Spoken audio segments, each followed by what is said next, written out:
y seguir las indicaciones del personal. El punto de encuentro será el área de acreditaciones donde se concentrará el equipo de seguridad y primeros auxilios. Recuerden que no se deben usar los ascensores durante la evacuación.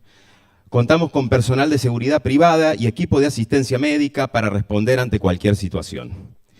Queremos recordar que Lacigf es un espacio seguro, respetuoso e inclusivo.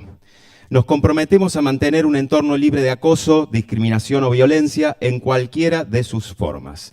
Les invitamos a tratar a todas las personas con respeto, empatía y amabilidad, escuchar de manera activa y utilizar siempre un lenguaje no discriminatorio ni estigmatizante. Si en algún momento necesitan asistencia o desean reportar alguna situación, pueden acercarse al equipo de producción identificable con su vestimenta negra. También podrán hacerlo en el punto de atención ubicado junto a las acreditaciones, de manera presencial o anónima. Todos los reportes serán tratados con confidencialidad y sin represalias. El código de conducta y mecanismos de atención estará disponible en nuestra página web. Recordamos que este foro promueve la accesibilidad y los cuidados compartidos. Habrá intérpretes y tiempos de traducción en determinadas sesiones y se priorizará el acceso para personas con movilidad reducida u otras necesidades.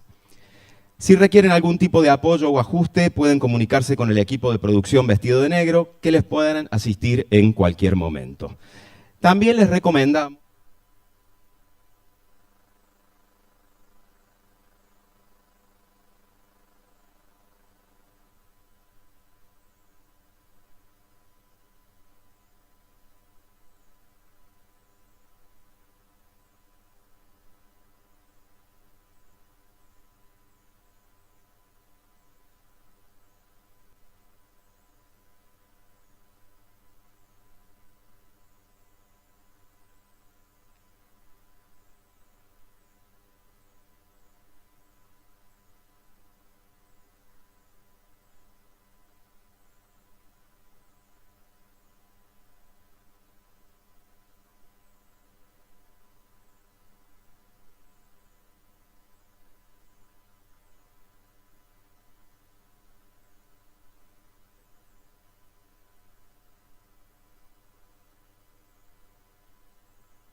Thank you, La Guerra, for that performance. It was just wonderful.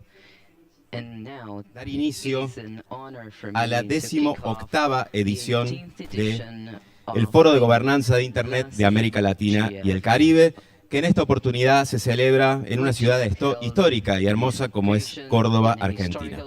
Mi nombre es José Haynes y yo los voy a acompañar en estos 2 días como maestro de ceremonias. Hacer realidad este encuentro cada año es todo un desafío. El Lacigf es, ante todo, un espacio construido por la comunidad y para la comunidad que refleja la diversidad, el diálogo y la cooperación que caracterizan a nuestra región. Por este motivo, desde el Foro de Gobernanza de Internet de América Latina y el Caribe, Queremos expresar nuestro más sincero agradecimiento a todas las organizaciones donantes y aliadas que con su apoyo financiero, técnico y logístico han hecho posible la celebración de esta 18ª edición. Para esta edición de Lacigf hemos contado con las donaciones en dinero o en especie de las siguientes organizaciones: la Asociación Latinoamericana de Internet, ALAI; la Asociación para el Progreso de las Comunicaciones, APC; la Asociación Interamericana de Empresas de Telecomunicaciones, ACIET; la Cámara Argentina de Internet, CABACE; el Comité Gestor de Internet en Brasil, CGI.br; Civic Compass, Derechos Digitales, Google, la Asociación del Sistema Global para Comunicaciones Móviles, GSMA, la Corporación de Internet para la Asignación de Nombres y Números, ICANN, IGF, Naciones Unidas, Internet Society Foundation, el Registro de Direcciones de Internet para América Latina y el Caribe, LACNIC, la Asociación de Administradores de Dominios de Nivel Superior de Código del País de América Latina y el Caribe, LACTLD, Mercado Libre. A todas estas organizaciones, muchas gracias. Sin su compromiso y colaboración, no sería posible llevar adelante este esfuerzo colectivo que promueve una Internet abierta, inclusive y centrada en las personas. Muchas gracias por el aplauso. Y asimismo, también queremos agradecer a las organizaciones locales que han hecho posible la realización de la 18ª edición de Lacigf. La organización del evento ha estado a cargo de Civic House, la Universidad Católica de Córdoba, que nos recibe en este hermoso espacio, y Wingu, y además con la colaboración de las siguientes organizaciones locales: el Gobierno de Córdoba, la Municipalidad de Córdoba, Corlab, Democracia en Red, Fundación Tecnología con Propósito, Global Shapers Córdoba y Santex. También voy a pedir un fuerte aplauso para todas estas organizaciones.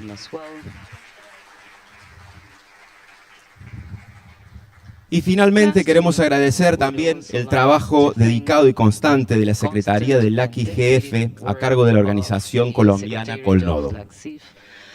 Para la apertura oficial del evento hemos invitado a algunas personas cuyas gestiones han sido fundamentales para poder llevarlo a cabo.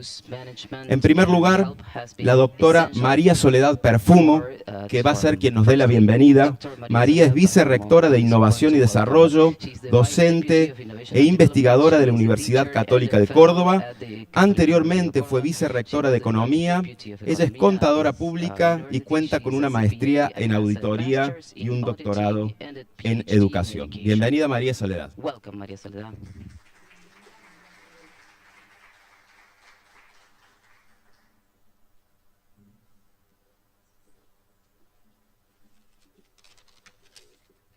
Bueno, bienvenidos a todos. Muchas gracias por estar aquí. Desde la Universidad Católica de Córdoba estamos muy contentos y es un honor que este foro se realice acá en nuestra casa y que podamos alojarlo para que todas estas conversaciones sucedan y estos vínculos se materialicen. Como vicerrectora de Innovación y Desarrollo de la Universidad Católica de Córdoba, para mí es un orgullo que podamos contribuir a este diálogo regional. Principalmente enfoco en los retos, en las oportunidades y en las responsabilidades que envuelven la gobernanza digital. En un contexto donde la conectividad, los datos, la participación ciudadana y la tecnología definen cada vez más el desarrollo territorial, económico, social. Este encuentro ofrece una oportunidad estratégica para que actores del sector público, privado, académico y sociedad civil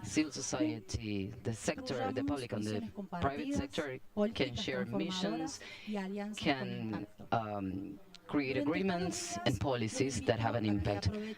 I invite you not only to make the most of the formal spaces like the talks, the debates, and expositions, but also the moments where we interact, you know, the coffee breaks, running into each other in the halls, the connections that we make, because, you know, ultimately this is the richness of these conferences, it's the formal and the informal.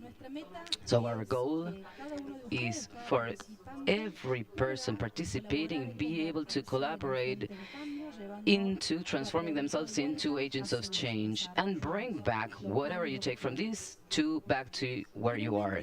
So finally, I would like to give a big thank you for all of you for joining us, the stakeholder committee, Civic House, the organization committee, the organizing committee, because there's a lot of effort put behind this, and you will see it. It will translate. We trust that these days will be enriching for everybody and will, strengthen our vision, our collective mission, and of course, I'm sure this will project talent, across Latin America and the Caribbean around internet governance. I wish for a fruitful event, significant event for everybody. Thank you so much, and welcome to the Catholic University of Córdoba.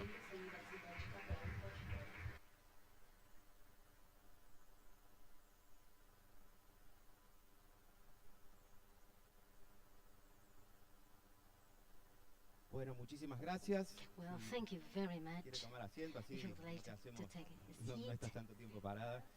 Ahora me gustaría dar la Now, bienvenida I would e like invitar al to escenario a tres personas welcome, fundamentales three para este persons foro. that are crucial to En primera our instancia forum. queremos darle la bienvenida a First, I Chengetay would like to Mazango, welcome jefe de la Chengetay Secretaría de Mazango, Naciones Unidas Chief para el of Foro de the Gobernanza de Secretary Internet of Global. Internet at the También United States nos gustaría for invitar a this, María Camila Rojas forum. del We Ministerio de also Tecnologías would de la like to Información y invite las María Comunicaciones de Camila Colombia. Rojas from Colombia. Y She is, finalmente working también with a Gastón communication Wright, director de at, Civic Compass en public Civic level. House. And Fuerte el also aplauso para ellos we tres. would have Gaston from Civic Compass. Chengetay tiene un doctorado en política de la información. Les PhD invitamos a in sentarse. Chengetay tiene un information doctorado en política de la policies información por la Universidad de Syracuse y una from the maestría en University of Relaciones Syracuse Internacionales and a por la master's misma degree universidad. from the same María Camila es university. profesional en Relaciones Maria Camila Internacionales y is a magíster en professional Derecho Digital, in con international trayectoria en la relationships and administración has del master's degree in dominio digital .co y la rights articulación de and a iniciativas de trajectory in gobernanza the de administration Internet of desde el the sector público. domain.co Gastón and the articulation es in initiatives politólogo of con un governance máster en related ciencia to política Internet. en la Universidad de And Toronto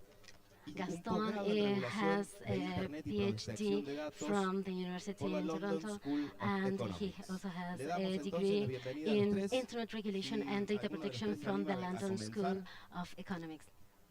If you would como like to para start empezar ahí el diálogo, with sean the muy bienvenidos. debate, welcome to all of you. Good morning to everyone.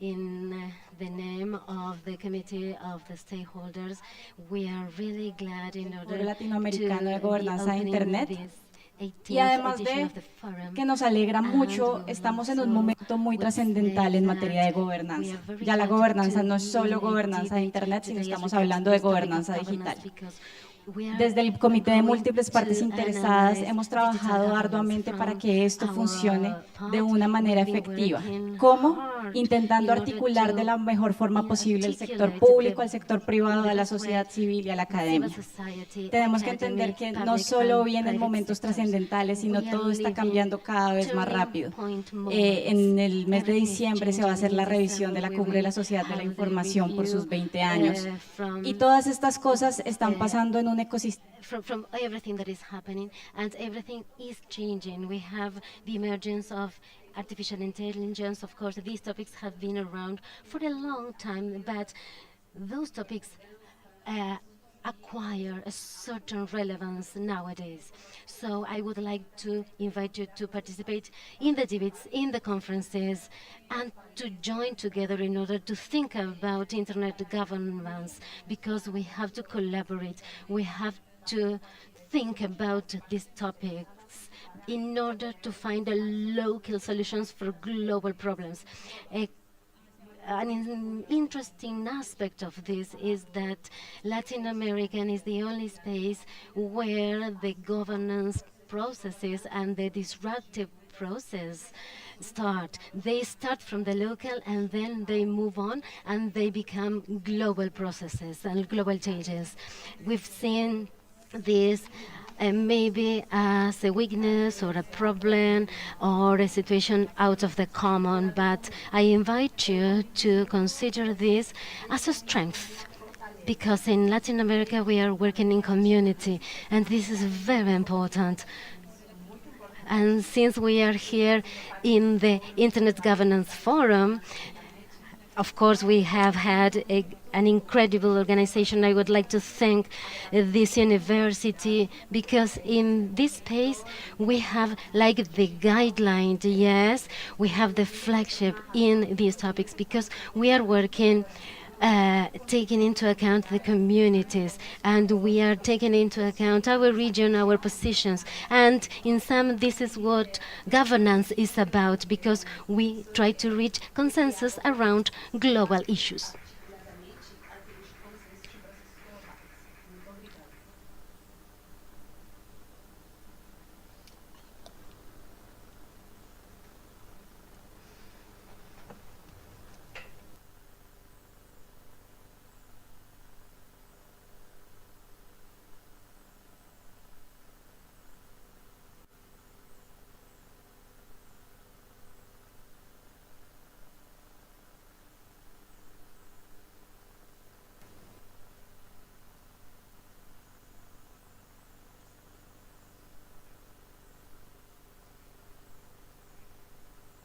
Beautiful Cordoba for the 18th Latin American and Caribbean Internet Governance Forum.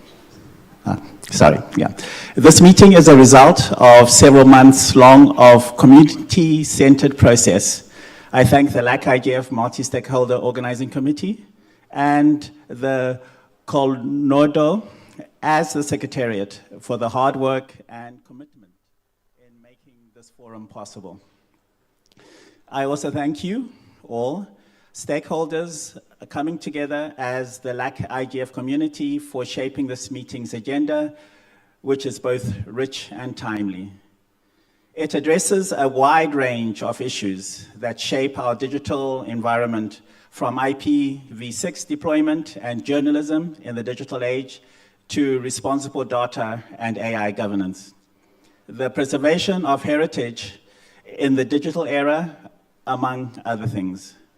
These are complex, evolving questions that require dialogue across all sectors and disciplines, exactly what this forum's multi-stakeholder setup provides.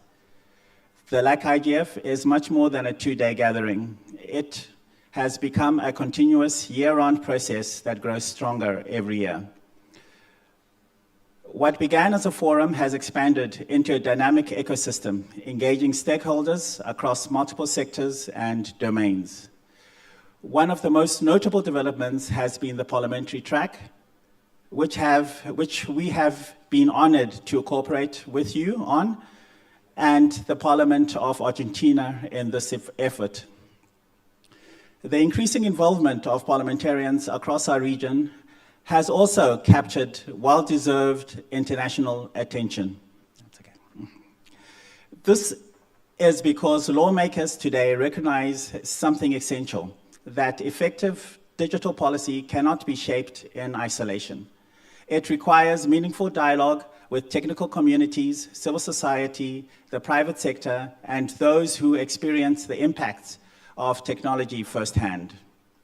This kind of engagement strengthens our democracies.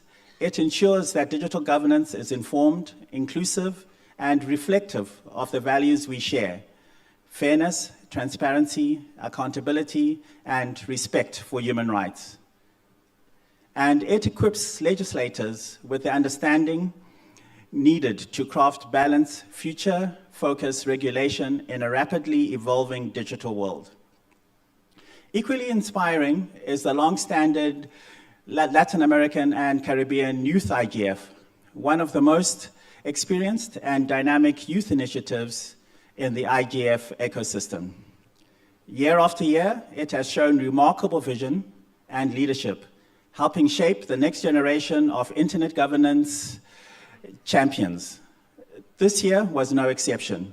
With a new team at the helm, the youth community once again delivered outstanding work and demonstrated unwavering commitment to advancing an open, inclusive, safe, and secure internet and related technologies. For all of us currently in decision-making roles, this continued leadership is not only encouraging, but one of the strongest signals that our digital future is in capable hands.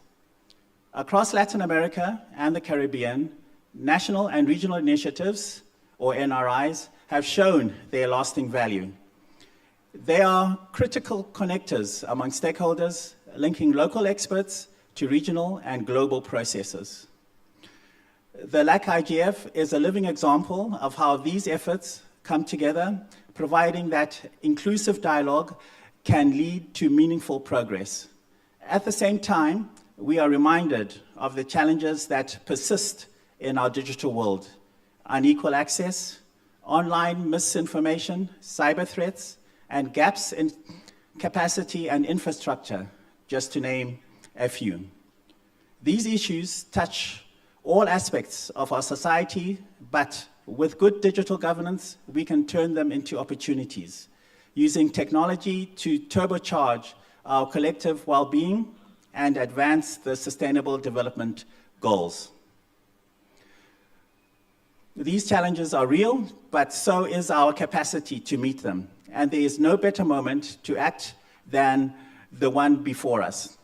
In December, the United Nations General Assembly will convene in New York to discuss the future of the World Summit of the Information Society, WSIS, 20 years after its inception, and with it, the IGF.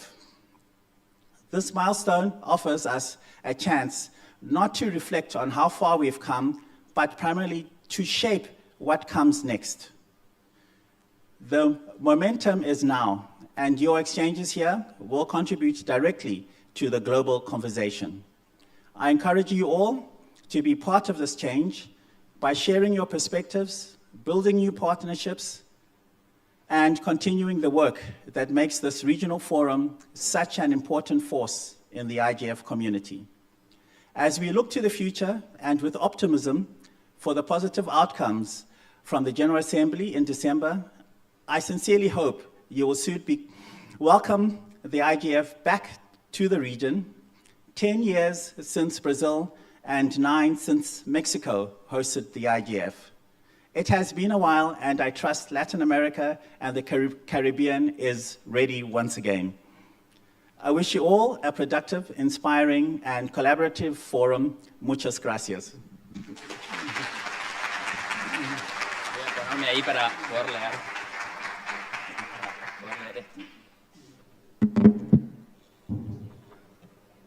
¿Me escuchan, no? Sí. Yes. Can you get the audio? Yes.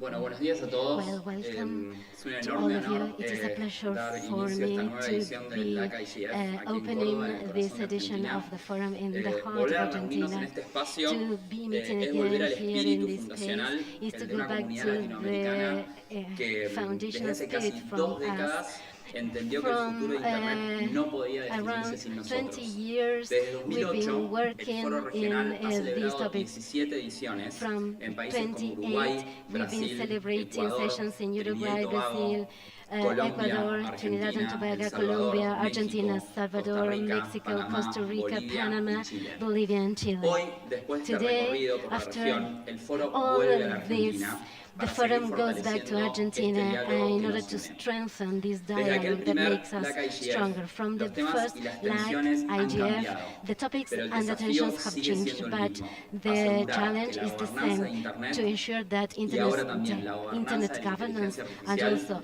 reflejen AI nuestras governance realidades, reflect nuestras our desigualdades realities, y nuestras our aspiraciones unevenness, democráticas. and our Lo que democratic comenzó como un aspirations. debate sobre What started acceso, as a infraestructura y debate derechos about digitales, access and hoy infrastructure se ha and transformado digital en una conversación rights, sobre today poder, is a conversation autonomía y la about relación power, entre autonomy, innovación and the tecnológica y relationship between políticas públicas. autonomy and Este public recorrido policies. nos desafía a This sostener y enriquecer road un diálogo que makes us reconozca y respete las create múltiples a miradas que dialogue that conviven recognizes dentro and is y entre respectful los países de nuestra of the región, different fortaleciendo positions, así una construcción representing the colectiva different sobre regions el that we futuro have in digital. order to have En sí, a Compass, el área de collective investigación, notion and a incidencia de collective Lacigf House, position.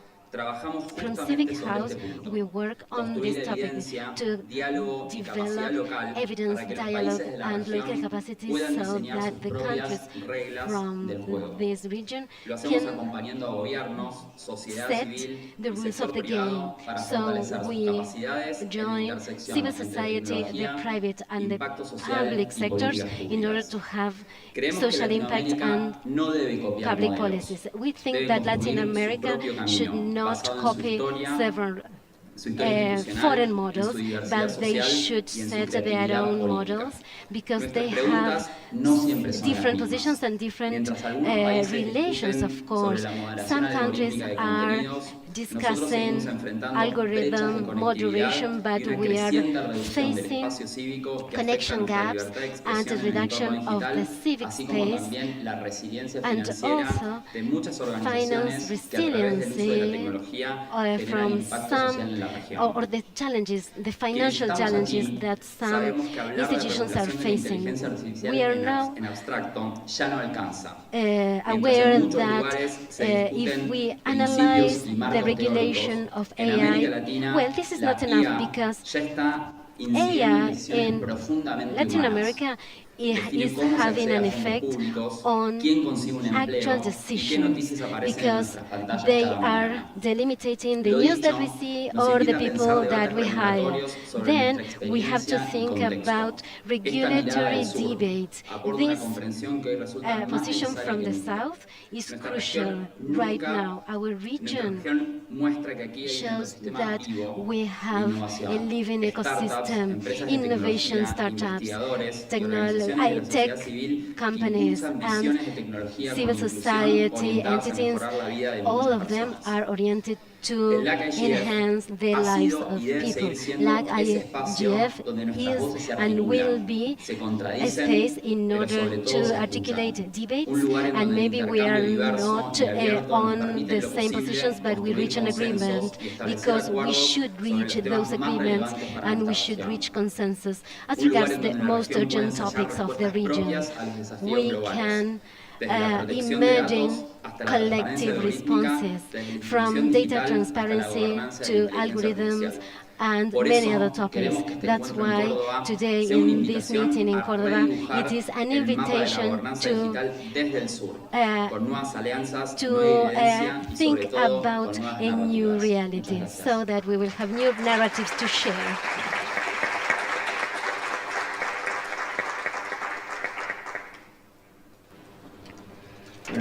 Hey, thank you so much, everybody, for this warm welcome in this, this first spot.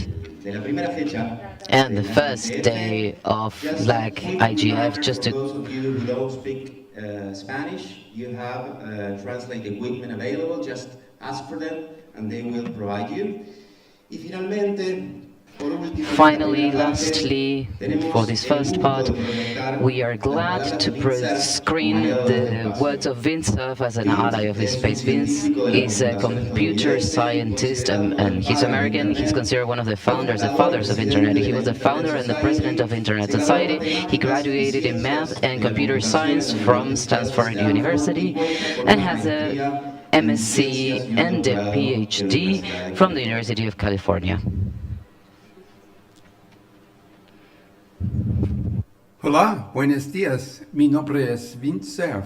And that's all the Spanish you're going to get for the moment. I'm sorry, it's the best I can do. In any case, it's a real pleasure to address the Lacigf.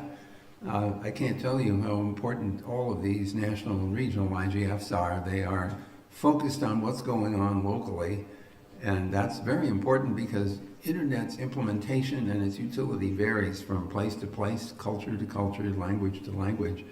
And it's important to have a focus of attention in region. It's especially important now, I think, because all of us are conscious of several things that are making the internet less resilient than we would like. Among other things, there is a call for what's called data sovereignty, and in my view, that often implies a kind of interference with the free flow of information from one part of the internet to another. I think it's often misunderstood that hiding information in a particular geopolitical locale somehow protects it. The better way to protect information, no matter where it is to use cryptography. Of course, then you have a key management problem because you have to make sure that you retain the keys and that they don't get loose into the hands of people that shouldn't have access to them. But be that as it may, resilience is very important, and so that means the implementation of all of the infrastructure that makes the internet work is vitally important too. It's resilience. That means redundant components, it means having backup capabilities, it means having recovery mechanisms, and as many of you will have seen in the recent past, there have been some major failures that seem minor and often are just mistakes that people make, but they have propagating impacts in many places. A DNS failure at Amazon, for example, or an update failure of some of the CrowdStrike software had a really serious impact on a lot of functionality because machines weren't running and had to be rebooted manually. And I'm sure you can make up lots of scenarios that you either recollect or could imagine. And so we have a big job ahead of us, which is to make a more resilient system than we have today, while at the same time expanding its functionality. As all of us are aware, artificial intelligence and AI agents and all the things that implies are on our doorstep. And they're going to be extremely attractive. People are going to want to use these technologies because their interfaces are so convenient. They're natural language interactions. The systems seem to be able to reason their way through various steps. And yet, just as human beings can misunderstand each other through the use of natural language, it's possible that these AI agents will have a similar problem. What if they don't understand each other? You know, imagine that old game that you used to play as a kid we called it telephone, where you whisper in somebody's ear and then they whisper in somebody else's ear. By the time you get to about 10 steps through, the message that the 10th person is hearing isn't anything like the message the first person whispered. I worry about that kind of thing happening with the bots that we're asking to do things for us. And this bot A asked bot B, asked bot C, asked bot D to go do something. And by the time we hear back what they've done, it might turn out to be not the thing that we expected or intended. So there's plenty of work to be done, and I'm sure you have a long list, just as I do, of things that we could be doing and steps we could take to make the internet, the evolving internet, more resilient for everyone. So I wish you well in the meetings. I look forward to hearing from any reports or summaries that you might make. And certainly hope that the IGF will be given another lease on life by the World Summit on the Information Society Plus 20, which will convene all of the member states of the UN in mid-December to decide whether or not WSIS and IGF and related activities are to continue into the future. Independent of that decision, however, the IGF in Latin and Central America can persist independent of the annual global IGF, since it was formed voluntarily and in some sense outside of the UN structure. You have a life of your own to maintain, and I hope that you will, independent of the decisions that come from the General Assembly later this year. Meanwhile, I hope all goes well, and I look forward to seeing you on the net. Give it up for these first guests of ours. Thank you so much. You can go back to your seats. Okay, thank you everybody for this warm welcome. We would like to take the opportunity to extend our greetings and our welcome to everybody who are connected online. Thank you for joining us and enriching the forum with your collaborations. For this conference, we will be streaming it through YouTube, Lacigf channel, Zoom, and social media with the hashtag Lacigf 2025. Our Internet Governance Forum is a multi-sectorial initiative which promotes active participation of academia, the private sector, civil society, the technical community, the government, and any party who might show interest in debating around the digital ecosystem with the aim to define agreements, policies, and recommendations for the development and governance of Internet in the region. For this 18th edition of the forum, the community has selected the following issues to debate in the sessions: universal access and significant connectivity, cybersecurity, human rights, diversity and interculturality, AI governance and data governance, governance and digital cooperation, environment and sustainability.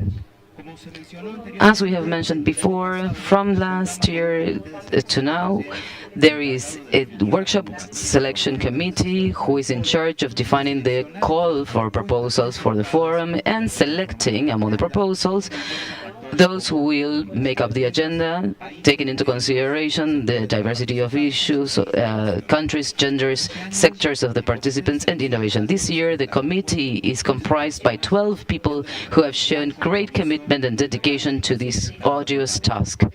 I would like to thank Melanie Aldunce from NIC Chile, Raquel Gato from NIC.br Brazil, Carmen Diaz Novello from the Autonomous University of Yucatan in Mexico, Maria Daniela de la Fuente, who is an independent lawyer from Argentina, Herman Lopez from the Colombian Chamber of IT and Telecommunications, CIT, Luis Mauricio Torres from the Centro de Estudios de Telecomunicaciones de América Latina in Mexico, Vladimir Cortés from Digital Action, Mexico, Pilar Sáenz from Fundación Carisma in Colombia, Fiorella Ferrari Lavange from IPER Derecho in Peru, Diana Marcela Triana from the Technology, the IT and Communications Ministry in Colombia, Olga Cavalli from the Facultad de la Defensa Nacional de Argentina, and Joana Obando Bonilla. She's a representative in Congress in Costa Rica.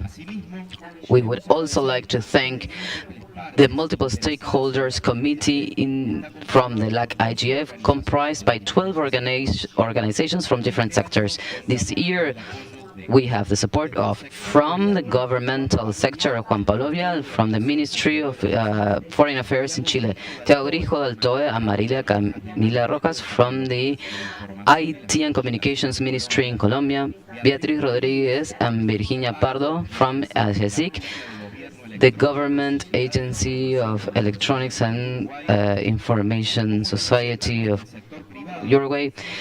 From the private sector, Raúl Echeverría and Fabiola Peña. From Asociación Latinoamericana de Internet, the Internet Latin American Association, Pablo García de Castro from the Inter-American Association of IT Companies, ICET, Esteban Lescano and Basilio Rodriguez from the Latin American Caribbean Federation of Associations and Chambers of Internet Suppliers.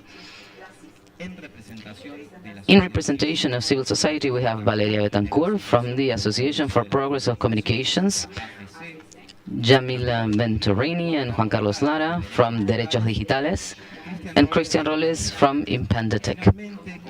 And finally, representing the technical community of Internet, Rodrigo de la Para from Corporación de Internet para la Designación de Nombres y Números, ICANN, Lía Solís from Grupo de Operadores de la Red de América Latina, so Network Operators Group from Latin America and the Caribbean, Rocío de la Fuente from TLD Association from Latin America and the Caribbean. Before we begin the sessions, we would like to share some important data information.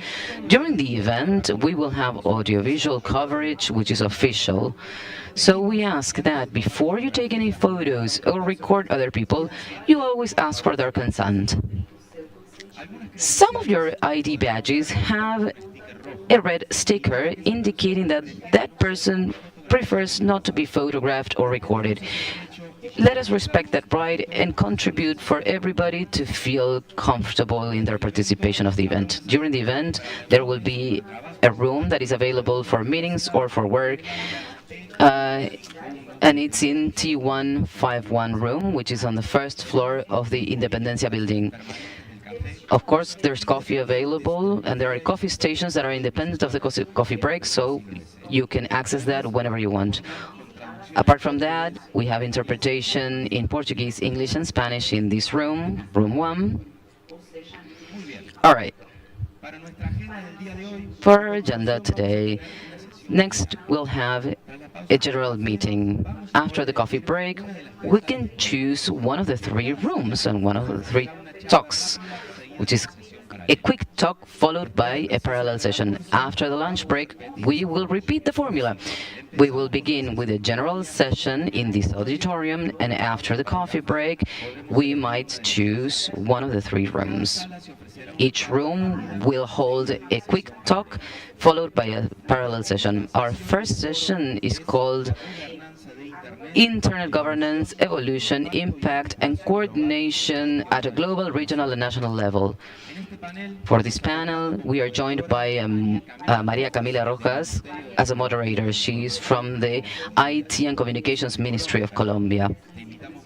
Please, Maria, we invite you to join us up on the stage. She is a professional in foreign affairs and has a master in digital law with an experience in administration of .co dominion and experience in coordinating internet governance initiatives from the public sector. As a virtual moderator, we have Lilian Chamorro Rocos, who is the secretary of Lacigf Colnado.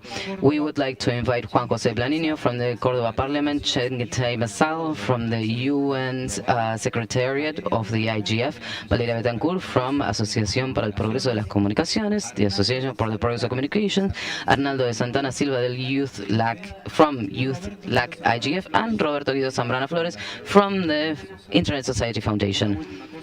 Lastly, before we begin, at the end of the meeting, there will be some time dedicated to a Q&A with the panelists.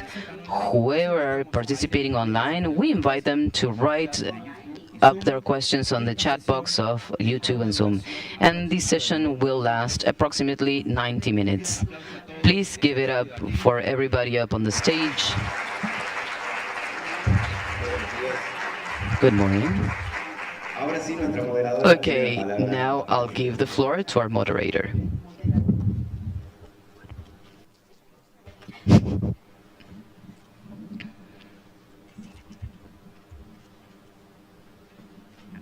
Bueno, buenos días a todos Okay, otra vez. morning, everybody, Es un again. gusto poder It is presentar my este panel. pleasure to introduce you to this panel and present El this primer panel. panel que So the first vamos a panel presentar, teniendo that en we are cuenta presenting, toda la coyuntura de la you know, que hemos venido hablando, taking into consideration everything that we have está been discussing, titulado, is discúlpenme, qué pena que mi named- computador se descargó y estoy... its title is Un momento. Disculpen. Acá.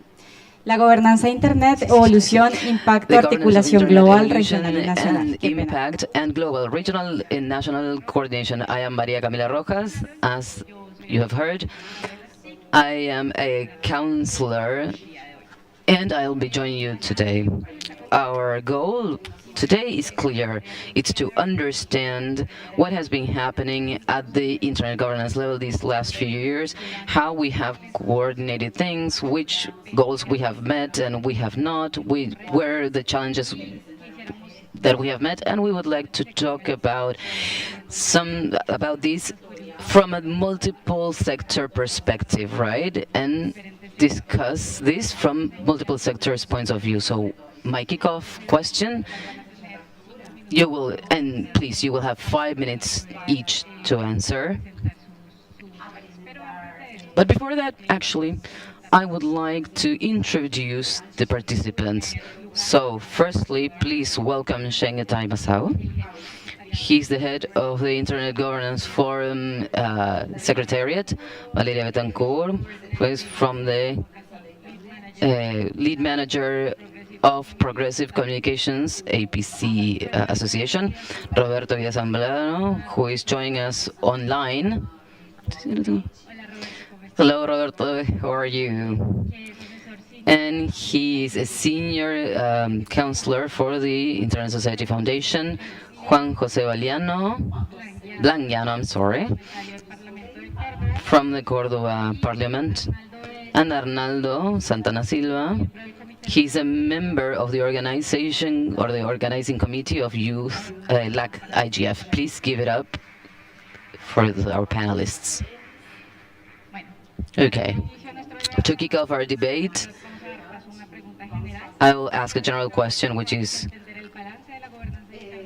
seeks for us to be able to understand the balance of governance.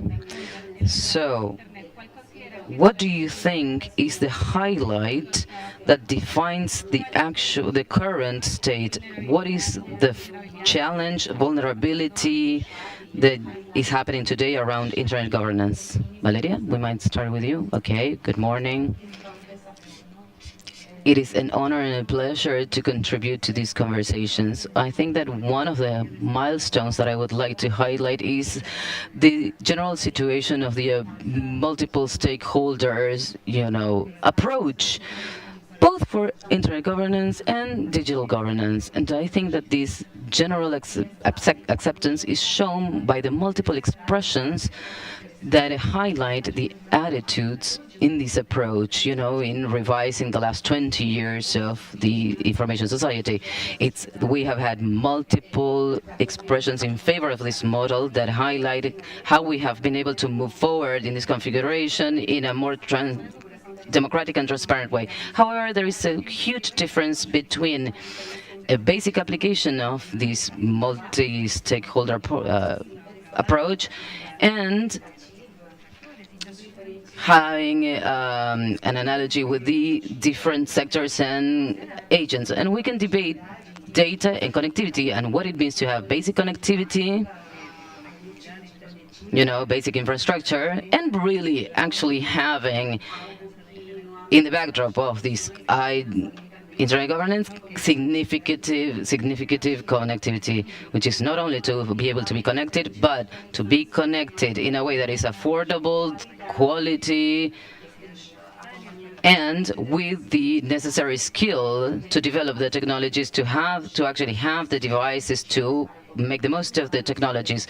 So I think this analogy let us, highlight what the vulnerability of this model is at the same time. So the thing is that in the current configuration of internet governance, we can run the risk of only checking boxes,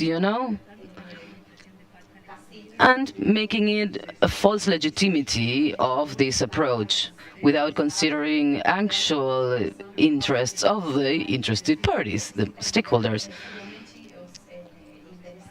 And also, what is happening in this process is at all levels, regional, national, without real commitment to actually give a voice and make people participate, make communities and affected groups, by the use and the development of technology. So I think that it is important to highlight that whereas there has been an advance in accepting the need and that it is important that this model is implemented, just the other tip would be to assume that all these approaches together will be good for a democratic implementation and a practical implementation of this model so that we can have a better and more real participation that is not just, checking boxes.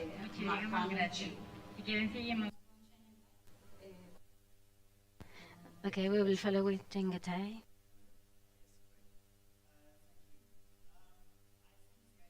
I think the most important thing is the multi-stakeholder model that was introduced, and I think everybody can agree on that. In 2005, in the Tunis Agenda, 97 heads of state actually agreed that we will have internet governance on a multi-stakeholder model basis. And this was actually the first time. Usually governments do not like to give away some of their power in the internationally, anywhere, at home, regionally or internationally. And this is actually the first time they said, okay, no, we cannot do it alone. We do need a multi-stakeholder way of going forward and discussing issues, using the expertise that is available in each of the stakeholder groups. So, and we've seen from my point of view, of course, yes, in the UN system, that a lot more other processes have adopted the multi-stakeholder model. Some of them not as well as we have. For instance, they just stuck a sticker on and say we're multi-stakeholder, but they're not actually really multi-stakeholder. But it is still an advancement that they do recognize that the multi-stakeholder model is important and can lead to better results and outcomes. You want to know what the other disadvantages or other highlights, I suppose. From where I'm sitting, I believe that in the IGF, in internet governance, the multi-stakeholder model is being very successful. We've had over 170 national and regional initiatives, etc., and we have solid examples of how the multi-stakeholder model has improved the lives of people. We have the setting up of the IXPs in East Africa, for instance, etc. And there's a whole lot of other things that have examples of. But now, in this day and age, as you know, we're seeing some pushback, and we've seen governments now try and take back some of that. I'll use the word disvested power, but it's not really, but yes, disvested power, and want to put everything back into a multilateral type of setting. But also, I do think that, I'll say this carefully, the multi-stakeholder model may have been a little bit too successful in the multi part of it. But when we're doing multi-stakeholder model, we should also take into account that the different stakeholders also need to discuss amongst themselves. And if we don't give them room to discuss in our ecosystem, in the IGF ecosystem, they'll go elsewhere. And that's a danger. We should be inclusive in all things, in the multi as well, but also in the stakeholder thing, that we have to give them a space. And in that space, they should also know that they should also discuss with the other stakeholders as well. So we should have a bit of both. More of the multi, of course, yes, but we should recognize that they do need also a space to discuss amongst themselves, get a common understanding or I am from Brazil, and we have a specific structure, and I am from Brazil, and we have a specific structure, and we have a certain number of people for each group. And I think from our position, it is multi-sectoral group is crucial, because we are thinking about the future and we are leading the future, but maybe we do not have the opportunity to participate in certain spaces, and that diversity, or that lack of diversity means that not all voices are heard. Then maybe internet, having or taking into account all those missing voices, internet would be different. In our event and that we organized, we have, the week of internet governance, let's say, that is the name of the event. And of course, we have important information from the political side, and we also have the participation of different sectors in our event. And in Brazil, I might say that we have groups that they are debating the way in order to enhance participation. And in order to have a significant participation, and of course we've been doing this by public calls, and I think that this would be really interesting in the future, yes, to include all the voices. And okay, that is in a summary in some. The first time nowadays that we have a commission at the legislative level that is discussing these topics, these urgent topics. On November 3rd and November 3rd, we organized a parliamentary track that was aimed to analyze these urgent topics from the local, from the town halls, from the municipalities. And on November 4th, we moved from those local levels onto the national levels, and with the legislative bodies, when we analyze internet governance or emergent technologies or AI, for us, I might say, it's not a topic in discussion. The debates at the parliament are only centered on the urgent topics, on the day-to-day topics that arise and that are urgent. But when we try to think about the future and about the critical topics of the future, of course, we have to include these issues that we are analyzing today. And I celebrate these meetings that we are having today. And from the commission I lead, one of the challenges that I have is the construction of communities, the development of communities, because we have to perform initiatives that include the position from different stakeholders, this multi-sectorial approach that we mentioned before. And this is my take today. I am a lawmaker, and I also belong to a district called Rio Primero. And since this is a very small town, we have a parliament that is not having two chambers. It's not representatives and senators, but we only have one representative from each district in that sort of small parliament.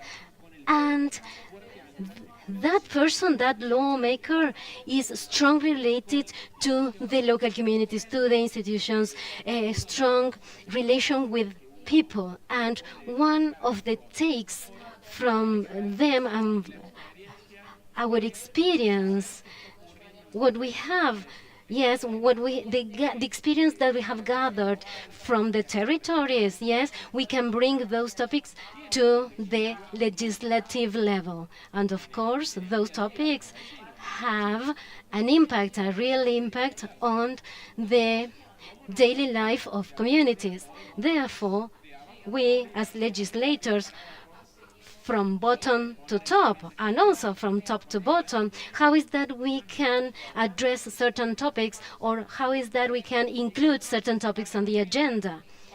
Yes, and the agenda in general is related to the financial difficulties that we're facing. Maybe the violence as well is included in the national agendas or in the general agendas.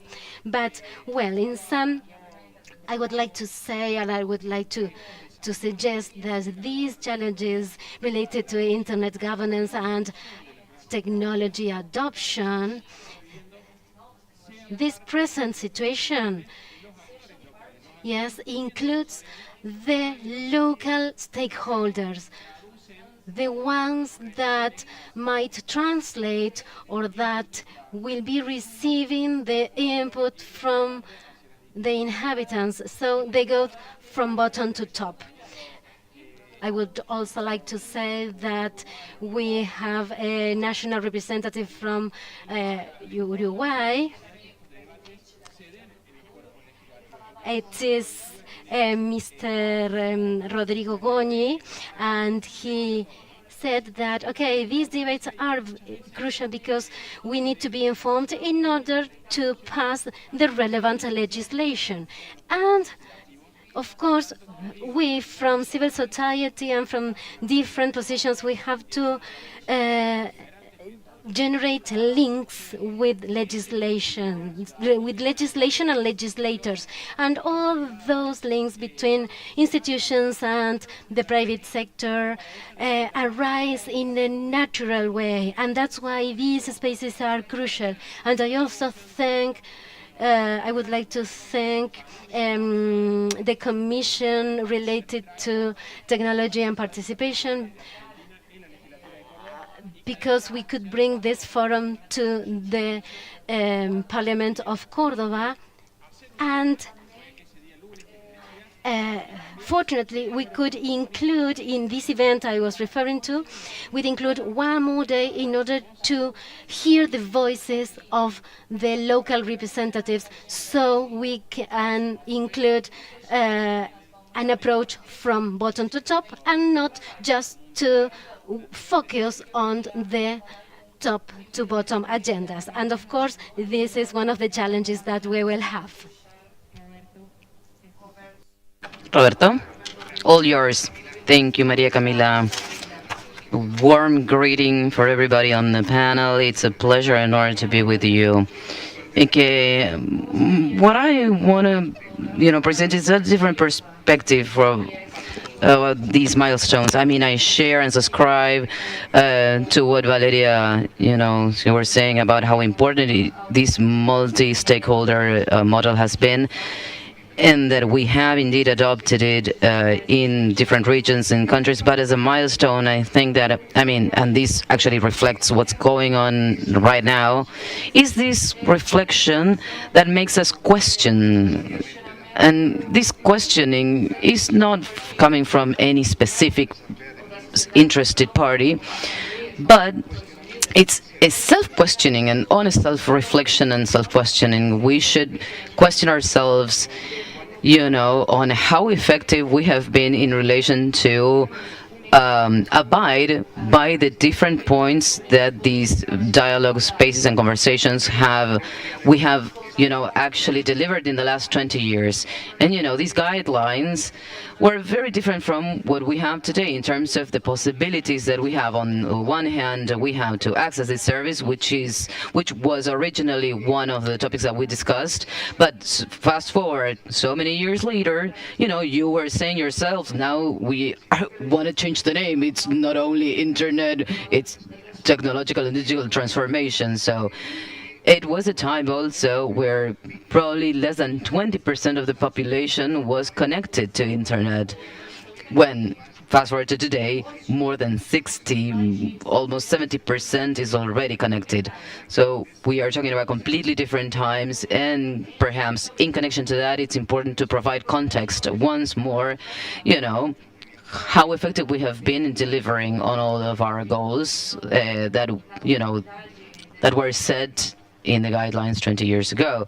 So to talk about the regional context, I think we have had the opportunity to reflect collectively a few years ago precisely, and this coincides with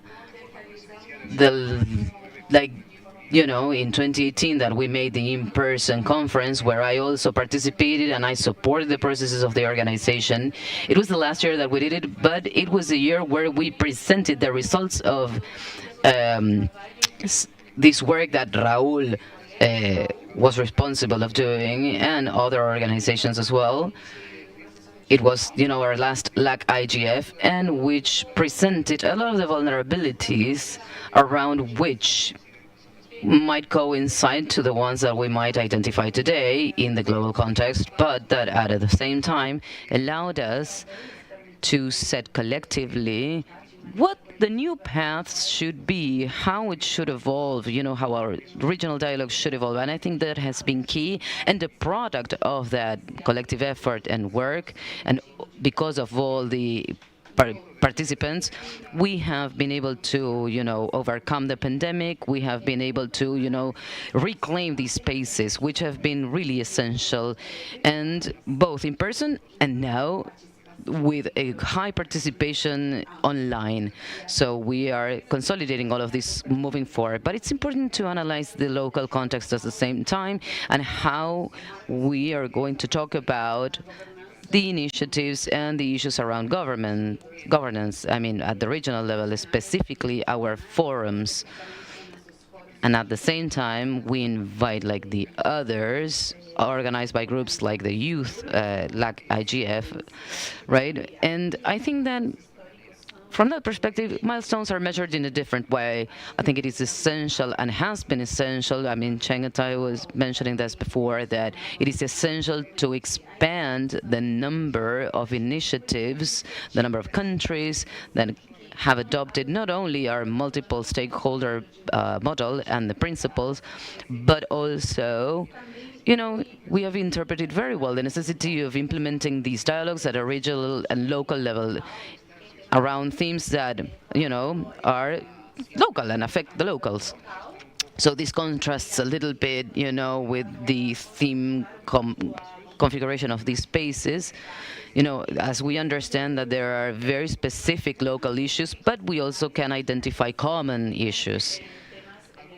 And something that, without a doubt constitutes a weakness today is the absence, in some cases, of one of the important sectors. I mean, I know I'm not saying that it's the most important, but one of the key sectors when it comes to public policy, which is also part of the guidelines. And I mean the government, the governmental sector. I mean, we agree with colleagues that participate in the organization of these spaces at a local level, and we believe that that is one of the weaknesses that we identified. And we also believe from other experiences that we have had, or people that have shared other experiences, is something that we can work on and, better from now on, from here on. So if we go back to the beginning, back in 2005, it was the second time where we defined the creation of this space, and where I mentioned, it was a completely different background, different needs. Those who were, discussing, I mean, I had the opportunity to participate in the second phase in 2005 in Tunisia. I mean, what we were saying was whether we were coming from sectors that, in any case, lacked internet, but today that has changed radically.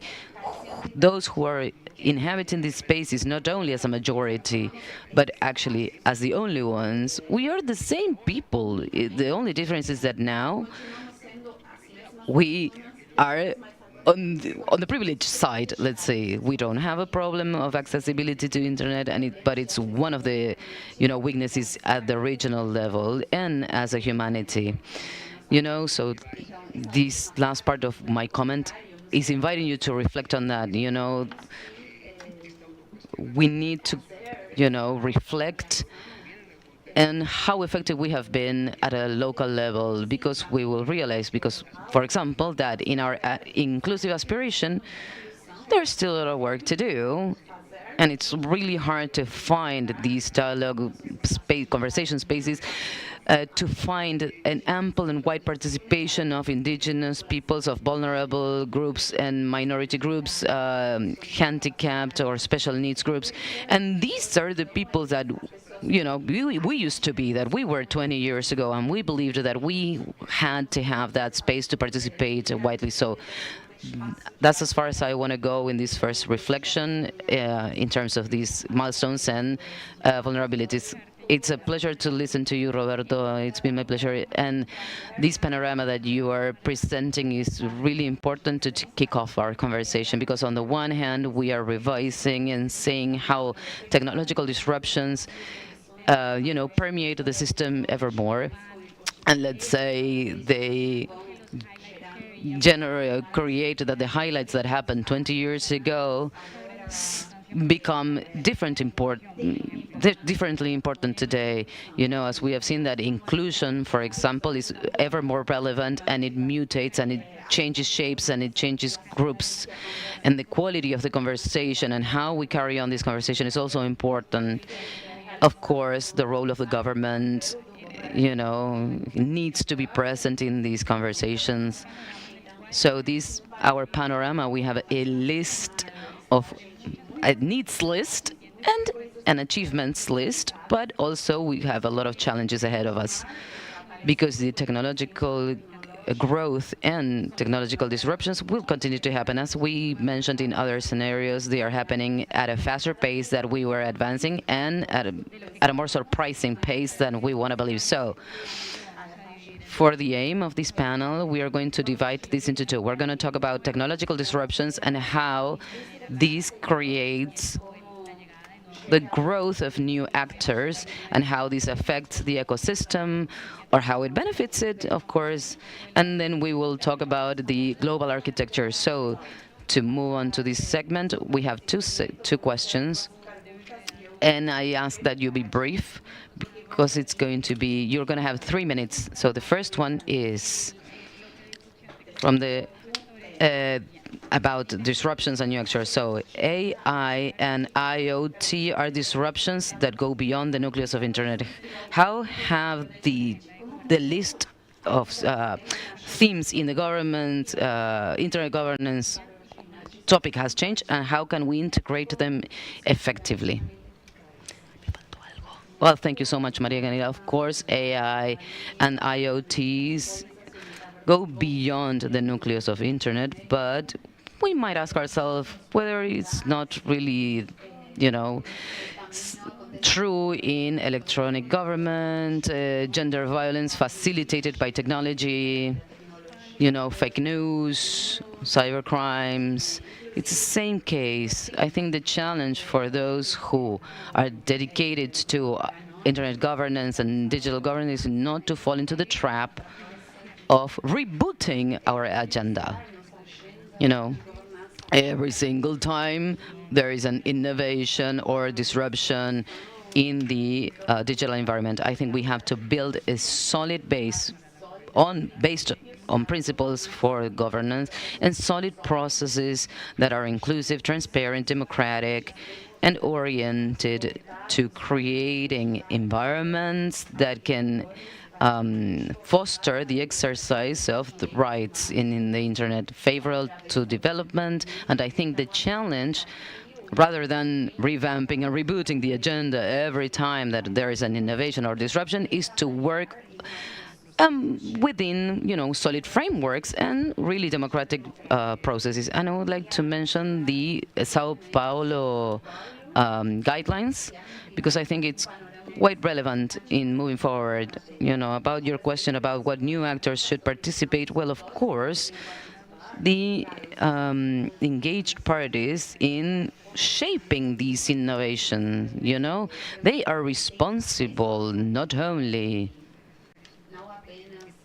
should they be involved, but they have the responsibility of approaching opportunities that these innovations introduce, but the challenges and the risks that they present, for example, in human rights.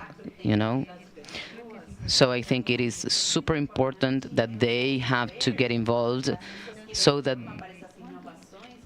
we can actually know how much they contribute to the public character that these innovations have.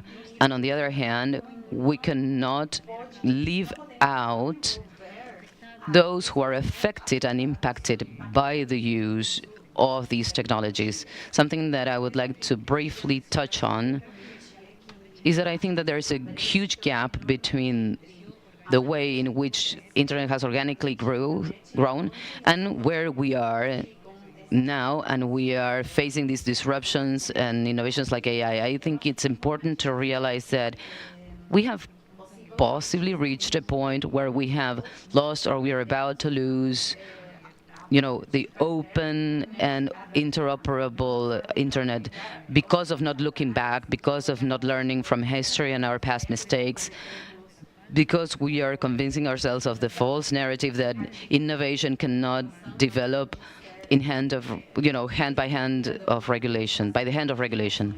So I think that we are seeing a model that, leads us to depend on technology and based on surveillance, capitalism, and the business logics of the big corporations, when Latin America, and with the possibility for the medium and small private sector, with the multiple groups that advocate for real openness, to think what these other ways to have our own agenda without risking, favoring the monopolies that we actually constantly feed, not only from with narratives, but also by adopting, at a fast pace, all of these strategies in all countries, so that we can, get on the fast track to AI. So we must not repeat our past mistakes, and we have to think that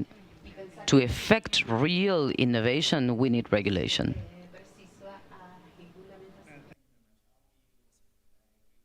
That Valeria has said, and I don't really think that AI and Internet of Things are brand new technologies that really need a total rethink of the way we're doing things. I mean, the issues that we face with AI and IoT are basically the same. We need to make sure that the safety of the users, the safety of people's data, etc., is looked after. There are safeguards in using the technology. We need to redouble our efforts.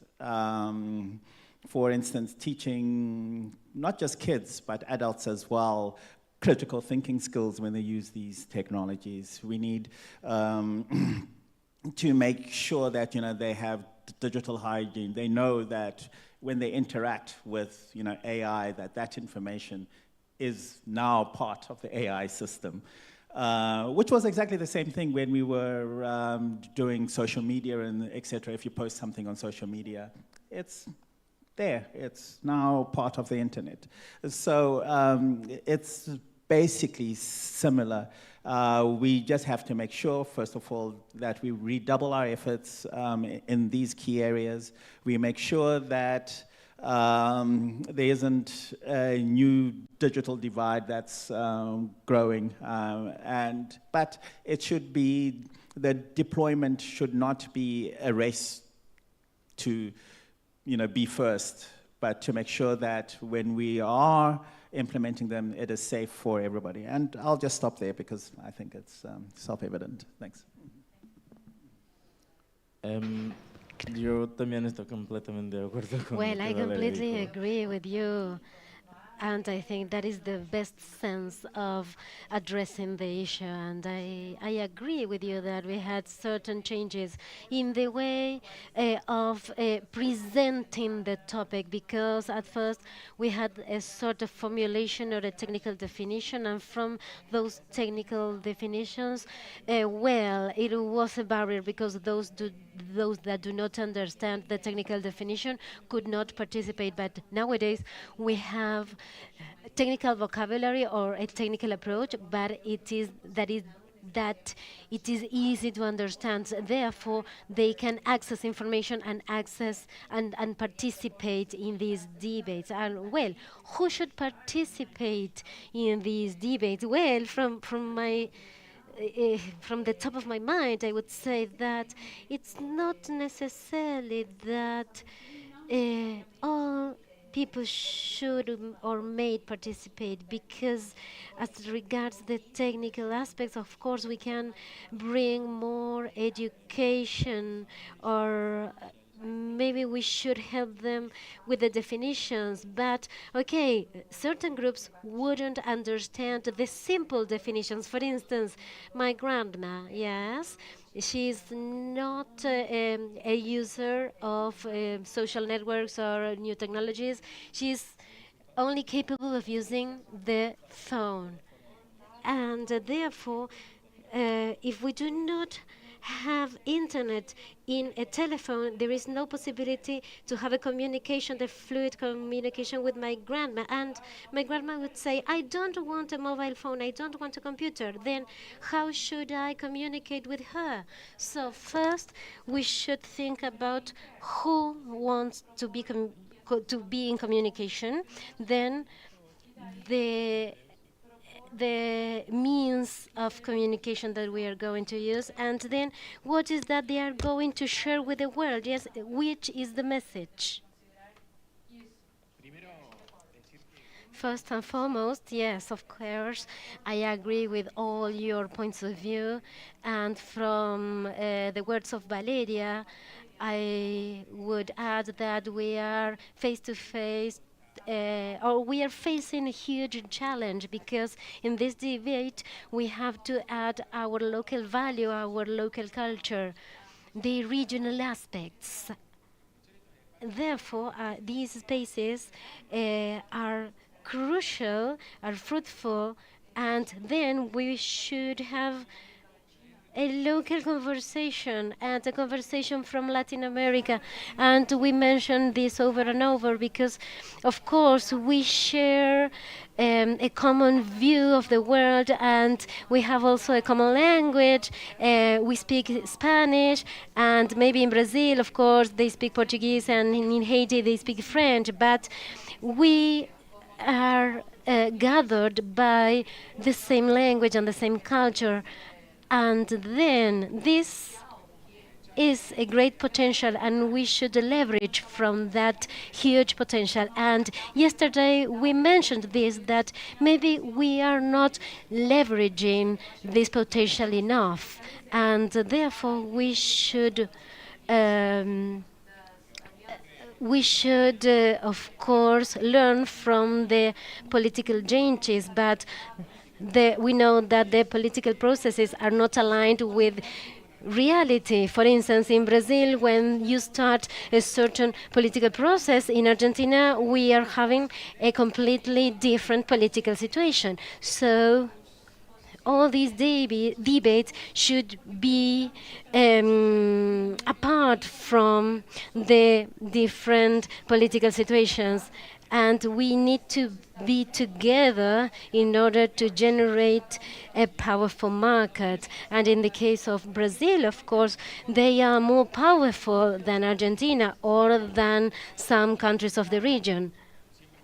And of course, I would like to add, because this is an idea that I like to share, and this is my idea is the following: we should offer the best from our own position, from our own side. We have the possibility of generate movement with our actions.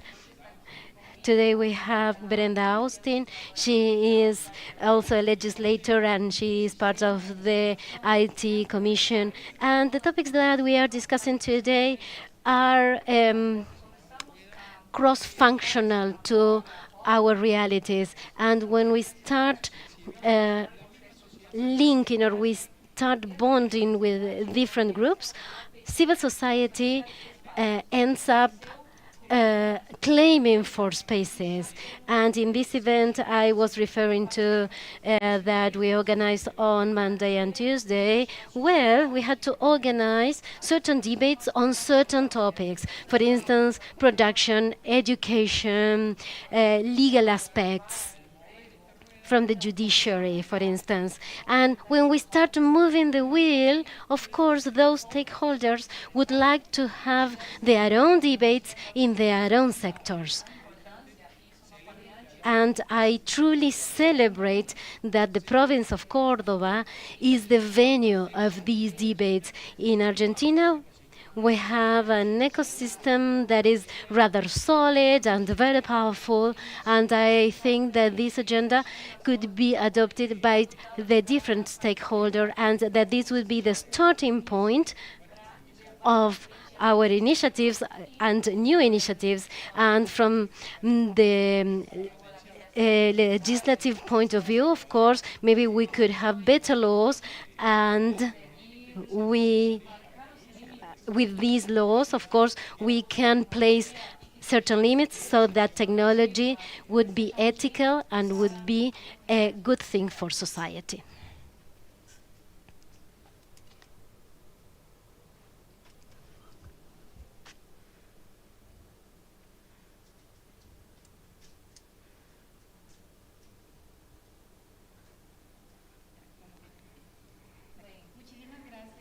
Thank you very much. We will move on with Roberto. Thank you, Maria Camila. Well, as regards this point, I would like to follow the ideas of Juan Jose. Sorry, I missed the name. It was the previous speaker. And what I wanted to say that, okay, when we go back to the question of who should participate at regional, at local level, and also at the global level, we have been trying to include all stakeholders, and in each group, in each sector, okay, the different parts. For instance, as regards emergent technologies, of course, we had the scientific community and the technical community, of course. Of course, they would be participating in the topics that are relevant to them. No, and not only in the academic approach, but they would also participate in cross-functional topics. But reflecting on this, we should be effective in the inputs that we generate in order to help the decision-making process. We should reflect on this and also to address the topic of the previous panelists that mentioned that we should articulate this regional articulation and coordination. I know that at a regional level, it is very difficult to coordinate and to move forward. For instance, we have Mercosur and other groups, but in other parts of the world, in other realities, collaboration and coordination is easier to achieve. But we should, for instance, think about the European approach in order to generate dialogues and generate a harmonic discussion around these issues. But as long as we do not have this level of successful coordination at the Latin American level, of course, we have, as we mentioned, a same language. Unfortunately, in these topics of developing a common agenda, it is very difficult to reach an agreement. Of course, we've been having some outcomes and some positive outcomes, of course, but we should also add the voices of legislators and the executive branches as well, not only the legislative branch, because we know that they have different views. Therefore, from, let's say, if we think in government in general, maybe we should include the executive branch so that they would bring their topics, which are very interesting, of course, to discuss. Thank you for your opinions, because each of you shared an important side. And I think that we should have this idea that artificial intelligence and other technologies that maybe are part of the agenda, but they are not replacing the agenda as a whole. We have disruptions, of course, technological disruptions that will continue to permeate the governance agenda, and of course we will have different stakeholders and different actors and different participations. But of course, as with the example of the grandmother, some wouldn't like to participate. And sometimes, yes, we are only addressing vulnerabilities at global level, but we should also include the local side. And sometimes the agendas are really structured with the urgent matters, and we have to divide what we really need and which topics should be left aside. Then maybe we should reach agreement as regards the agenda and which are the actors that should be included. And thinking about the next block, if we think about security, safety, and confidence, who should participate in the communication, and how is that information reaching people, and how is that we can include engagement in order to maintain the conversation. Therefore, I would like to pose the following questions as regards the threats related to security. How are the threats in security, and how should we address public policies and the technical aspects in order to enhance the confidence that users have in online information?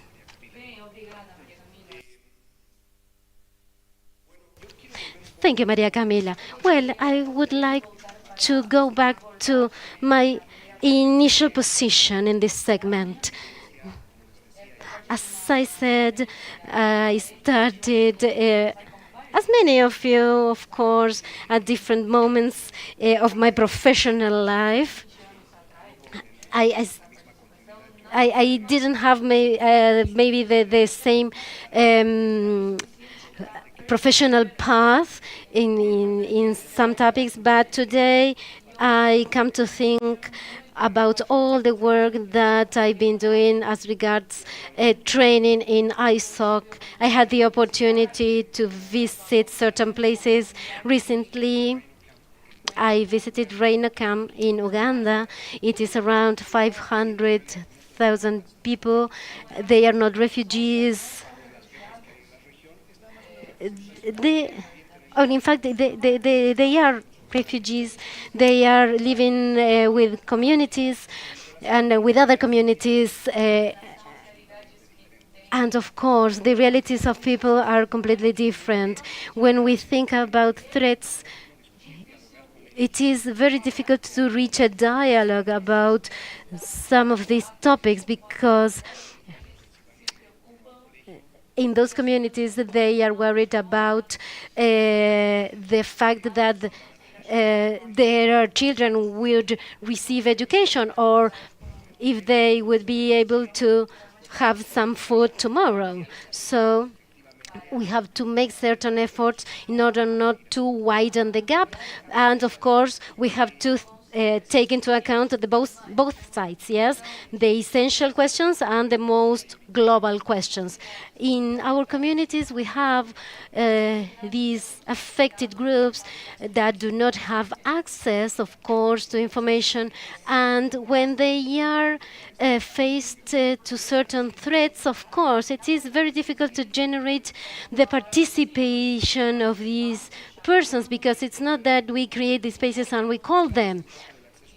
As we thought about general access and this global participation, we should also try to think about the participation of all the community, and we should work harder and harder.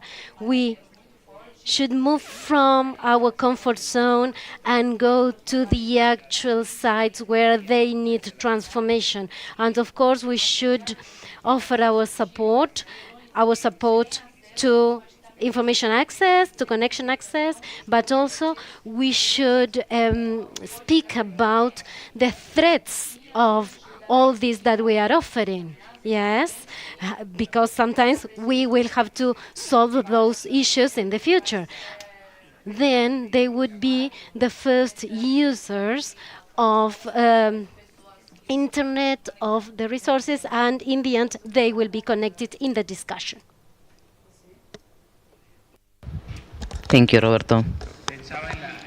I was thinking about what you were saying, right? And when we talk about trust or confidence, when we talk about security and safety of users, I mean, it leads one to think about the human relationships or the relationships, or I mean, how important relationships are to build trust.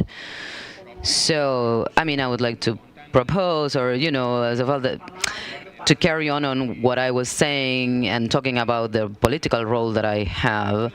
I mean, to coordinate with local and leaders and governments is that I would like to share my personal experience. For example, my wife Romara Lemos, present here, she's a community leader at a small locality in Córdoba, which is called Diego de Rojas, which is a community that has about 600 inhabitants, residents, and it's in a not rural but far away area from the big centers like the capital is.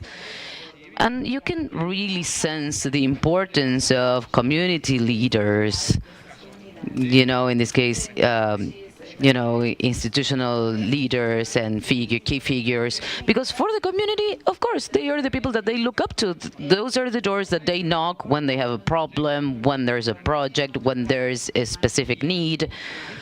So these leaders, these figures, need leadership tools. Many times, they are natural leaders or they arrive there for different reasons, because of their context or, for other things that are kind of more organic. Now, you can also sense that, there is not a uniformity in terms of the skills of these leaders. So when you really look closely about how the communities grow and you analyze them individually, you realize why sometimes some communities advance at a certain faster pace and others don't. And this connects to the skills that these leaders have. To connect and bond with their own community, to be able to push these issues forward, to move around, to be uneasy, as we say here, and to actively listen and permanently listen to the community so as to know where to knock or whose door to knock on so as to reach solutions and answers for their community.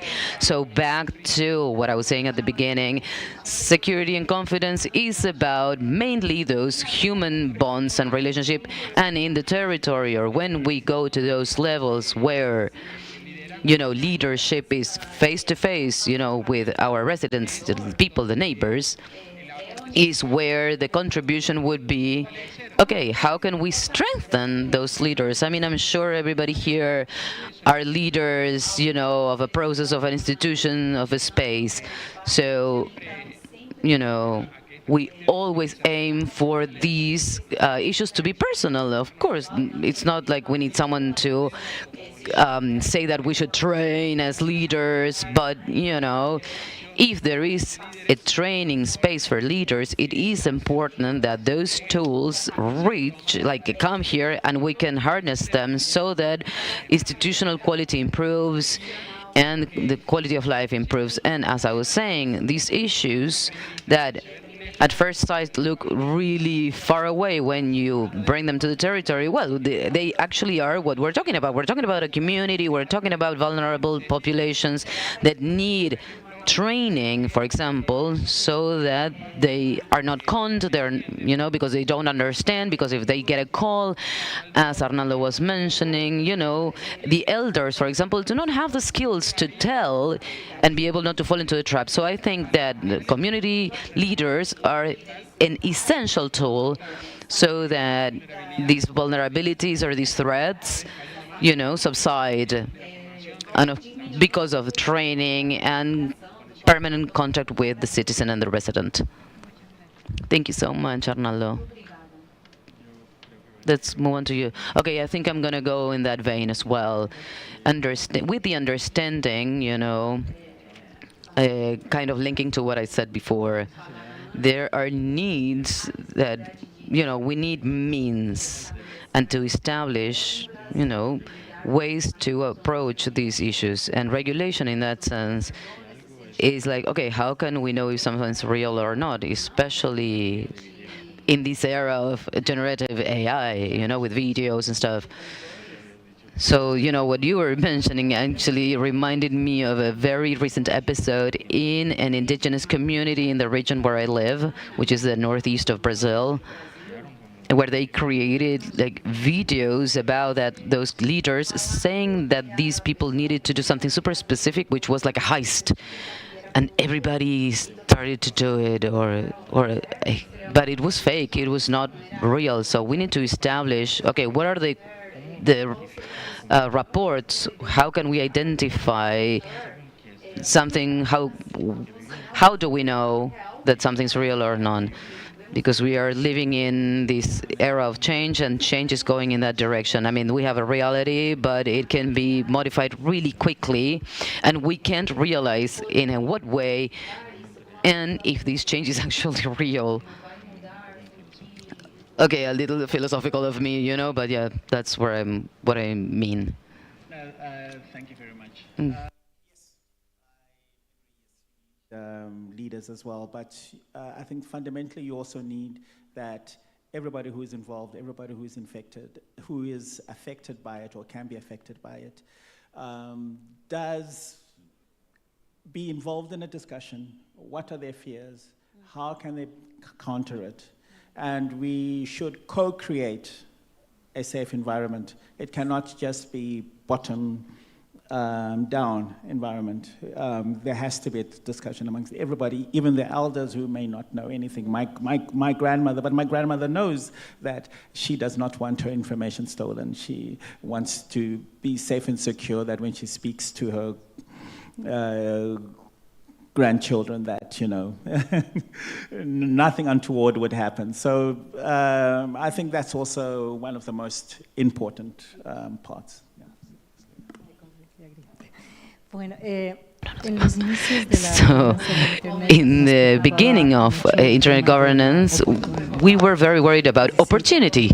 I mean, the positive potential that we were seeing in an internet which was interconnected, open, and interoperable. But now we know also that, that these apps, these services, which are digital and innovative and are connected to internet, of course, present risks. And the challenge, I think, in this ecosystem that we are operating within is not to get obsessed, not to become obsessed with this risk. And it can sound a little weird coming from me, but I'm going to explain. So I think good governance is that which supports the shared benefits and the distributed benefits, and that fosters collaborative answers. And here I'm going to connect to what Chengata was saying, about co-creation, to participate jointly in providing answers. In this case, in answers to risks, threats that digital technologies imply. I think that instead of creating a completely new approach to risk, the challenge is incorporating the collaboration and resilience from the beginning, from the get-go of our governance processes. And I think that the key word here is resilience. We cannot achieve resilience, and here I'm going to link back to what Roberto was saying. We cannot, I was saying, to ensure incorporating effective resilience if we do not move forward in inclusivity in the digital era in Latin America. Therefore, we don't even believe, or we don't build systems that are defragmented. One, for the use of digital technologies for economics development and human rights, and on the other hand, for security and trust. They are interconnected, and governance processes that we have should approach them as such, that they are interconnected. Now, on the other hand, I would also like to, a little bit of provocation to pose this question. We should, not that we should answer it right now, but my question is, are we really, getting deep into what fragmentation is, or whether fragmentation, as we understand it right now, and as we experience it now, is not a symptom, say, of services that are highly concentrated in networks? And that's why I just want to pose a question, and how this interacts or interweaves with attempts to control on the part of the state. So how do we understand fragmentation, and what can we do so as not to foster it in the way or in the model that is a result of services that are highly concentrated, with data that is concentrated in few hands, and these benefits are also concentrated in few hands. Thank you so much, Valeria. Okay, we have a panorama of what happened, what is happening right now, which is very valuable and really powerful, what we have heard and what Chengetai has said as well, in terms of not creating fragmented spaces, ourselves. So we need to talk about human rights and cybersecurity mechanisms on the other. But at the same time, say with this panorama and this scenario and these technological disruptions that we have touched on and the milestones, the cyber threats, where we seek to create safer spaces, we're going to move forward to the next block, where we're going to develop or elaborate on the future. What is going to happen at a global level? So in that sense, it's just two questions, but we are going to put them together because they are connected. So we are going to move on to global architecture and the summit, the Plus 20 summit. Right now, our context is that we are already thinking about the future. What is going to happen? How? And say all these scenarios, what do I take from that? And what value are they going to have, or relevant are they going to be at the global scenario? So I would like to ask you first, what structural changes or normative changes do you think will bring this summit for governance architecture? And how should renovate global leaders and national leaders to transform themselves into a bridge between cooperation, technical cooperation, and the need of a regulatory framework at a global level? Valeria, shall we start with you? I think that, the definition of internet governance, that the group work set in 2005 as part of the second phase in the Information Society Summit is really valid and is still relevant, because that definition, talks about the evolution of the use of internet. And this definition, when we talk about evolution, is valid, moving onwards. And to build this future, because it, encompasses a wide range of services, processes, issues, and applications. That on the one hand, and then on the other hand, the Global Digital Pact, I think, supplements this definition, because it includes in its agenda relevant issues around, the internet governance and AI governance.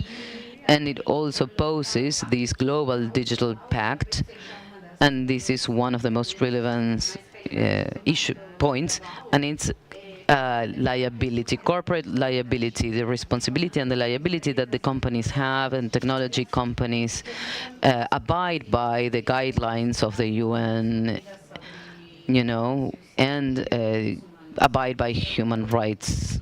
So I think that, following this does not imply that we change anything really important, a structural change, as we, say, in the architecture in the way that we have it right now. But we should, yes, accept that this architecture as we have it now should include regulation, as I have been saying, not only of the behavior of big IT companies and the way in which these practices by these companies configure the evolution and the use of internet, but also that we can think on how this architecture can reinforce the mechanisms of participation and the multi-stakeholder model that we have been highlighting in each of our interventions. So we do not need structural changes, I think, but especially especially in the plus 20, revision, we can revise certain points and reinforce certain areas so that we can have an architecture that shapes a more efficient governance that is more participative, more democratic. All right, I'm going to move on to Chengutai. Thank you very much.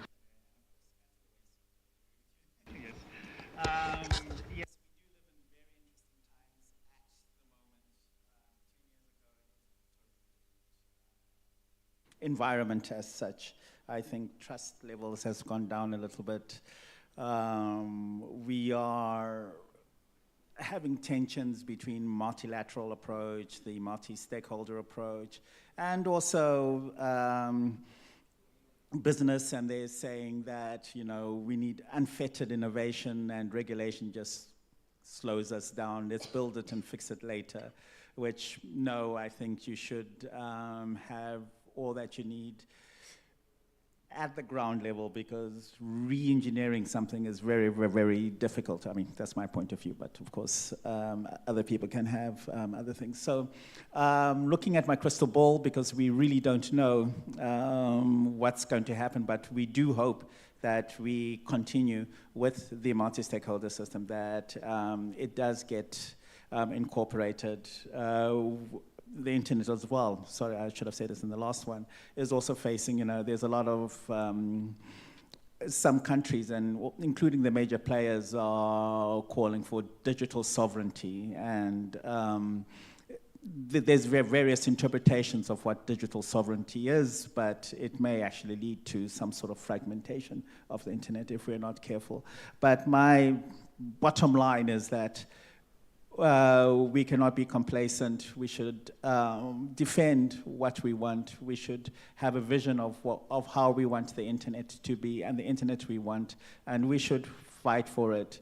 We should approach our governments through either the national and regional IGFs or directly as well, because some of you have got these direct approaches to the governments, because at the end of the day, the governments do make the final decision, but those decisions can be shaped by other stakeholders. So we should not sit on our hands, and we should carry on the spirit of WSIS, because WSIS was a great multi-stakeholder experiment, and it should carry on beyond to 2025 and beyond. And hopefully in a couple of years' time, the world will settle down a bit more. Yeah.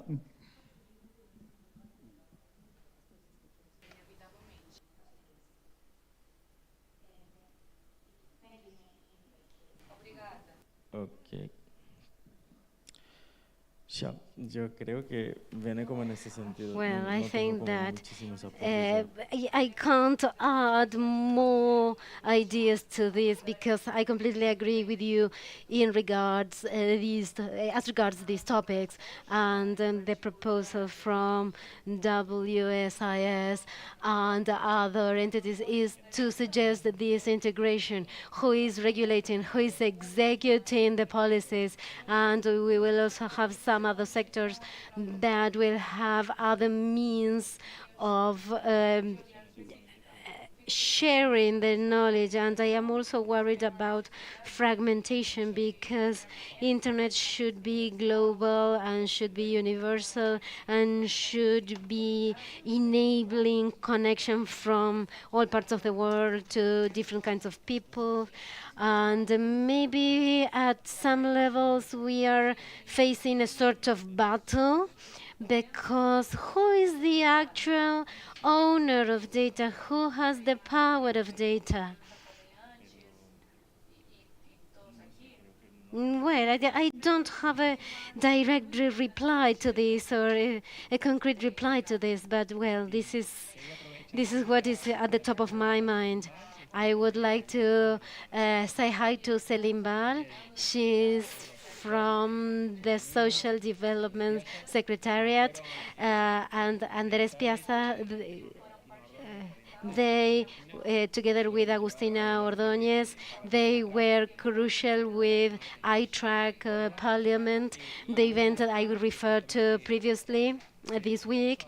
And one of the topics that we discussed yesterday was a more philosophical approach to what we're experiencing as human beings. And as I see it, these debates 20 years ago were not affected by the level of uncertainty or the levels of anxiety. The levels of, let's say that we are unaware or we can't understand what is actually happening because we are facing a situation where the technology is overwhelming the human experience. And we are certainly facing a revolution as in other ages of history, in other times, of course. We are now living a revolution as well. And this common sense gather us, this level of uncertainty, this fear, yes, all are factors that make us generate bonds in order to find answers, yes? I am 35 years old. I consider myself rather young, and I've been seeing the advancements in technology, and since my early age until now, I'm still trying to understand how to use technology. We will have certain challenges, of course, and this level of uncertainty, well, I might say that maybe in the future I will be replaced by AI. I will be replaced by a chatbot. And in these debates and these discussions, if we look back 20 years ago, in the present scenario, we are living with a high degree of uncertainty, and when we go to the territory, we see a higher level of uncertainty because, okay, I have this, but what should I do with this? What can I do with this? So it's not a browser just to search for information.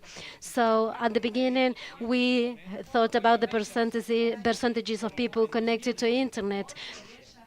Those were the debates of the past, but now the debates of the present go around implementation and adoption, because we are thinking about the skills of the private sector, yes, labor, for instance, or SMEs, yes, and the adoption of technology by SMEs. Therefore, we would have economic concentration in just a few actors.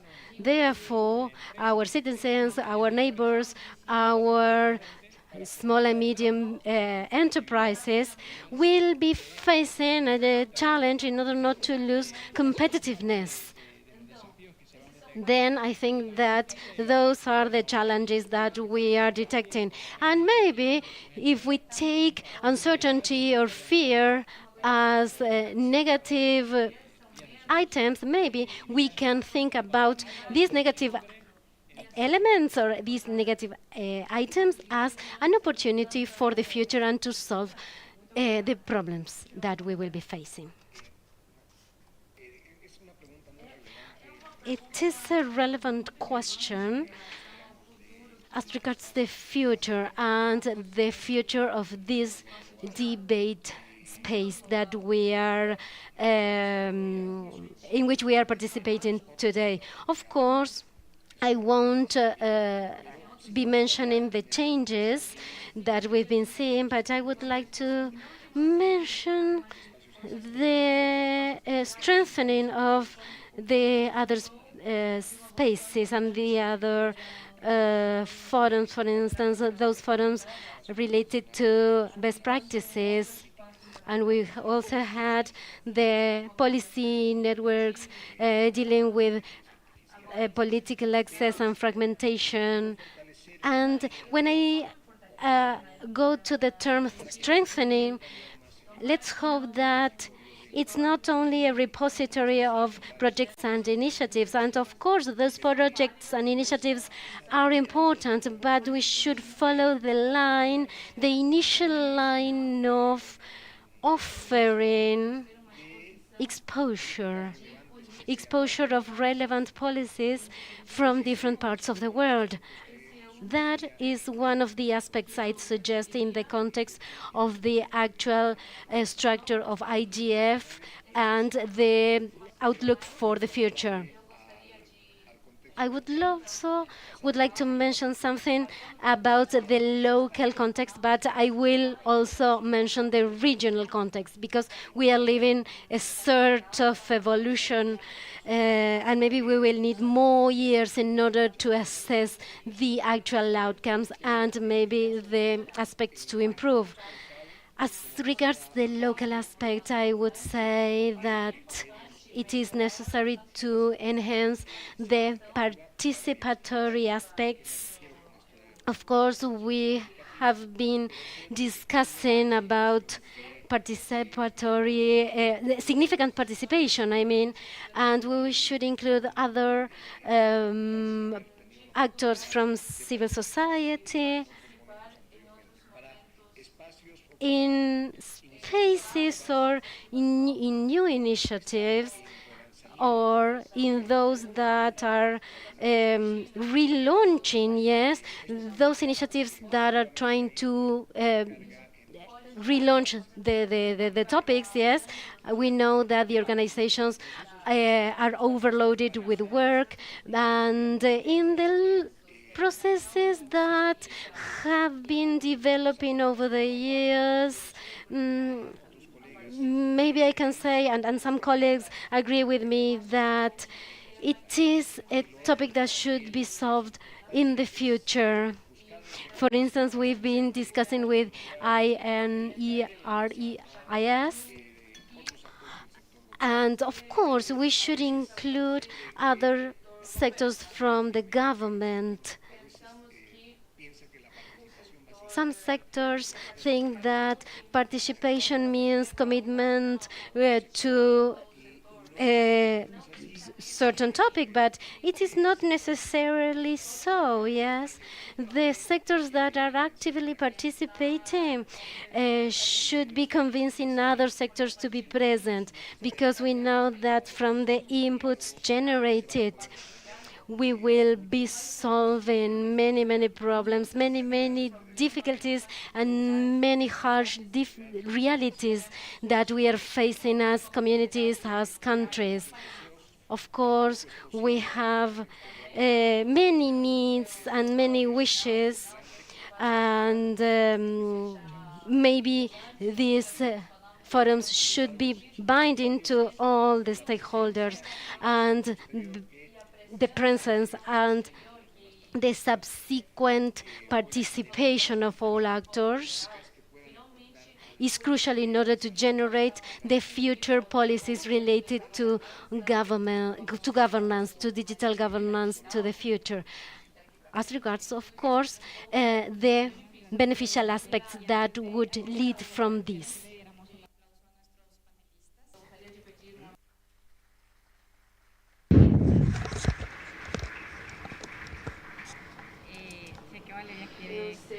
I know Valeria can supplement the answer. May I?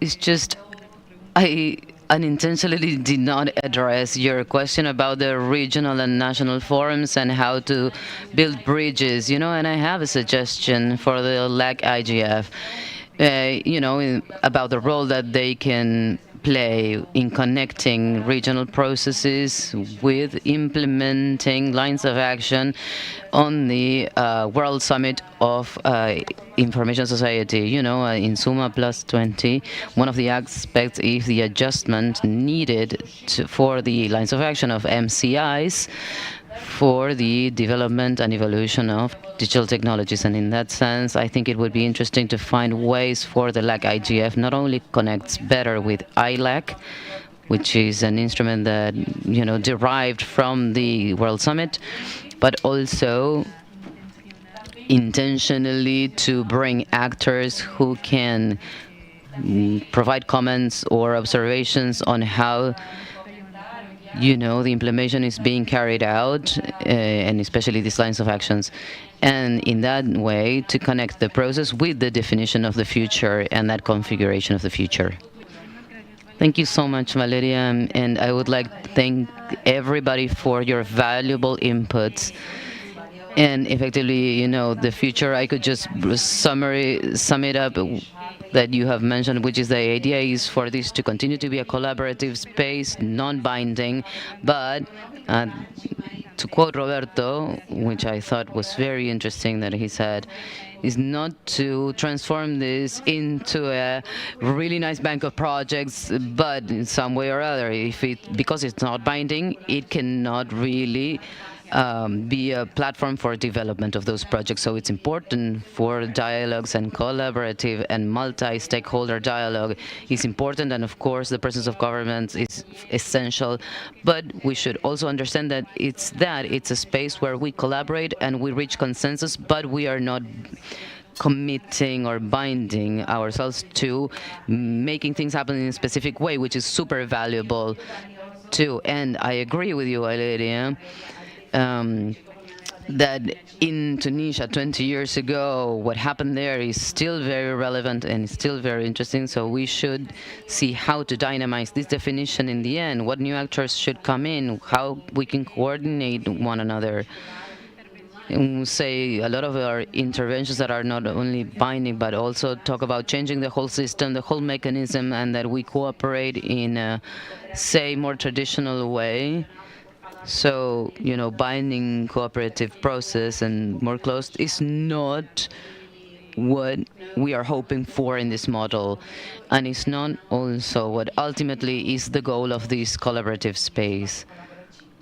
So I would like to thank everybody for your attention. I would like us to close with a short, brief statement from each. Valeria, would you like to begin? Okay, something super quick. I would like to close by saying that we are responsible for building something better than we have today. And I think that there is still the possibility of building alternatives and building models of governments that are useful for the people and the planet. I think that part of the key to that is in reclaiming that real openness, decentralization, and combating fragmentation. So my bet would be on alternatives. We need to build something better than we have today.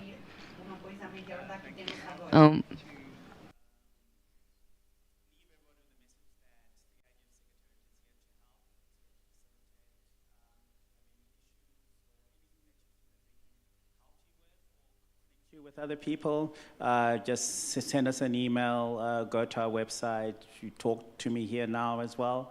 And please also know that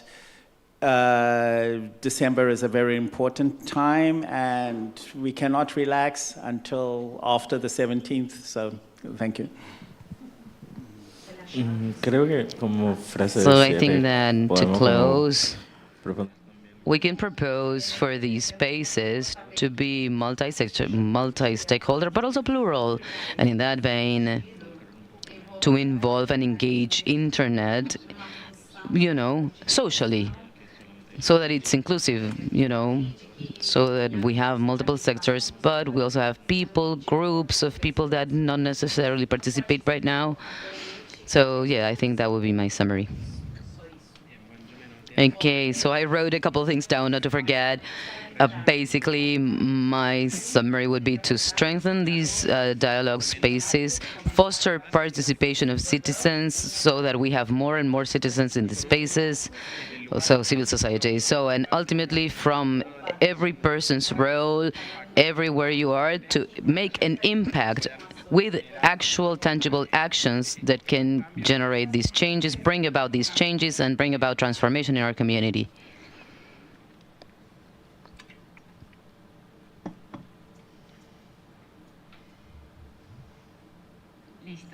Okay, Roberto, go ahead. Thank you. Okay, so on my part, I would like to say that we should continue to believe in this model beyond, the phrase multiple stakeholders, the concept of inclusion and participation. Okay, let's make this a reality and let's be actors ourselves in this. We have had the opportunity to participate before. Okay, so we should continue carrying the message for those who have not heard it yet and to expand this band of dialogue here on. Thank you, Roberto. Thank you, Camila. Okay, I think we have a couple questions online. So, Lillian, please go ahead. Okay, thank you so much. We have a couple of participations on YouTube and Zoom. People greetings, comments. So I'm just going to deliver 3 questions. One from YouTube is saying, in what way these future projects reach educational institutions? And then on Zoom, the question from Reinaldo Alonso Reyes, who is asking, okay, so we have a civil society specialized in AI node and with multiple stakeholder. How can we contribute to issues about a transparent, ethical, and safe AI, which we can explain for the benefit of society?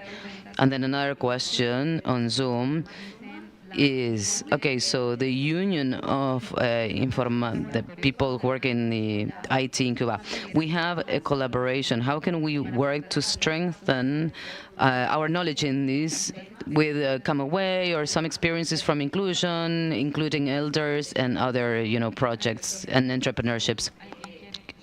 I don't know if anybody would like to reply.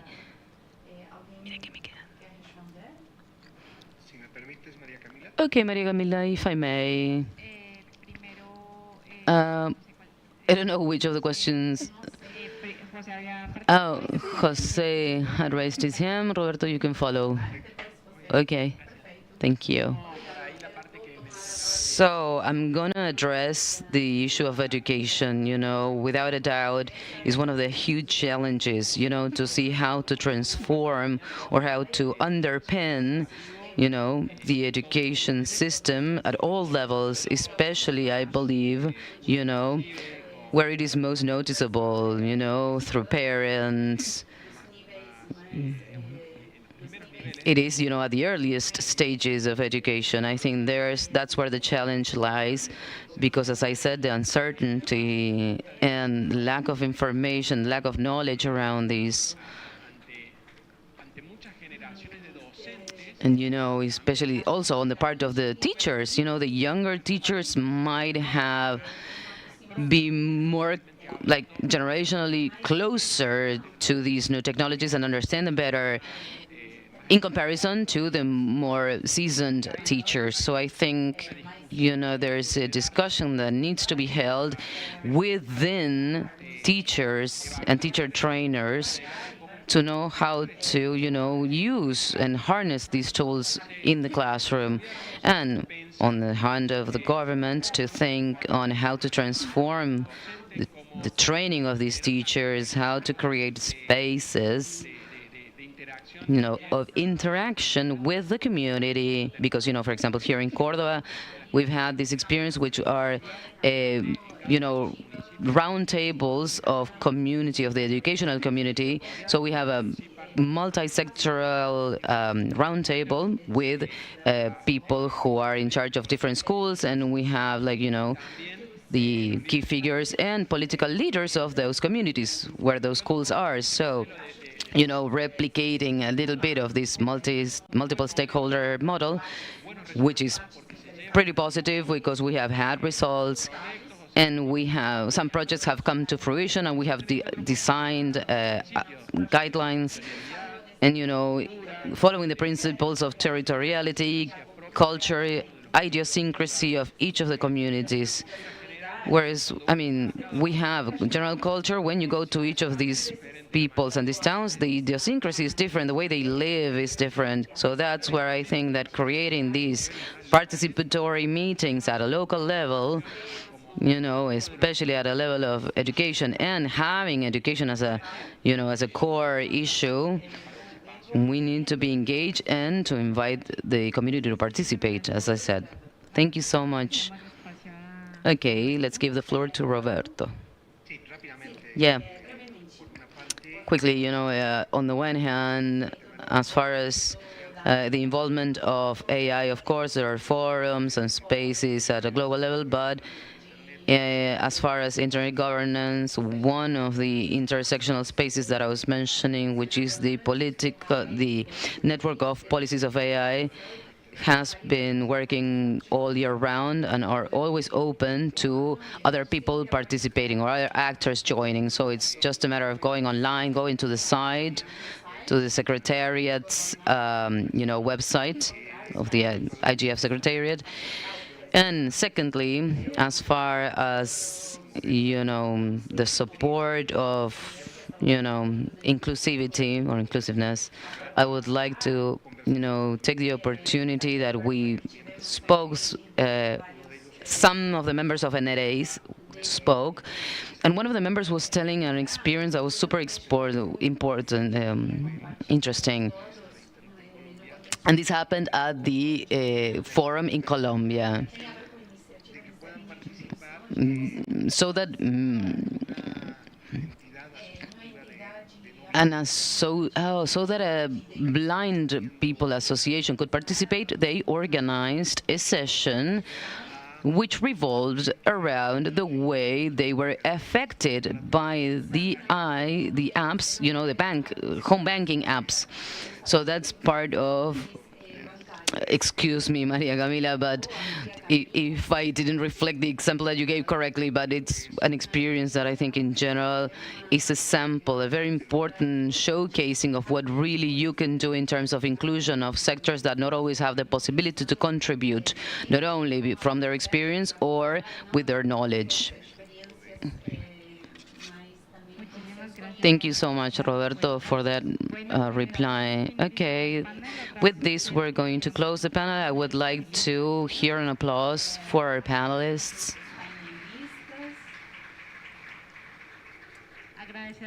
And I would like to thank you for your valuable inputs and contributions and for keeping this conversation alive and active at a local, regional, national, and international level. I think that this is a super valuable issue to deepen on and to work on so that we can avoid falling into the problems that we have already touched on and the different risks, that we are running or that we might run. Thank you so much, and we're going to move forward with the next panel.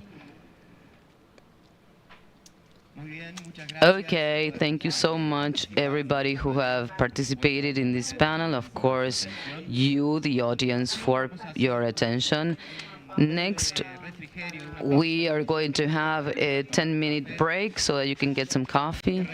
So please remember to check out the program. Remember, this is room number 1, but there are other talks in rooms number 2 and 3. The organizers will be, here to help you to locate the rooms. I'll see you in a few minutes.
Hello, welcome again.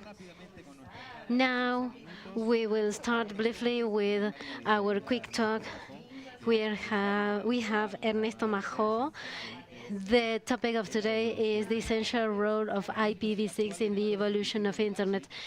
He is the executive director of Lacigf. From 2015, he was the deputy director in the strengthening of strategic relationships during this period, and his position, he was a key actor in the communication with stakeholders and in projects of cooperation promoting the development of Lacigf in the region.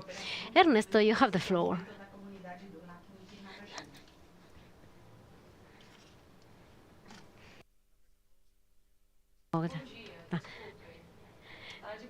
Good morning or good afternoon. I will try to be brief. Okay, 15 minutes, it's just, let's say, enough time to communicate my message. And, well, why is that we are addressing this topic today?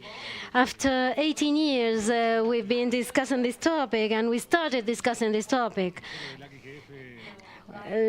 Lacigf started with these discussions. It was a very modest start, and I was part of that humble start. And in the topic of IPv6, it is essential to the very origin, or to the, let's say, the resources of Internet, go back to the very origin of the discussion around Internet governance. Therefore, in this case, I think that it is very important to take into consideration the notions from the previous panel. And I have an idea in my mind that it's, well, topics go back, yes, because we have newer members of the public, yes, newer members in the audience, and in some, of course, the world changes. In 18 years, in 15 years, in 18 years, we've been seeing different realities, of course. Therefore, the role of one of the foundational protocols of Internet, which is the IP protocol. So let's see if I can move the slides. Yes. My name is Ernesto Majo. I am the executive director of Lacigf, the entity for Latin America and the Caribbean. It is, of course, for Internet addresses, and this entity received the recognition in 22 following a process developed by ICB2. And, well, this process was under review and is under review. It is a document that tries to establish the commitments and the principles of different entities and institutions, including the protocols. And they should follow these guidelines in order to be included in certain guidelines and recognitions. My organization, or the organization that I represent, is a non-profit organization. We are based in Uruguay. We have received the recognition from Uruguay as an NGO to fulfill a technical role in order to manage and maintain Internet addresses registry, because this resource is fundamental in order to deploy the networks that make up Internet as a whole. We have some essential items. Of course, Lacigf is in charge in the assignation and administration of IP and ASN. And as regards the way we work, I can say that we take into account bottom-up processes in discussion and debate, We are open and participatory, of course, and we should apply rules developed in an open and participatory debate. Any person having an idea or having a sort of interest related to these topics, of course, they can bring their ideas to us, and this idea, of course, goes through a process. We have a process for development of certain policies, and those ideas are turning into agreements, and later they are turning into policies, actual policies that we apply in the administration of the addresses. And this process, as I said, this is the process that we use, and the forum is where we have these debates and these agreements in order to incorporate new rules for administering our resources, or the actual resources that we have. This is just a sample of the different registries that we have at global level. We, as an institution dealing with the registry of Latin American and the Caribbean region, we have 33 regions, 33 territories, and we, as you can see, that there are 4 other registries that have a sort of regional responsibility in different parts of the world. And of course, as you can see in the map, they represent whole continents, or almost whole continents. And the origin of these institutions is to fulfill this role of administering the addresses. And at the very beginning of Internet,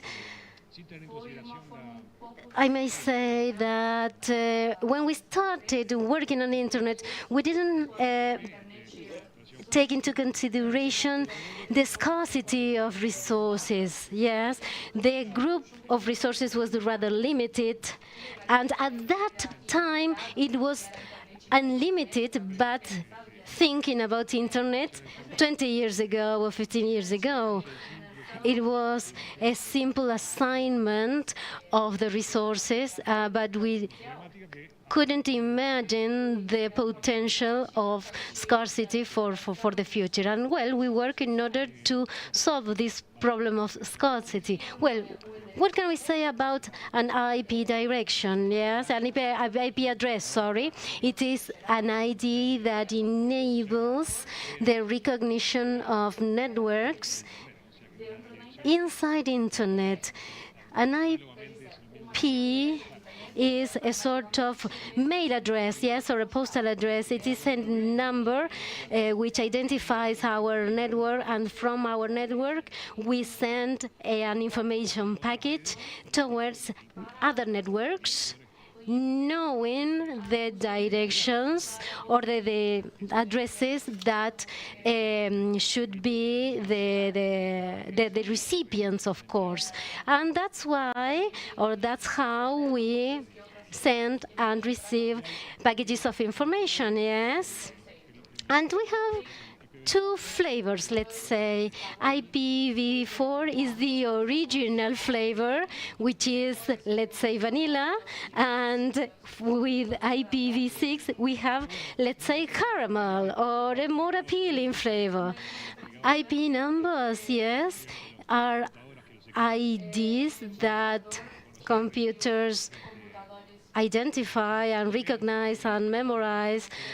But of course, for humans, it is very difficult to memorize the numbers that you see on the page. And that's why we created DNS. Yes, it is the analogous name. So we translate the number into actual words, yes, actually a domain name, yes. And through a domain name, we are actually using an IP address, yes, in order to send information, of course.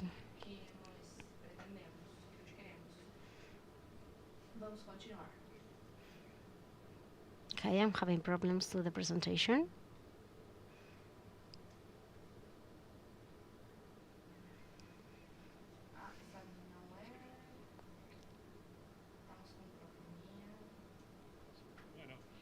Well, let's continue.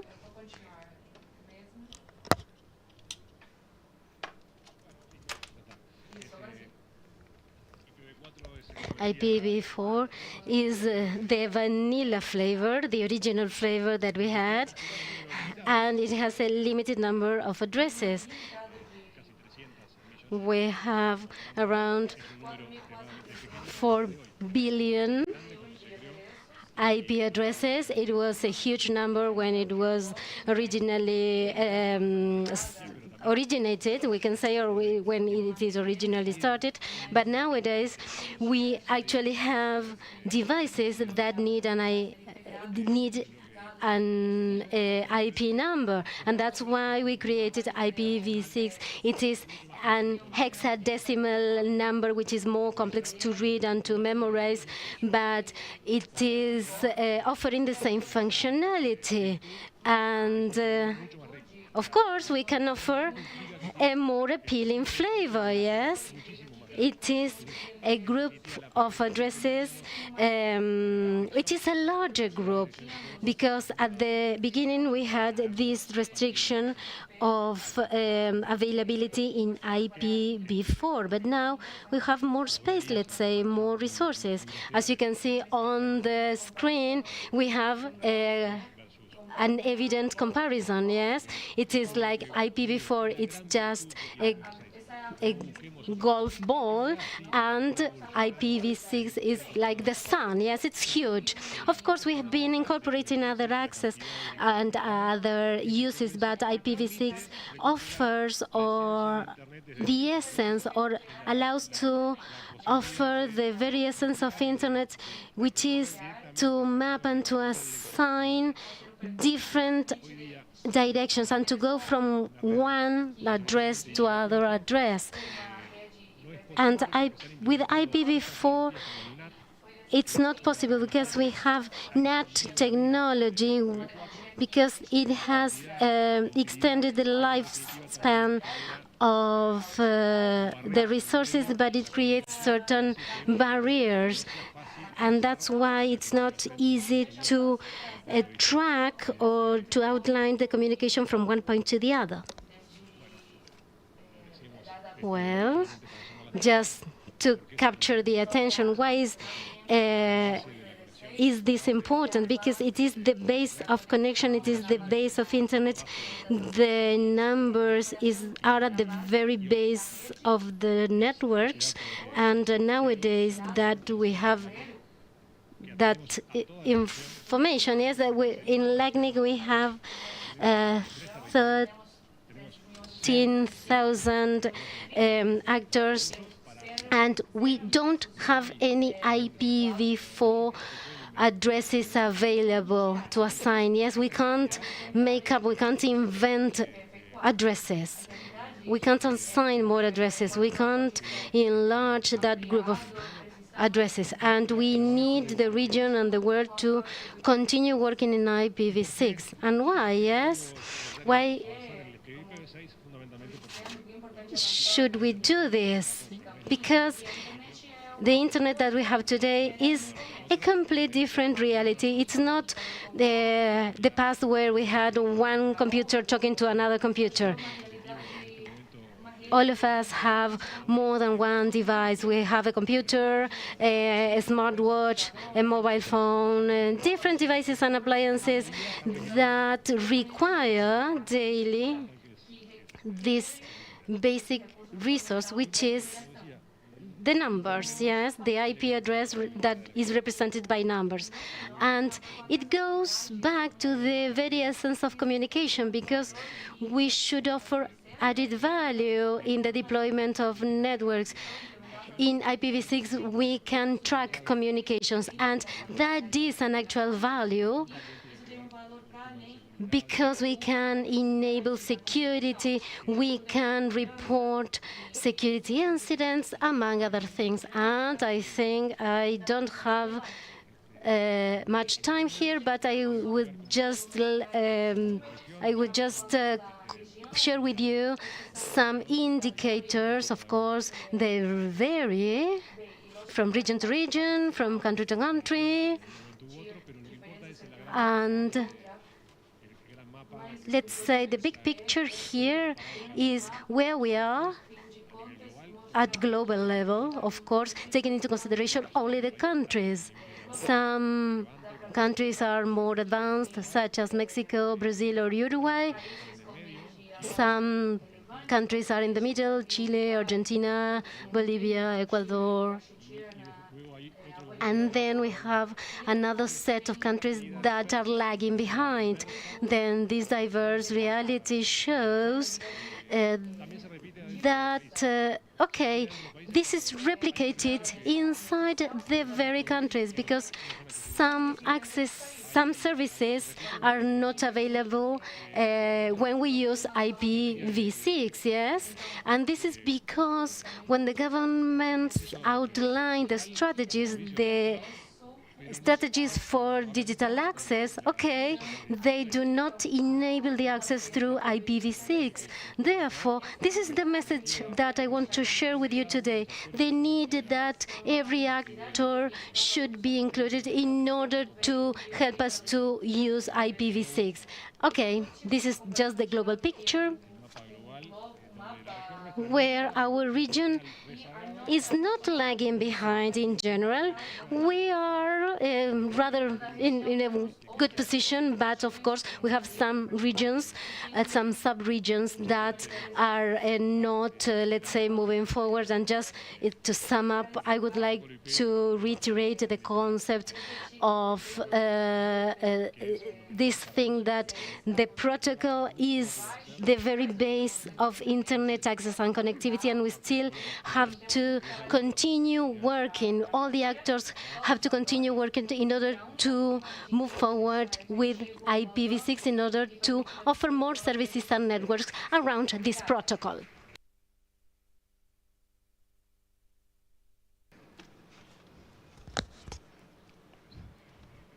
I don't know, it's up to them. Okay, we'll talk later. Okay, yes, we will invite you, but because of timing, once this next session is over, we invite everybody to ask questions. Ernesto, thank you so much for this talk. We invite you to continue to stay with us, stay there to the side. In this room, we have significant cognitivity and inclusion opportunities in Latin America and the Caribbean. As a moderator, we have Ana Laura Martinez, who is a coordinator of technical regional aesthetic coordination and NIC.br. Also, the virtual moderator will be Flavio Wagner, and we are going to invite, of course, Ernesto Majo from LACNIC. Please come up.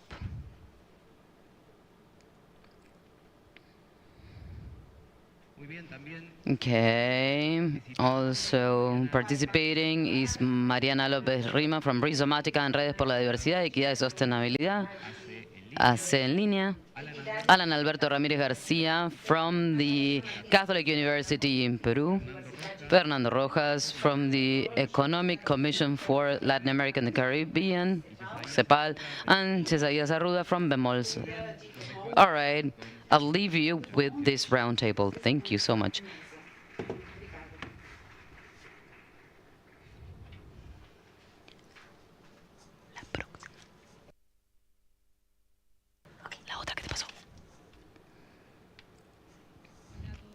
Hello, everybody.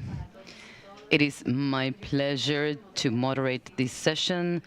We really thank your presence and interest. We have a huge challenge ahead of us because the session was planned to last an hour and 15 minutes, but we are a little bit behind schedule. So we have asked to do it in 30 minutes. So we're going to do our best to convey the takeaways in this short time that we have. I'm going to start introducing myself. I am Ana Laura Martinez, as you have heard, and I am part of CETIC.br. Linked to the Brazil's .br. We are going to focus on significant connectivity. We know that it is very relevant, mainly due to the increase of the people connected to the internet, and that it is very significant, and to analyze a little bit more in detail that percentage of increase. Is it really significant? It is. It is precarious. What part of the population is affected? What part of the population is connected in significant manner? And how can we talk about digital inclusion and in the exercise of which rights and in the participation of which kinds of activities? These are our questions. So I'm going to tell you a little bit about our dynamics, which we are going to adapt. We're going to just start with a presentation by Fernando. I was actually going to address this as a panelist, but I'm going to take on this role. Via Corrales was going to moderate this session, but she couldn't come, so shout out to her. So I'm going to, play this dual role. And we are going to talk about, the method to approach this significant connectivity in the region so that you can get familiar with the concept and we can think how to really, bring this down to earth for us to inform public policies, for advocacy, make different decisions. So we have a really deluxe panel with multiple sectors, or representing multiple sectors, private, government, international organizations. So without further ado, I'm going to give the floor to Fernando Rojas so that he can introduce this to us.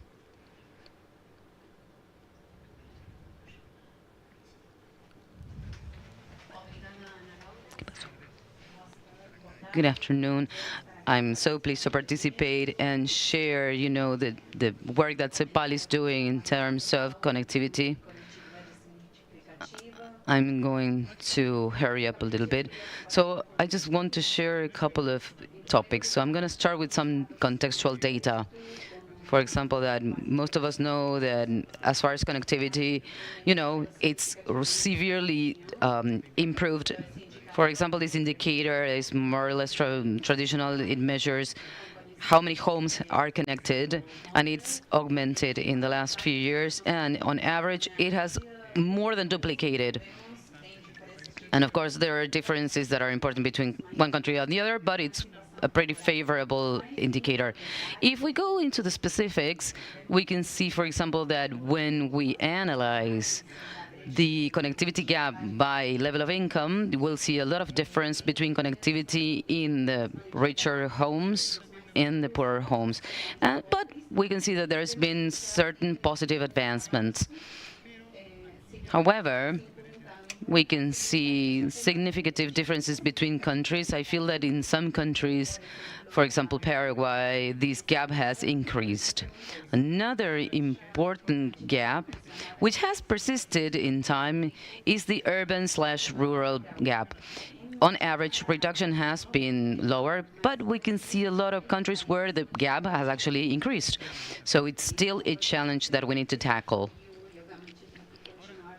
Now, I just want to mention also that when we analyze connectivity, it's not enough to talk only about access to internet. There are other elements that are involved and that will determine whether it's significant or not, if it's transformational, right? Just to mention one, it's quality, and I am going to reference the evolution of speed.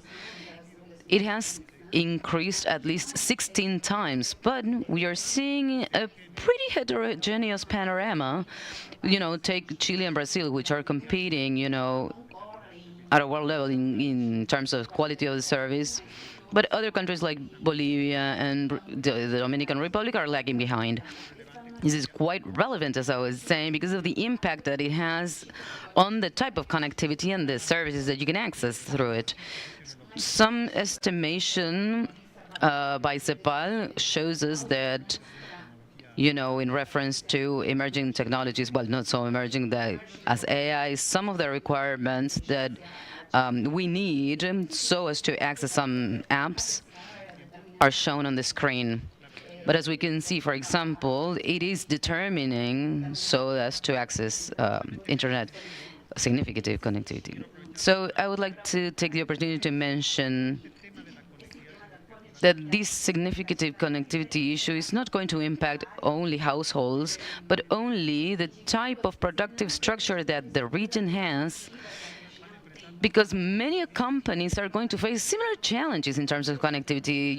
This chart is showing us that basically 98% of companies in the region are micro or small. So they have similar challenges in terms of connectivity.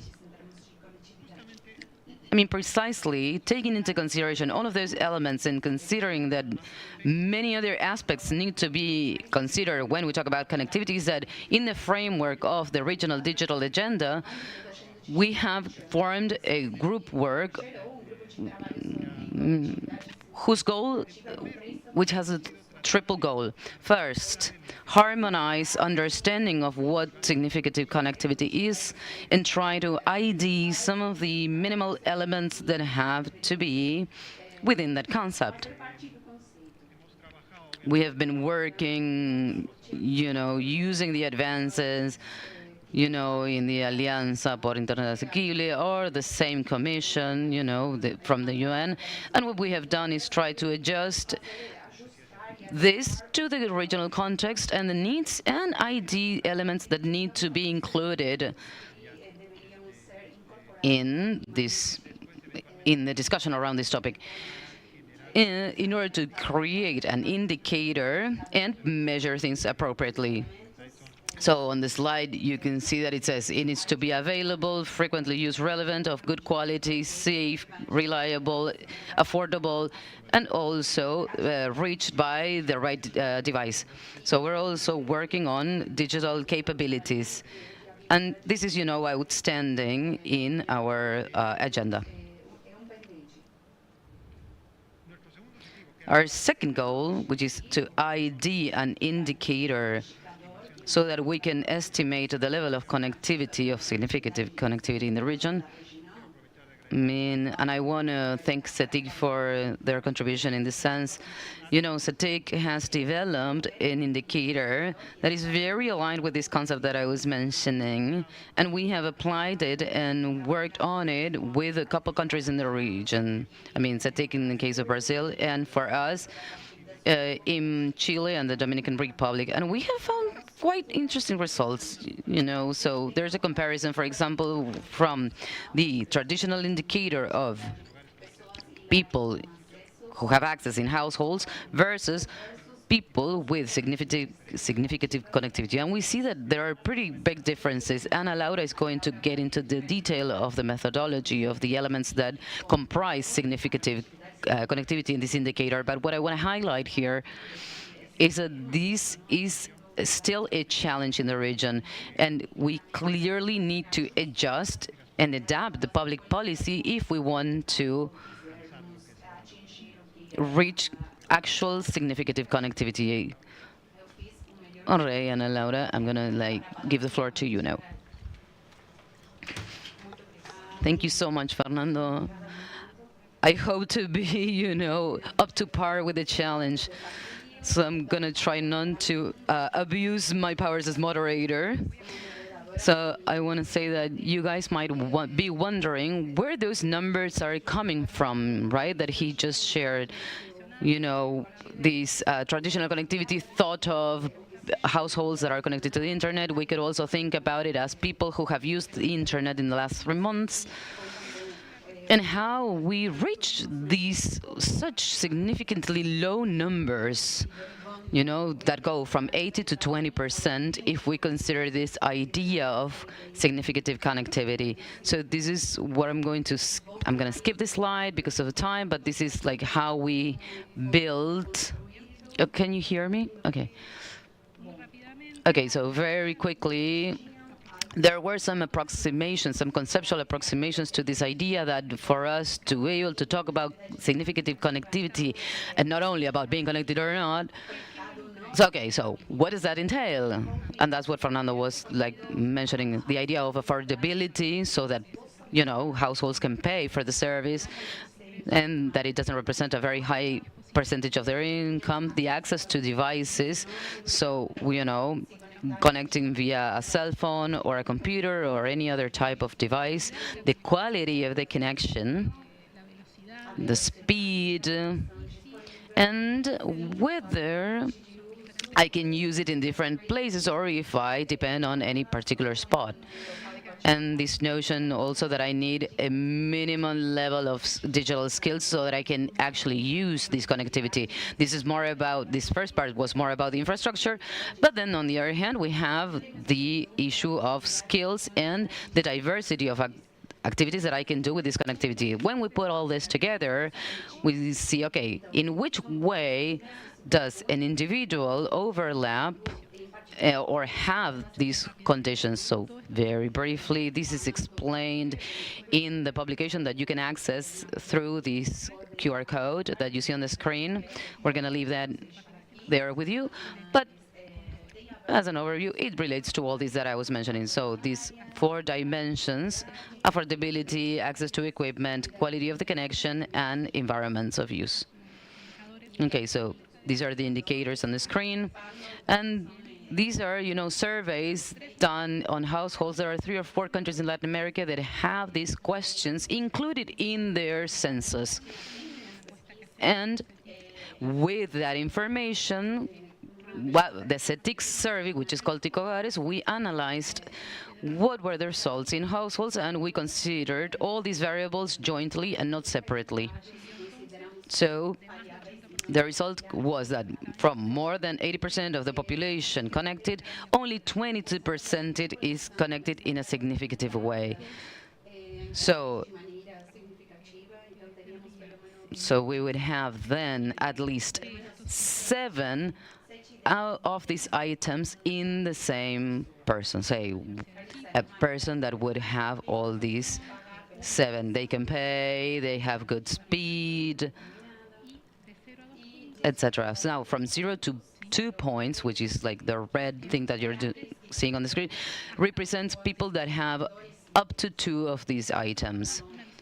So we have a more complex and granular overview of the use of their individuals and in which conditions they participate and connect. And so we are not measuring skills. This was like outside of the indicator, but the other items that we are mentioning were included, which was about infrastructure, affordability, and environment. So you can see the evolution throughout time from 2016 to 2024. The white bar is the users, right? You can see in the last 3 months. And the blue bar indicates who are connected in a significant manner. So it's a very big difference, and it has really different consequences in terms of political decision making. So you have the distribution. You see red was for 0 to 2 points. So 1 out of 3 points is connected in a very precarious way. And 22% would be would gather 7 of the items. So of course, I cannot get into detail in this slide, but we have a distribution per year, area, gender, socioeconomic level. You can see how the red bar is distributed. And I am reaching the end of my time, but this will be available so that you can look at it, and any countries that has these surveys can calculate their index of significant connectivity. So, and I want to tell you very briefly about the relationship or the correlationship with the type of activities that people manage to do online. It's pretty directly proportional to the sophistication of the activity. So there you see how they use them, and you see the bars, the different scores in the index with the type that the activities that the people manage to do. So with this, I really thank you for your attention, and I hope that this quick overview gave you an idea of what this proposal is about. And without further ado, we're going to listen to reactions, comments, and contextualization of this discussion from the point of view of the members of our panel. So the idea, what I'm going to propose, and if we have a few minutes, we're going to try to give you guys the floor so that you can ask questions. But the idea is basically so that they can tell us, from their experience in their sectors, and their practice in relation to digital inclusion, what reflections come about from this approach to connectivity to, account for inequalities, the digital inequalities in the region, in terms of incidents in public policy and civil society. And also, I would like to say that we have a representative of civil society that is participating online. So please, briefly, I want to ask you, starting from Alan, who is a specialist in public policy, to tell us his reflections and his reaction to this topic. Thank you so much. Can you hear me? Yeah. Okay, I'm Alan Ramirez from the Catholic University of Peru. Thank you so much for the invitation. I'm so privileged to share the panel with Fernando and all the representatives of these institutions. About this issue, I would like to quickly mention 3 points. The first is the quality and the universal connectivity is part of the public agenda at a global level. And also closing the gap. Then secondly, what the challenges are in relation to connectivity, especially at a subnational level. And lastly, what are the opportunities that we can find in terms of new perspectives of connectivity, especially in rural areas. So as far as the first area, as Fernando mentioned, we have a group within the framework of ILAC in CEPAL. And this is very important because it lets us align efforts and at the same time conglomerate data and process it and articulate processes or coordinate efforts so that we can approach this connectivity. The Internet of Things has this project that is, promoting and measuring universal and significant connectivity, which has a series of global efforts at a telecommunications level, so where they seek not only to promote training opportunities, but also seek to make everything more appropriate and to align things at a structural level, especially in terms of measurements. Also, the IGF has a network of policies, especially the one about significant policies, which has gathered experiences and global efforts in different places, especially like on how they have been able to apply new perspectives in closing these gaps, understanding that significant connectivity, as you were saying, is part of a concept that implies much more than going online, but going online through high-capacity networks, technically speaking, because we're speaking about 4, 5, 6G or fiber optics or optic fiber networks, and the conditions of affordability, and also how, the devices that people have. So, and also the digital skills. There are a couple of, things that enable people to connect and access. So there are different global efforts that we can harness and that we can learn from if we have these spaces of interaction and dialogue. Secondly, the last slide about Brazil was showing this, and there is a subnational analysis. And I think these analyses are super relevant because in the case of Peru, for example, we could single out 4 types of regions, regions that have high levels of income, medium-low level of income, and low level of income. This simple structure can help us assess the level of connectivity. And even going broader, speaking of access to services, there are very important gaps that need to be tackled in a different way. Specifically in the Peruvian jungle, the Amazonian jungle, what you can find are huge gaps in comparison to more urban coastal zones. So there's collective recognition, but we need different efforts so as to measure them appropriately and be able to structure and channel resources, geared towards those particularities. Lastly, what type of opportunities we can find? Okay, so connectivity is usually the result of public efforts and also private efforts.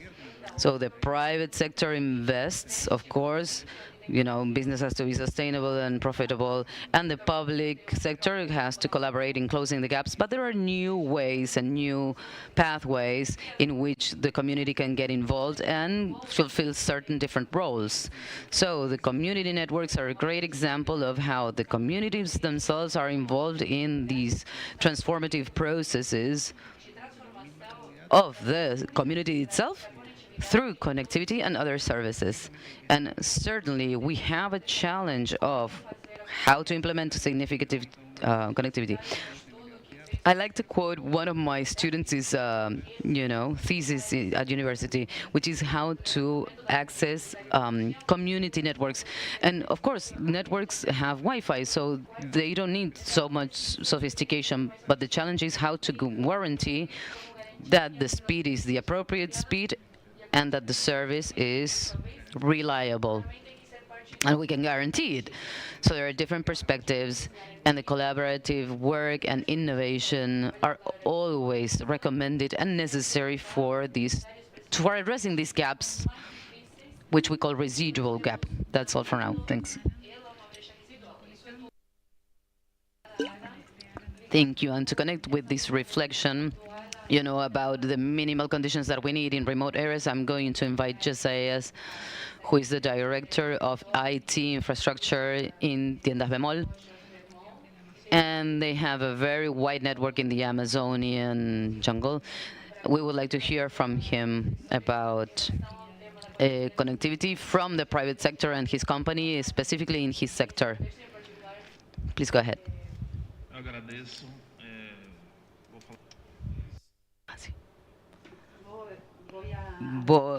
I'm going to speak Portuguese briefly. We are a company that is in North, and when we talk about connectivity, significant connectivity in Brazil is a challenge. We saw that 22% of significant connectivity in the region, in the northern region, has 450 municipalities, is the largest geographical area in Brazil, which is the state of Pará, for example. We have 8 or 9% of significant connectivity in the Amazonian, is 16%. So in the last 14 years at Bemol, we applied a simple process to take Wi-Fi and internet to the community. Today, we have internet by Wi-Fi, radio, and any different kinds of connections in 67 communities in the Amazonas.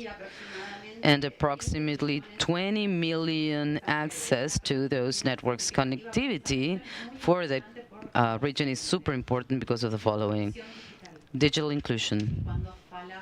When we talk about this, we are including, we're talking about social inclusion, which is vital. Because we live, for example, in the post-pandemic times, you can clearly see that we are facing really big challenges to connect.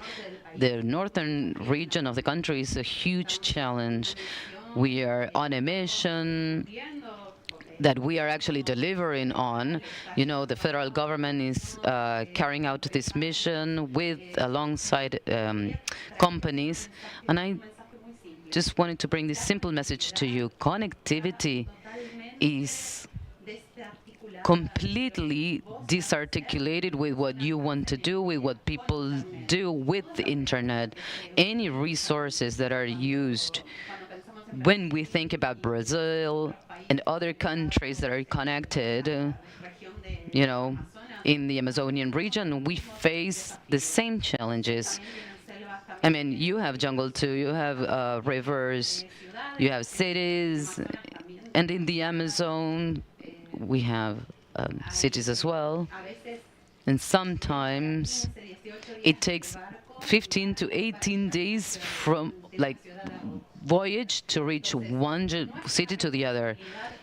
So we are responsible for connectivity, and it represents much more than access. It also represents education, health, inclusion. And social inclusion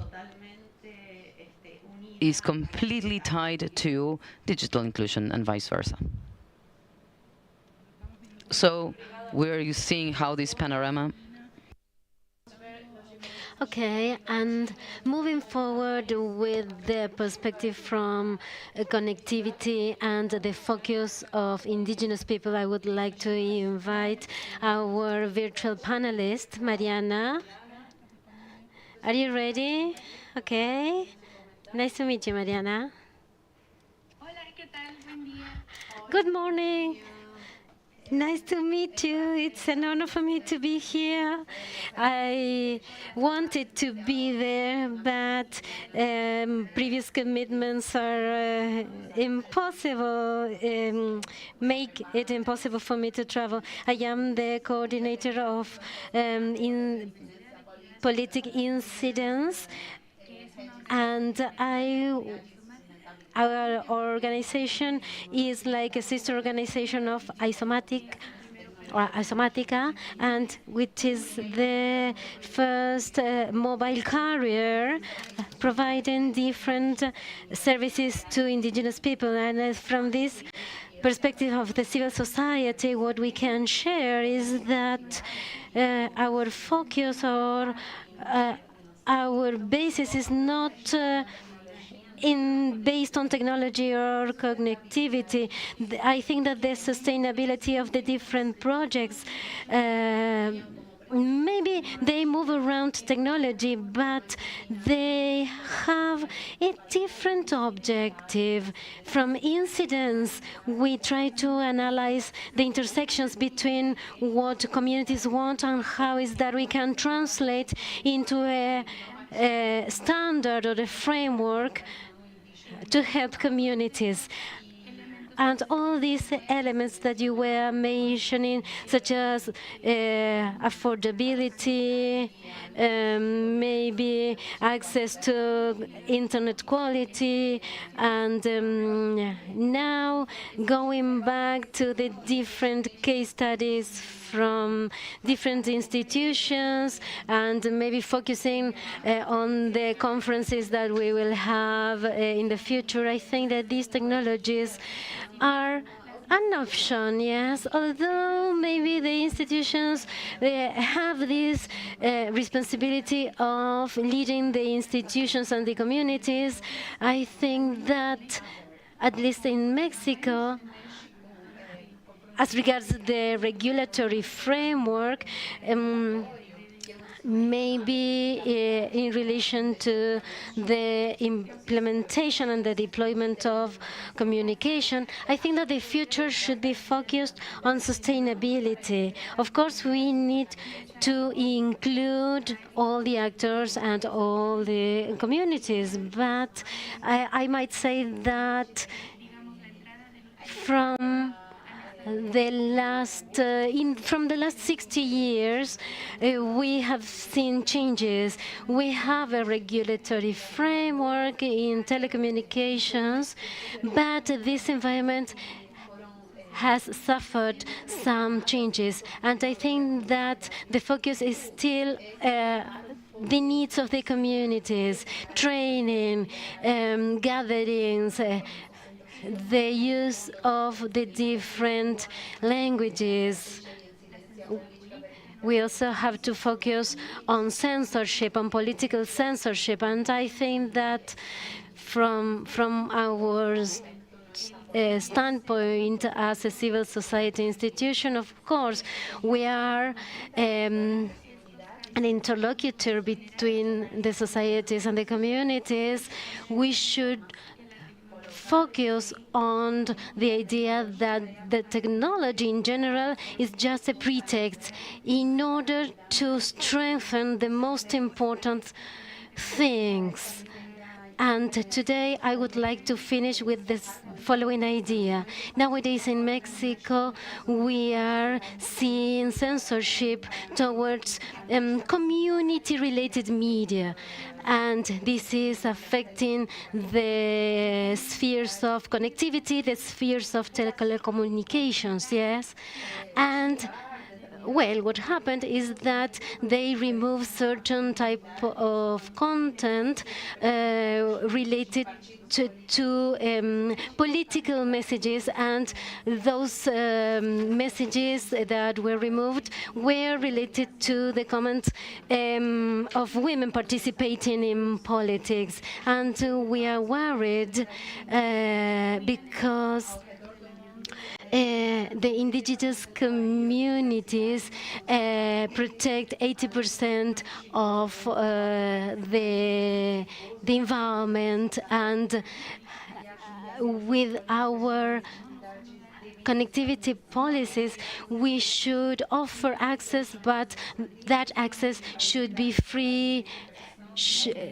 Freedom of speech, of course, it is crucial, and maybe the final idea would be that technology is not the center. We should be focusing on the needs of each territory in particular.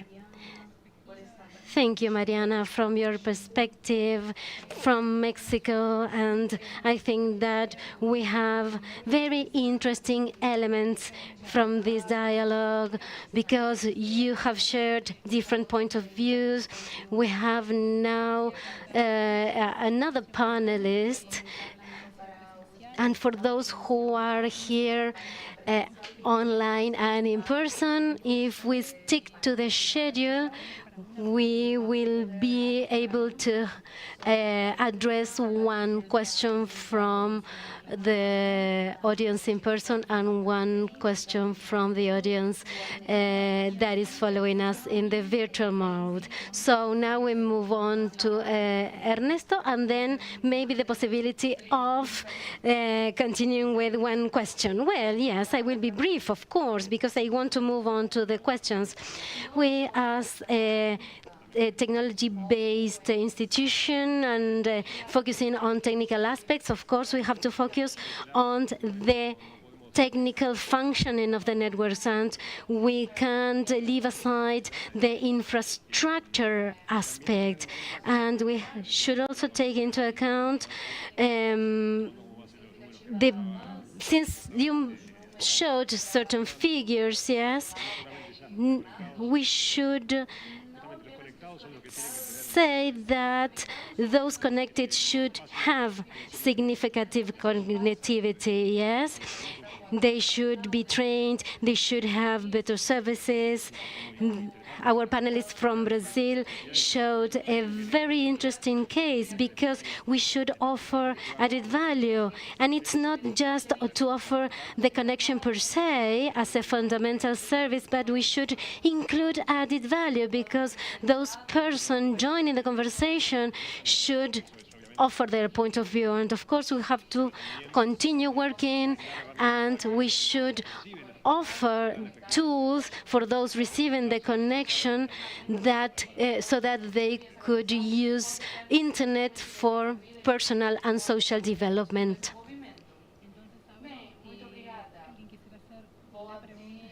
Okay, so now we're ready for questions. Do you have any questions? Maybe online, in person?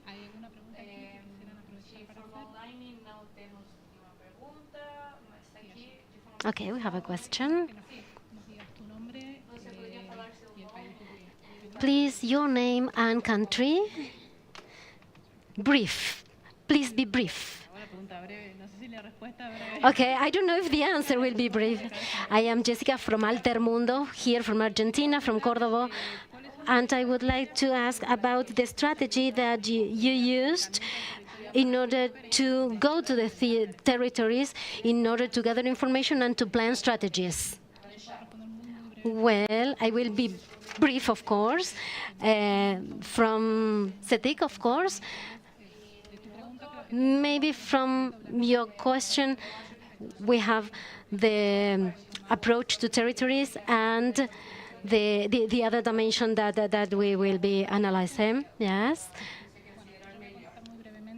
I would say that in order to gather information, we used surveys, and then we had a representative sample, and it is a qualitative piece of work. And this information that I presented today and the information that Sepalt shared, this is the way in which we worked, yes.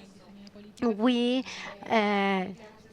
used that information, and in order to outline policies, plans, and different models, of course. And maybe we could use those pieces of information in the particular countries in order to develop public policies. Well, in the exercise we completed with the Dominican Republic and Chile, the challenge was that we didn't have information. In the Dominican Republic, we had to identify the missing elements in order to generate what we wanted. And we are including new questions in the surveys, and the same situation happened in Chile. So now they are incorporating new questions so that we would have a broader landscape in the future when we gather the new results. Alan? Would you like to share your view? Well, basically, I think that the question is really important because this dialogue enables us to enrich our continuous work. How is that we connect, and how is that we process data, and how is that we go to the territory and address the cultural issues with respect, of course. Isaias? I will be very brief, of course.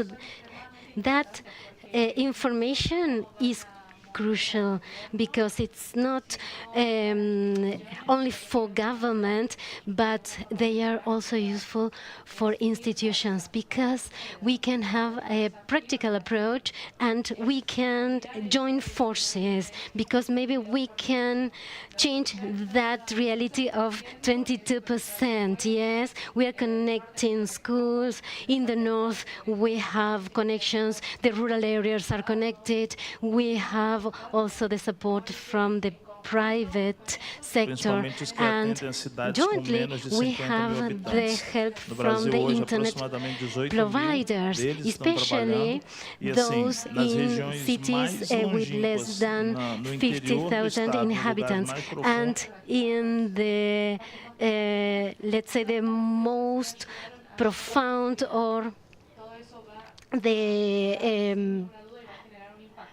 let's say, the most isolated regions, they are improving, and of course our work will generate an impact. Our strategy, of course, is to address the topics jointly, try to offer information to all the stakeholders so that we can identify some items in which we need to work together. In different countries, of course, we've seen, well, with IPv6, the adoption was really low, so that we worked with the communities and the government so that they could identify the spaces where you could lift the restrictions and enable the deployment of IPv6. And of course, this is part of our work, and we are ready to work in coordination, yes, with all the parts. And Mariana, yes, your final thought about this? Thank you, Anna. Well, I would like to say that precisely this is the importance of developing skills, developing capacity. And nowadays, the communities are the ones that reporting this information. We work with an institution promoting investment in telecommunications. And they have a project from 60 years ago, and now we are covering a great percentage of the territory. In certain regions, the signal is not affordable, is not good quality connection, so we have to work with the communities. We have different projects and different approaches to go to the communities, but addressing other topics, and then we include this issue of connectivity. And now they have this figure of cooperative work.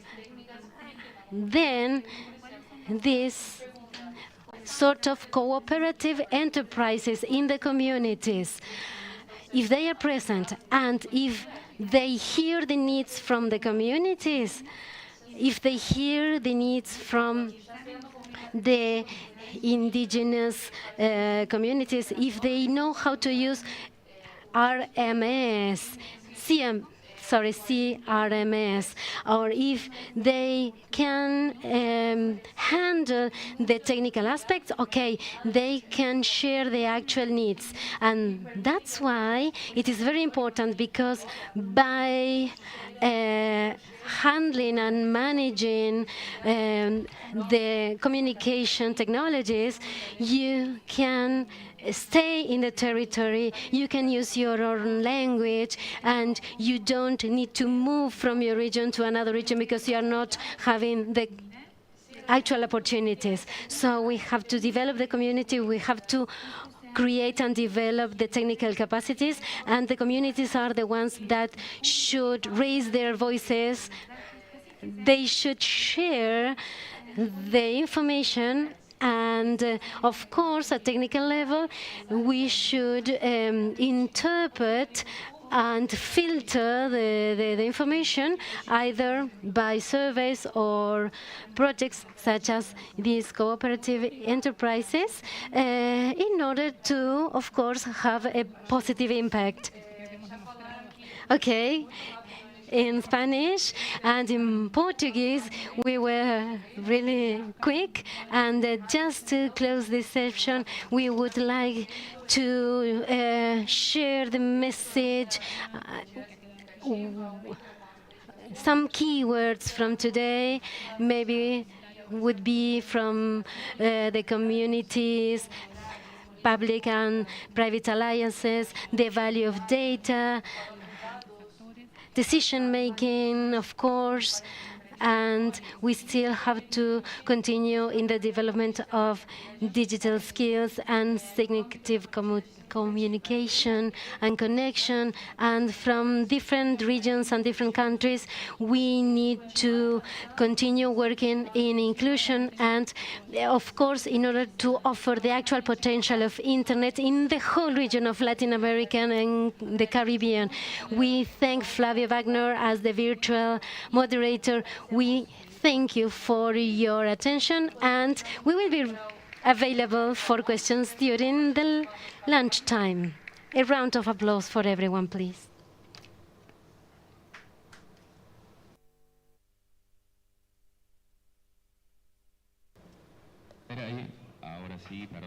Yeah, okay. Thank you very much for this rich debate. This is the end of the morning session. And for lunch, we will have some restaurants that are near. They are in a list. They have different prices and different menu options. Then, okay, you can check that list using the QR code, and if you have the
welcome you again.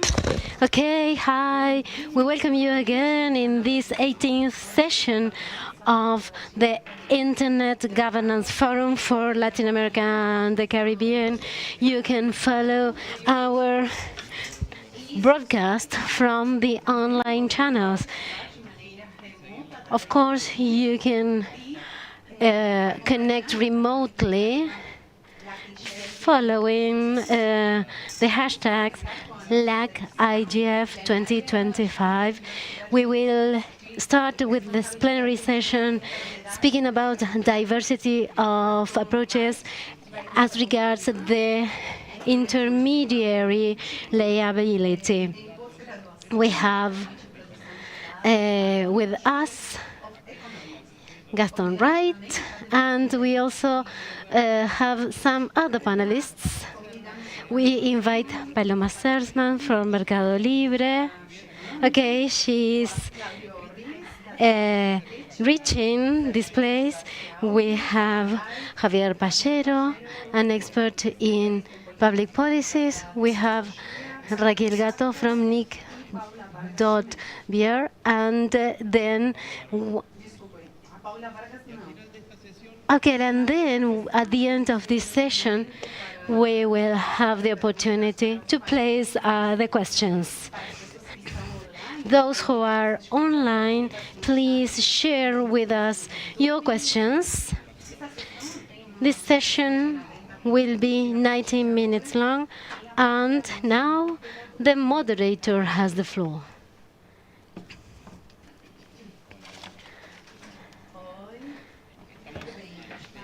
We are waiting for one of the panelists, and Raquel is joining us today online, I think.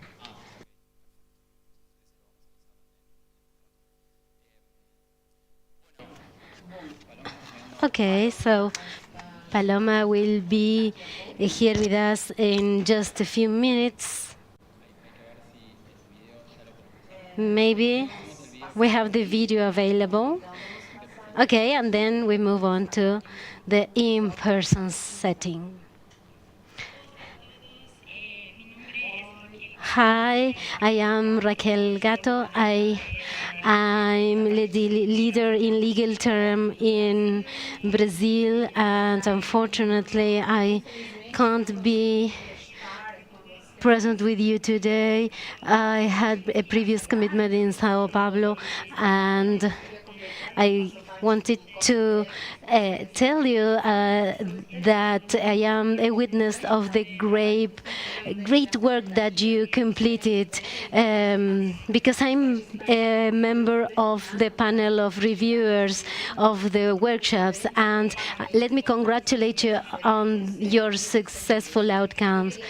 I would also like to congratulate Raúl Echeverría for the invitation to share this panel. I just have a few minutes in order to speak about intermediary liability, especially in Brazil, where we have an important situation. In 2014, we passed a law related to the legal framework in our country in order to protect users in the internet.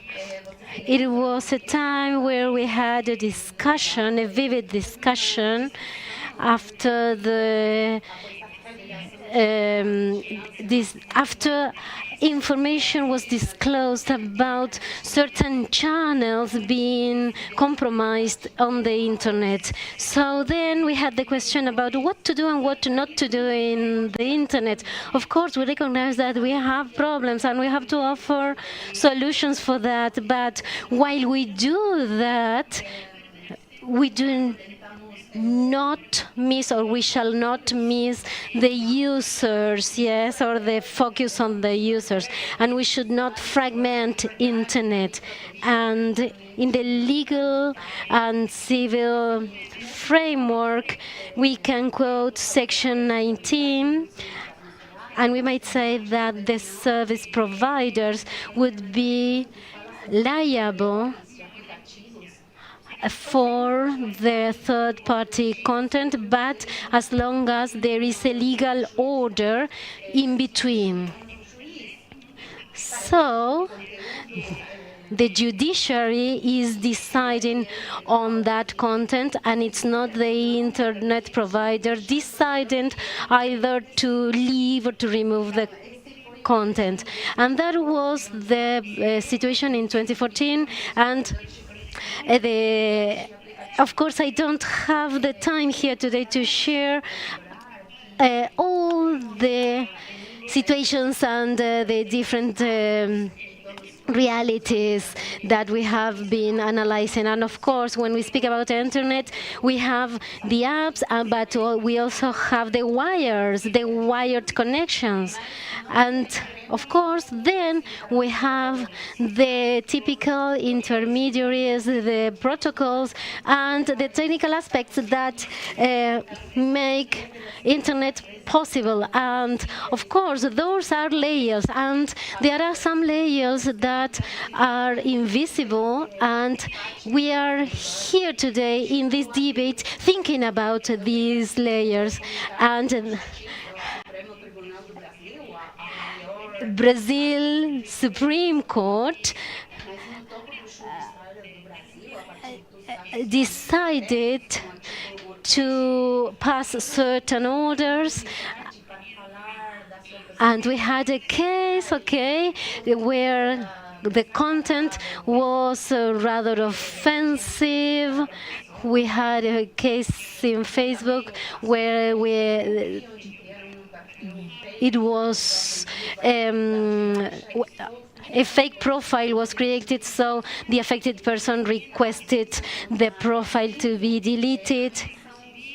And with the new apps, now we have a new reality, because in 2014 we had a different situation, of course. And all these situations I was mentioning, the appeals reached the Supreme Court. And so the question here is, which are the limits of liability? I will try to be short, of course, in the examples and the context. We participated as amicus curiae in that case file. And the key learning here that we are not homogeneous, and we are not a homogeneous body. So we suggested 3 categories. One, the apps that have a low interference as regards content. So it's just like a tag. It is an entity that it does not interfere with information. Then we have an intermediate level of interference. So maybe in that case, information was handled in a way. And then in the third level, of course, information is actually manipulated, because they know information and maybe they perform a certain type of action, and they generate some sort of effect, and then this goes online in the internet. And the Supreme Court passed a decree in June that year, and maybe in the present we will have the complete decision, the complete order explaining the limits, but I might say that Section 19 maintains liability, constitutional or partial liability. So that rule that it's only liable for a third-party content is maintained for the classical providers, video calls, messages, emails. And when we speak about medium level and high level interference, of course, we need certain preventive measures.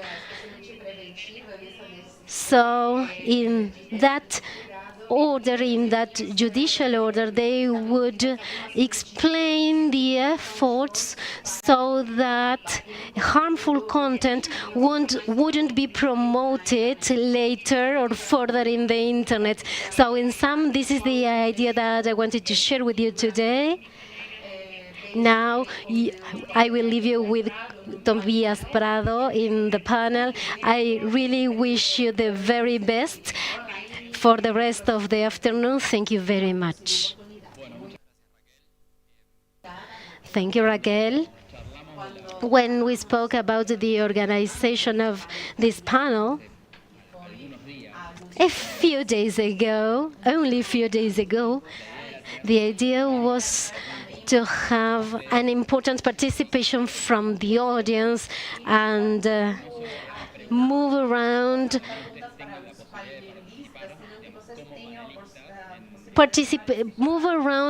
the participatory approach, let's say. So we really want your questions and your participations. So once we finish the round of presentations, the audience will be joining us in these debates. So I would like to hear your words. Yes, around, this would be a speech of 5 minutes. Yes, your intervention will be free, of course. Please monitor yourself as regards the content and the length. Maybe later I will pose a question, a more detailed question about the topics that you shared, and then I will ask you to react about the interventions of the other panelists, and then of course we will move on to the participation of the audience. So let's start. Claudio, would you like to start? Thank you for your invitation, of course. When I was invited to this very forum, I had several ideas in my mind. I think that intermediary liability is still one of the most important topics. And it is also a confusing topic as regards internet regulation. Then I would like to thank you especially for this invitation to provoke. So I was appointed with this task, and I will be very serious about this thought-provoking approach that I'm sharing with you today. So, in order to establish a relationship with the rest of the panelists, I would like to say the following. When the actual system of liability that we have in force today, and Raquel was very specific about this, that framework arises in the context of the 90s in the US. It was a legal modification, a legal amendment, and that amendment became a standard. And this is maybe the situation that we had in the year 2000. And the internet that we had at that time is the internet that we knew, yes. Remember about those times when it was also, everything was starting, let's say. I'm not going to describe the internet of the past, but let's remember that we had an hegemonic concentration, the amount of people connected, smartphones, yes. It was a completely different situation. And of course, we had a different experience. And when we think about intermediary liability, we are thinking about how to deliver legal tools, legal immunity tools, so that they could control what's happening in their networks. If you remember, in the past we had blogs, so how is that they could manage comments in volatile networks, yes? How is that we can how is that we measure and control comments in blogs? And okay, then internet grew, and when I started working in regulatory affairs, it was around 20 years ago, and of course the internet that we knew was far different, or was far different. When we think about the content layer, we think about intermediaries, and we should focus on the role of those intermediaries in the content layer. Nowadays, the intermediaries are a sort of creative creators. With the emergence of Gen AI, there is a very specific role, and social media, augmented by algorithms, of course, they show that we are not speaking about a passive agent. In fact, they are building an ecosystem, whether we like it or not, and the audience is interacting with that type of content. And of course, we know that we are addicted to our mobile phones. It's like being at the casino, yes? And of course, the internet 20 years ago was far different from what we are experiencing now. And the second topic I would like to mention today is that, okay, I could delve on, but I would like to say the following. We have to think in other intermediaries. They are not the same as the ones that we have in the year 2000. And maybe it is the main regulatory question. For instance, online gambling, yes?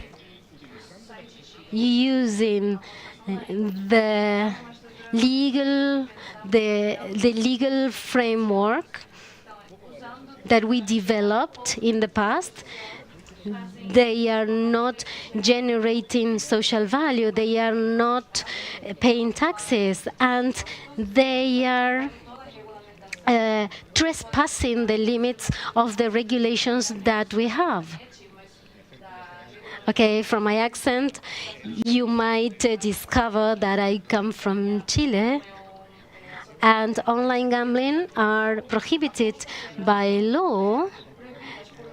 However, in the Premier League that we have at national level, the tournament's name was sponsored by a betting agency.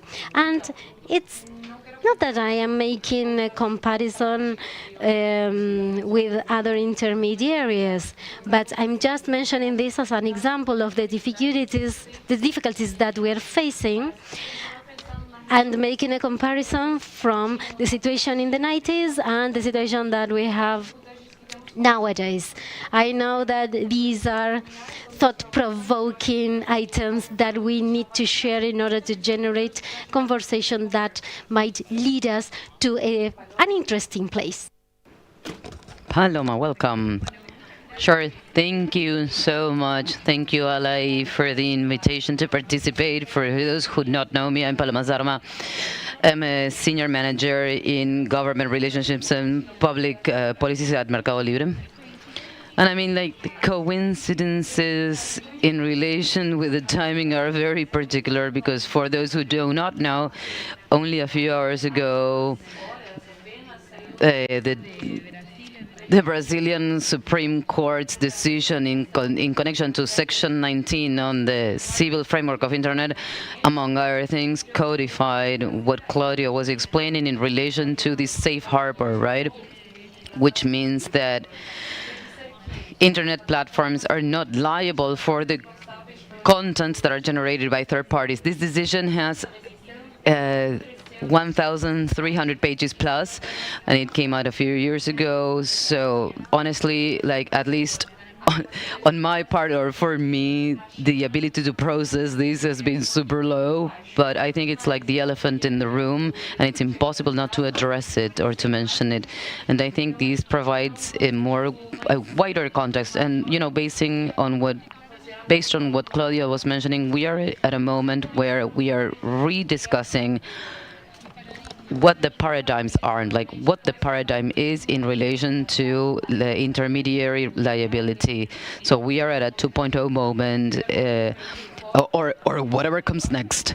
And I would like to talk about the importance that Safe Harbor had or has in creating an ecosystem that is prosperous for the digital economy in Latin America, and how in our reality in Latin America it is different from the realities that are in effect in other regions, like in the United States. Like, Claudio comes from Safe Harbor, or in Europe, for example, who lifted the Digital Services Act. So what happens with contents online and the duty that platforms have? Like, Latin America, has a very different reality. There are many platforms that manage to thrive, and an digital economy system that creates employment, formal employment, and it was largely impulsed or pushed because of the Safe Harbor. And right now, where we are clearly redefining the liability of intermediaries in Latin America, we are a little bit concerned about advancement of objective liability of platforms. No grace, no nuances. They want to implement it directly. So, without any subtleties. And so I want to show you some numbers from Mercado Libre. These are from 2021. We analyzed the economic impact together with a consulting agency, SMC Consulting, and we analyzed the economic impact that the Consumers Act had on the liability of these platforms of e-commerce, and the impact was incredible, honestly. The imposition of objective liability was, showed the price increase that would happen in e-commerce sites, and we estimated a loss in volume of commerce between 1 and 1.5%, which in USDs would be equivalent to 75 million to 197 million, and this is by January 2022, right? Regardless, like, not even considering inflation, 31,000 sales vendors are the ones who are experiencing or starting to toy with e-commerce because there were a lot of barriers to access e-commerce, and there were negative effects in employment. So the imposition of this could impact 50,000 jobs. Of course, this is by 2024, 2022, and this could create the loss of 1,000 job positions related to e-commerce, and that these preventive measurements for platforms to protect themselves from the imposition of objective liability could affect approximately 47,000 employees from SMEs in Argentina. So again, these are like fairly old numbers. It would be interesting to update this exercise, but I think it reflects what the impact, what the real impact is, so that we can think of Latin America and our own countries and think public policies that look at the Latin American economic reality and the needs that we have of employment, innovation, growth, formalization of, jobs. And to wrap up, because I know that we have a short time, the reality is that there are more efficient measurements than imposing objective liability for platforms like Marketplace. At Mercado Libre, for example, we have a program called Protected Purchase, where the user buys a product can be returned, whether because it was flawed or because it's not what the person ordered or just because. So there is a program in place that enables users to give back the product without, a lot of excuses or reasons.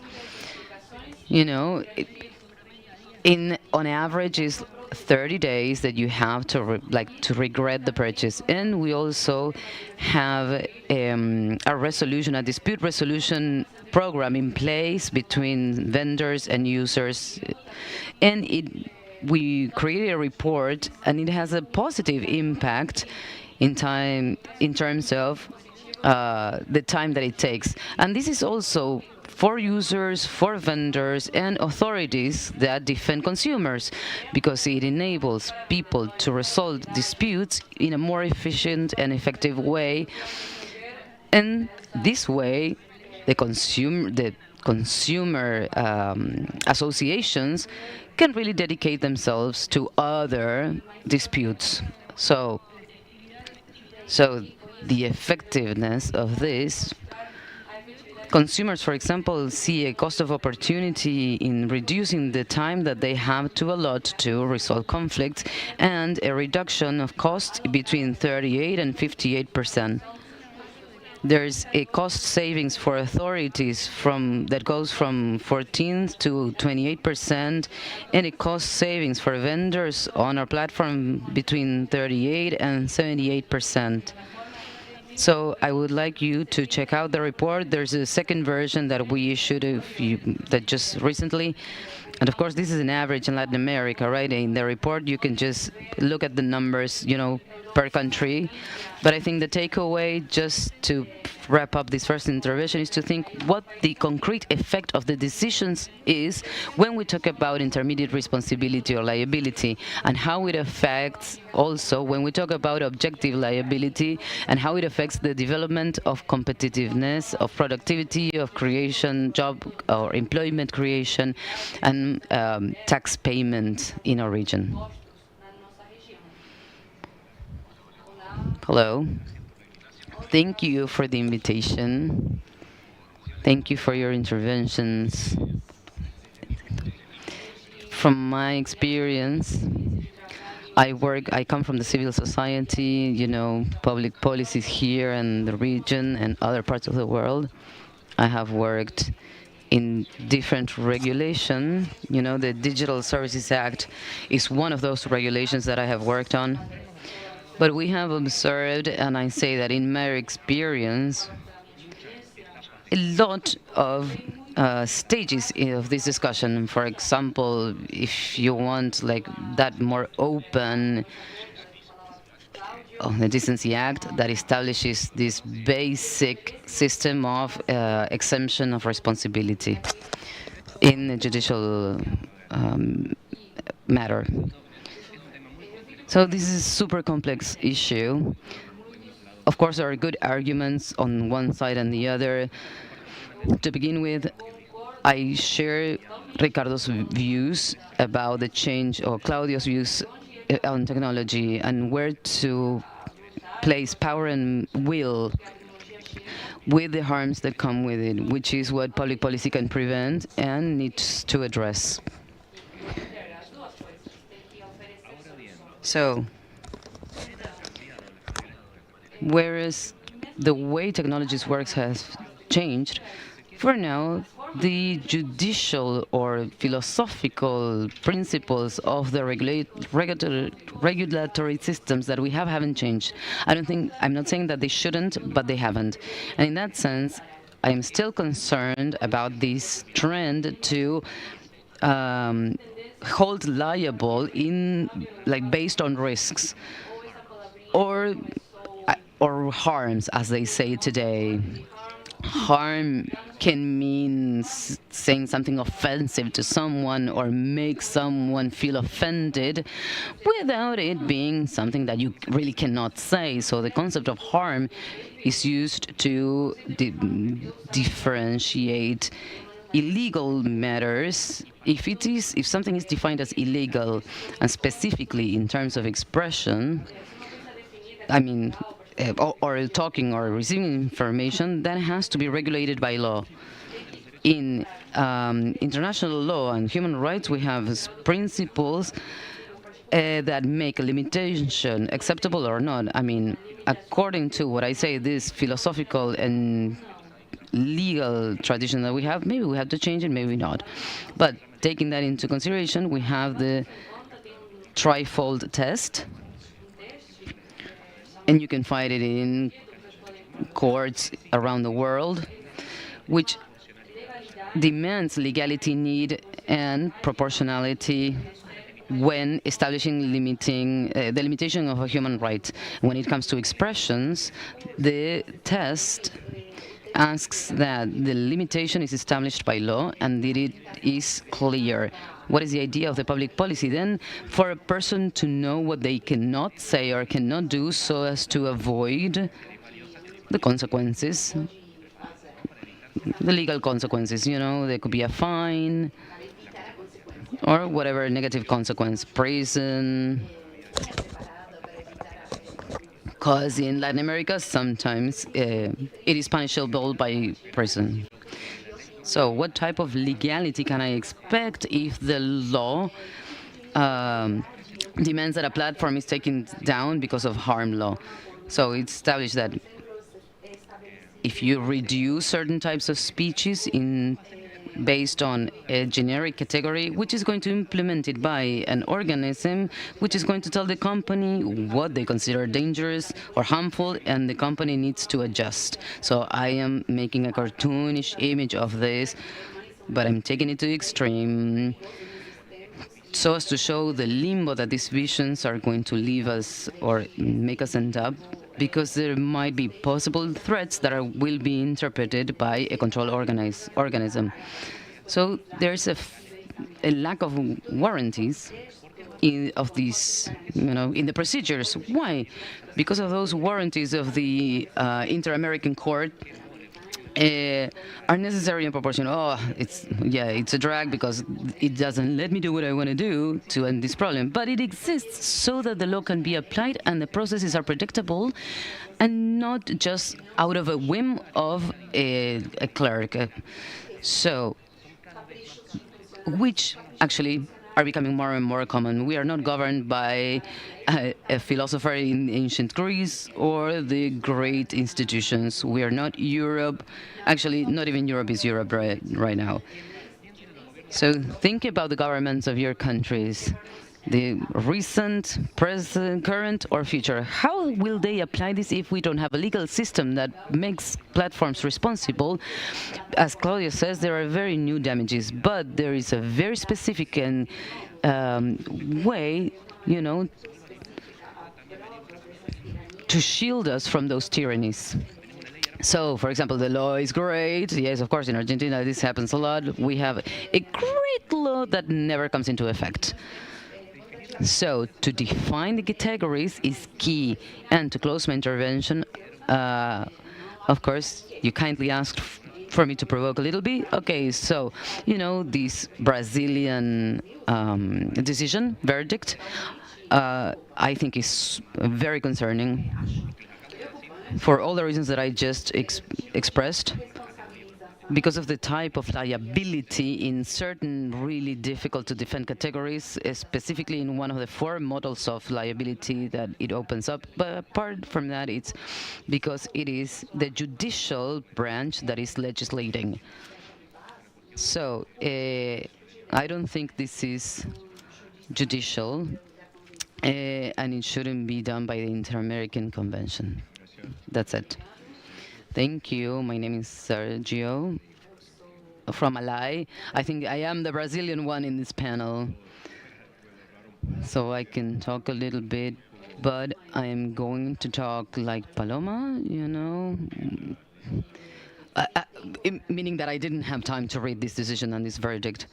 Last week I was in a different panel in Brazil with experts in constitutional law. So the questions were whether the Brazilian court had made a good or a bad decision.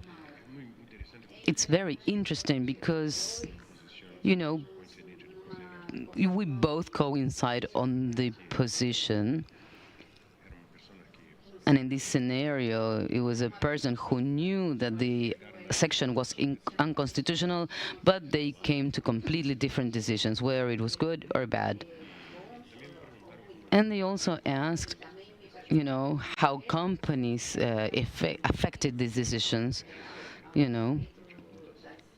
because they had a lot of doubts. And I don't know if 1,000 pages text is the way to quench all those doubts. And from the procedural point of view, I think that it is an example of a practice that is not best practice. And it's one of the points that, draws our attention, It's the process of change, because it is a traumatic experience for everybody involved in internet policies, and this cornerstone that has always been, this section in Brazil. But the process comes from a decision with characteristics, regulatory characteristics, that are new for everybody. So very few years ago we had, a simpler momentum or a simpler bill that tried to moderate content, and we were really close of coming to an agreement or agreeing on the interpretation of how to move forward in this matter in Brazil. But it became tainted by issues that were exogenous to liability, which was a core. So if there is a decision that is being passed now in Brazil by the courts, I think the method to come to the decision might not have been the most, constructive. So the other thing is that this already creates repercussions. Of course, at a regulatory level, there is room for many different interpretations. And of course, in Brazil, there are regulatory agencies that now, for example, competitiveness is not as clear in their own law. So now we are facing difficulty in Brazil, and we are not sure how to move forward. And for that, today's decision gives us, we need a little bit more time to read it through and measure the impacts in the region and in the country. Okay, since we were a few minutes late, so let's change the plan, because maybe you had some reactions or some comments. Since you asked, or I was asked to generate the dialogue, then we will leave the last 20 minutes for the participation of the audience. Yes, we want to hear the members of the audience as regards your position. So, yes, let's go back to Claudio.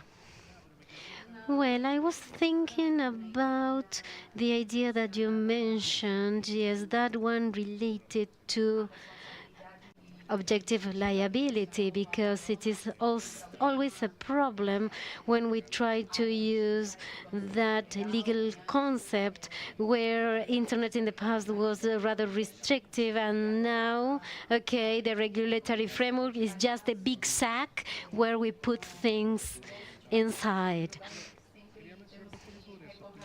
And I would like to mention two things. When we think about the rule of law, that means a government imposing the law. The law has an effect, yes? Sometimes, I know that I'm short as regards time, but I want to say that since our legislators do not know how this works, or maybe they are they do not have the best intentions, then of course they do not reach a positive outcome. But I think that that is a side of a problem that is deeper, because it is a manifestation of the problem that we have with regulations from Latin America, because we have certain parties that are transnational. And I'm not referring to the companies that are present today. I am referring to the same companies that were present in the 80s. So we have a concentration of power in the content layer. That's why legislators are just putting everything into a big bag, as Mary Poppins would do. I would like to add some points. In my previous intervention, I mentioned the quantitative impact. I really liked that big sack, the Mary Poppins big sack. I really like that. And of course, I'm going to mention you as the author of this concept. I really like that analogy. Okay, thinking about the impact of regulations and e-commerce, for instance, we in our company, we try to boost productivity and competitiveness, because we try to democratize access. Users and companies have more access to a different set of prices, of options, more products with more information. All these, when we refer to objective liability, okay, when we have small businesses or small competitors in the digital economy, they will have to increase their risk aversion level, because of course all these aspects have an impact on labor, yes, and the level of unemployment. And maybe some companies would see the implementation of technology as a difficulty. And of course, in Latin America, we have a different level of maturity as regards economic or financial aspects, because, of course, the implementation of these solutions is not even across all countries.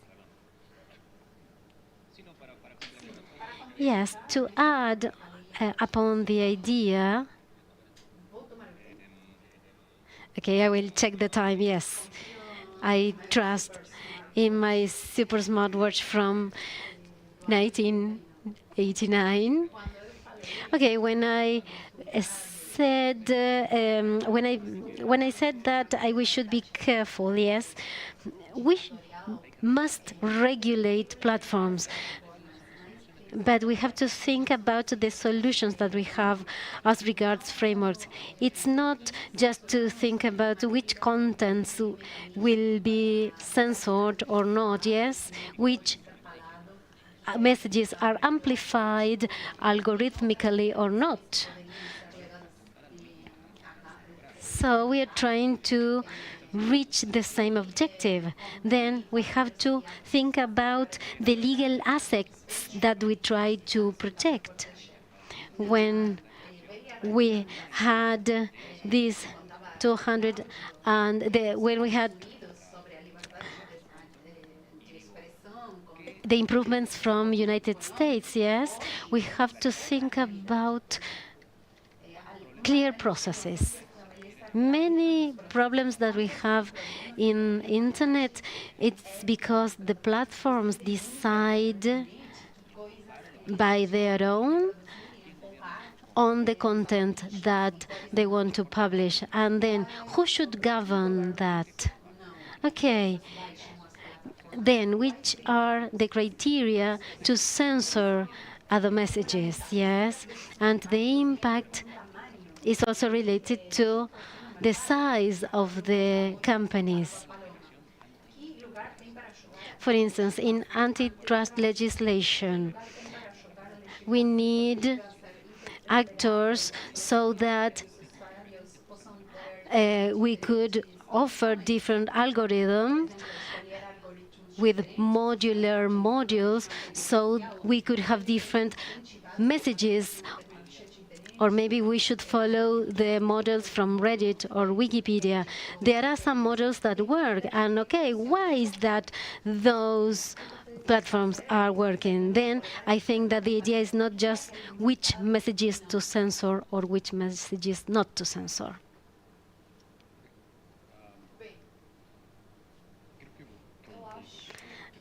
I think that we should work from the companies, yes, from the industry's side.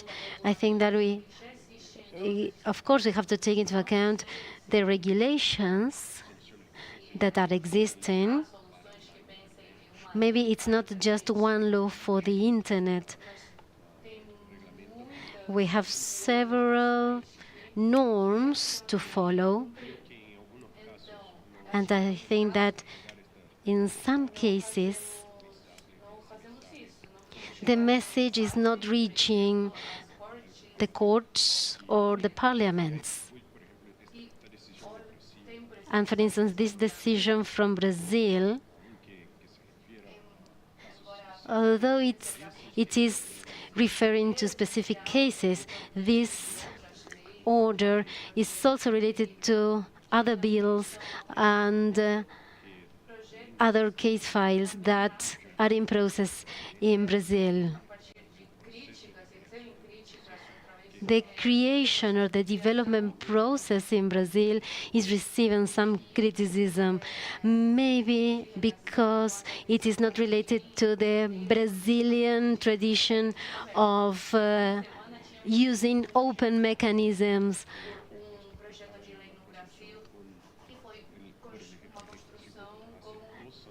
The executive branch received or started a bill process 2 years ago, and they wanted a resolution on a certain case file to be developed in just a few days. So then we need to address the issue of the level of regulations that we have.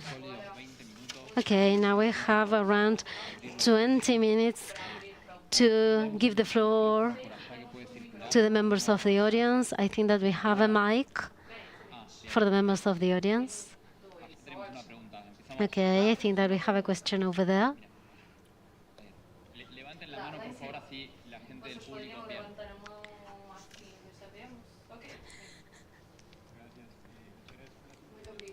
Thank you for your interventions. I am Eduardo Marenco in representation of the Global Alliance called Civicus, and from my work or our work, I would center my intervention in the civic space without regard of e-commerce platform. And my question is the following. When we focus on the mechanisms of Meta in order to regulate content, how do you see, or which is your opinion about extrapolating those mechanisms and use them in other platforms? So this is a mechanism from Meta, but I think that in recent cases we have seen the decision of eliminating certain comments, for instance, death threats or other threats related to human rights. So the question is, this one, yes, how to implement this control system, and that the control system would be compulsory to several or all stakeholders. This is a great question. I would say that, let's see, a priori first, I would say, actually, I'm going to revert the premise. So I would say that the problem is not the problem that Meta is facing right now, that it is so big that it is impossible to regulate, which is one of the aspects of the things that I wanted to mention or bring up, which relates to when we think of regulating platforms, for example. Okay, like, what does that mean? What do you want to regulate? Because when it comes to these online platforms, it's very different things. Like, I think the premise in your question is like, yeah, we agree that there are platforms that are so big that have millions of users, but to me, I think that maybe the policy questions revolving around policy, I think that's a good public policy. You know, I would ask myself, actually, it's not as clear. Is it good? But many people sustain that the problem is regulating at that scale, and the scale is the problem. Okay, we have Raul over here, and over there is another questioning thing. Okay, Raul, go ahead. I was letting other people speak. Okay, this is Raul Echeverria from Malay.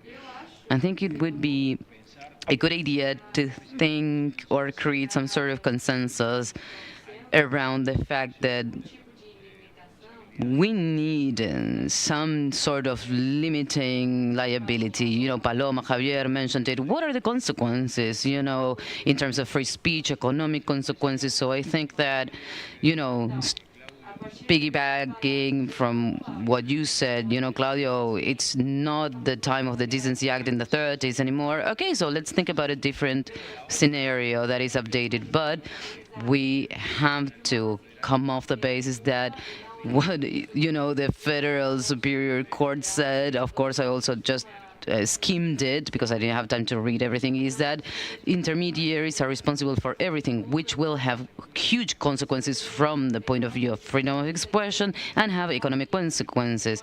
You know, marketplaces, for example, cannot be liable for everything, and content platforms cannot be responsible or liable for what is said on their platform. So I think that certain things we need to consider are, first, when a platform has appropriate policies that take them to remove millions of contents that have to do with pedophilia, hate speech, and they carry them out. Okay, so those people cannot be liable in the same way for something that is published and past all the controls, is equally responsible for that or liable for that than a site that doesn't do anything about these things. So I think there's a due diligence or negligence on the other side that needs to be considered. And we agree that, for example, the civil framework of the internet say that when you have a law, you have to abide by it. Of course, we also agree that when there are intermediaries that sometimes specifically sort of step out of that role and behave differently, okay, they have other type of liability. And I think that that is what we need to build. As a community, we need to tell policymakers that it is necessary to limit liability, and this is the way forward, this is the way to do it. And one thing that I would like to highlight is that I think there is a confusion. You know, an apple and the image of an apple are not the same thing. So what do I mean? It means, okay, illegal content online. What is illicit or, illegal online? Then platforms are responsible for it. I mean, we all saw that, you know, in Brazil, part of the discussion was motivated by the 8th of January revolt against Lula. It was that there were contents that promote attacking institutions. And another very different thing is to reflect what is happening in reality. So when, you know, the heading is so generic, like the court is doing, okay, what should platforms do? Just remove any content that references anything illegal. Referencing something illegal is not doing something illegal. And apparently they are ignoring this, both at the Superior Court level and at the bill level in the region. You know, the apple and the image of the apple are different things. You cannot make an image liable the way you can an apple. Because if it would, our society would be really poor. Thank you, Raúl. Thank you. This is María Pilar Llorens from the Centro de Tecnología, de Estudio de Tecnología y de las Sociedades Orientales. I have a doubt, actually, thinking about these matters of regulation. It's clear we need to regulate, but the thing is, how do we regulate? So the current proposal is to regulate by country. Clearly, it's not working out very well. So how could we do something at a Latin American level? Of course, I don't have a lot of ideas. That's why I'm asking you. So is it to manage to achieve a regulation that is effective at the regional level? Because it would seem that in other regions, particularly in the European Union, this works well because the EU has some sort of relevance at the political level and infrastructure. So how could this work at the Latin American level so that it is effective in terms of big companies?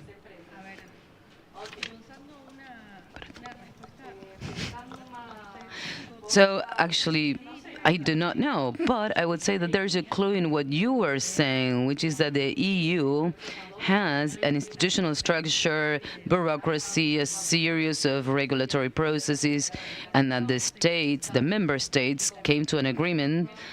And this agreement doesn't exist in Latin America. The few integratory processes that are in place are fragmented, except CELAC, which is more a political thing, and we have bureaucracies, institutions, and processes that are different, that vary state to state, and we haven't come to an agreement. So it's really difficult to think, you know, whatever the content that is, but to approach it in that way.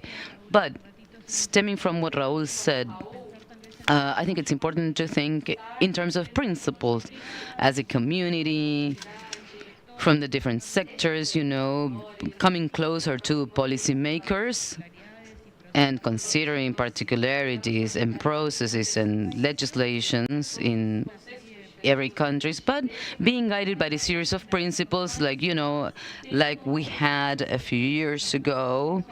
Okay, we said platforms are responsible or liable when they are legally notified, and we know, you know, the rest is history. So we need to harness these spaces of dialogue better so that we can make these agreements take effect.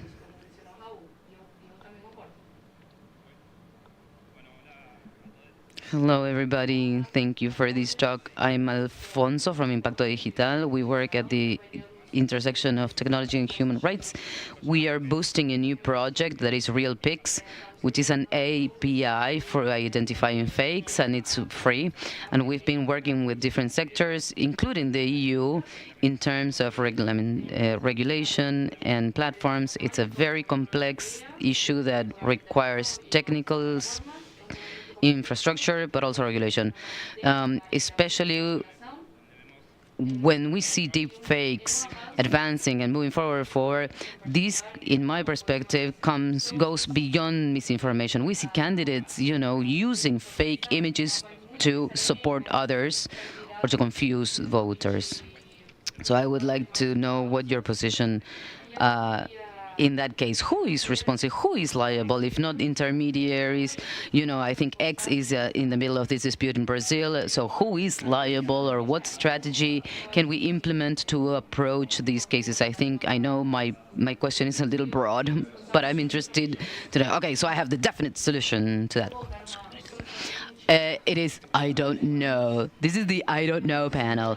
But I don't know is a good place to come from. It's better from this is what we have to do. This is, forbidding AI is a solution. Objective liability is the solution. So, or digital IDs, because now we have to show our IDs. And of course, everything comes with good intentions. But, the thing about deepfakes is that as many of the challenges that we're facing needs to be studied in depth. I think that some aspects are at the level of intermediary liability regarding content created by AI. I think is very complex, It's difficult to differentiate what has been created with different objectives, So it could be satirical if it's political cartoon, for example, and you're entitled. People can do that by law. But there are two aspects. First, the machinery to create this information from government agents or political parties. And I say agents because it's people, groups, marketing agencies, sometimes the famous, quote-unquote, digital armies, which create content at a large scale. You can investigate that. You can penalize. It's punishable. So that complex and coordinated and is basically an illicit association, and you can revise and act on it. And the other thing that you can act on, and which is a whole debate in the world of freedom of speech, is what liability or what responsibility have public officers in this. Why? Because the level of permission that a leader has of any time, especially when it comes to violence, if they do it, they sort of legitimize it because of the powerful position that they hold. So should that be regulated? Well, maybe, but, there is one point maybe there that you have to regulate those contents. I am a law student, and my question was very similar to his. It was about legality. What is the legal asset that is protected? And of course, data is one of the most important, but how AI uses data. And, this conventional law. For example, Argentina is part of this regulation that is from the EU, which is the Personal Data Act. So here in Argentina, we have Section 43 of the Constitution, which is habeas corpus, that regulates, as far as data. So my question is, if there is a bill at the regional level, for example, Mercosur, or at Latin American level, or if it's more viable to find or seek better regulation in an autonomous way. I don't think there's any regional bill, or anything that resembles the strength of a bill or a treaty. But there lies an opportunity, and in other forms as well, to work on principles, ideas, good practices, something like that. And of course, also there's always solutions that come from within the industry, common solutions with standards, and then, come from their commercial practices. And that they develop, that the industry develops for more than one market.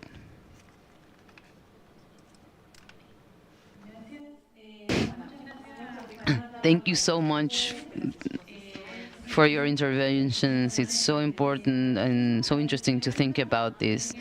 My question was going back to the starting point of the panel, which relates to the transformation that internet has lived, and how the platforms have grown. And they are giant, they concentrate a lot of power, and they impact content.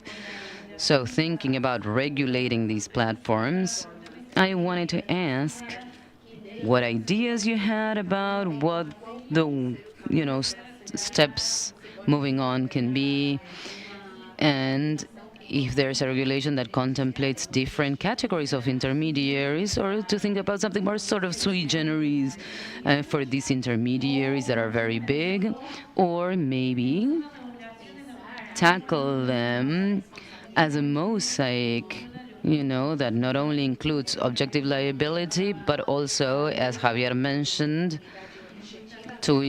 which included antitrust, individual liability, legal person liability as well. All right, let's see. I don't know if there's a golden rule or the rule of thumb for this that will provide a solution, but I want to piggyback on something that you said, and that it was important to me, is that sometimes legislators and decision makers, and this is very common in Latin America, are trying to reinvent the wheel. And we have a lot of regulations and laws and acts that can be applied, and in the civil code. And this happens in the majority of the countries. Going back to the previous question, we have laws that protect data, or intellectual property acts that protect, that have copyrights. And in our case, in the case of Mercado Libre, these apply to products that can violate these rights. So, for example, the AI, for example, I don't remember. I think that in a forum they had said that there were more than 200 bills related to AI, and of course, it's not the same to talk about AI or Gen AI, etc. But 200 bills is a lot in Latin America. And sometimes we're trying to regulate things that are already regulated. And so a good first step is to think on how we can implement those regulations, or if the way we are implementing them work or not. We talked about competitiveness. There are a lot of tools addressing this, and we can implement them and harness them. And we need to check how effective they are and how we are implementing and using them before trying to reinvent the wheel. Paloma. Thank you, Paloma. Una pregunta We have más. one more question, and cerramos. we'll close. Thank you for your panel interventions. I am from Brazil. Javier finished with his intervention, speaking about the importance of different perspectives and including regulation, monopolies, etc. And Sergio mentioned a recent bill passed by in Brazil. How is that you consider this project? Do you know this project? Maybe the law was passed thinking in the future, or is it that they are trying to modify the intermediary liability framework? Okay, maybe I don't have the details to answer to your question. Yes, it is a new project in Brazil that is related to competitiveness. It is a kind of amendment of an update of the actual legislation. We've been working for 2 years on this, and this bill, we already have some instruments as regards our Competitiveness Act with the institutions from Brazil. We have some examples of what is actually happening, and we are trying to understand this amendment, this new update. Of course, there are concepts that are inspired or were inspired in other regions and other countries, mainly from Europe. We have some concepts from there, but they are not applicable to our country and our region because they are not similar countries, yes? Civil society, academy, the experts, yes, we are all trying to assess the actual outcomes of this bill. Bueno. Bien, tenemos una pregunta más. We have one more question. Ahí le acercan el... Sí, ella quedaba, sí. I'll be brief. As regards these narrative networks, these malicious agents, these malicious agents, and these harmful pieces of news, yes, what can we do as regards success or improve access? From the site chequeado, we check the information, yes, but sometimes with the platform we have a sort of barrier in order to search in deeply, yes, because ours is just as a forensic approach. Do you see any improvement for the future, any sort of planification or plan for the future? I really love your question, and I could speak about this for 20 minutes, but I won't. I will be brief. As regards opacity of platforms, I think that it is important to focus on a different point, and I didn't mention them, but I'm going to mention a couple of points. Internet in the late 90s, when we started the actual conversation, let's say, the internet in those days was not so complex, and nowadays we have a very complex internet in technical terms. I mentioned this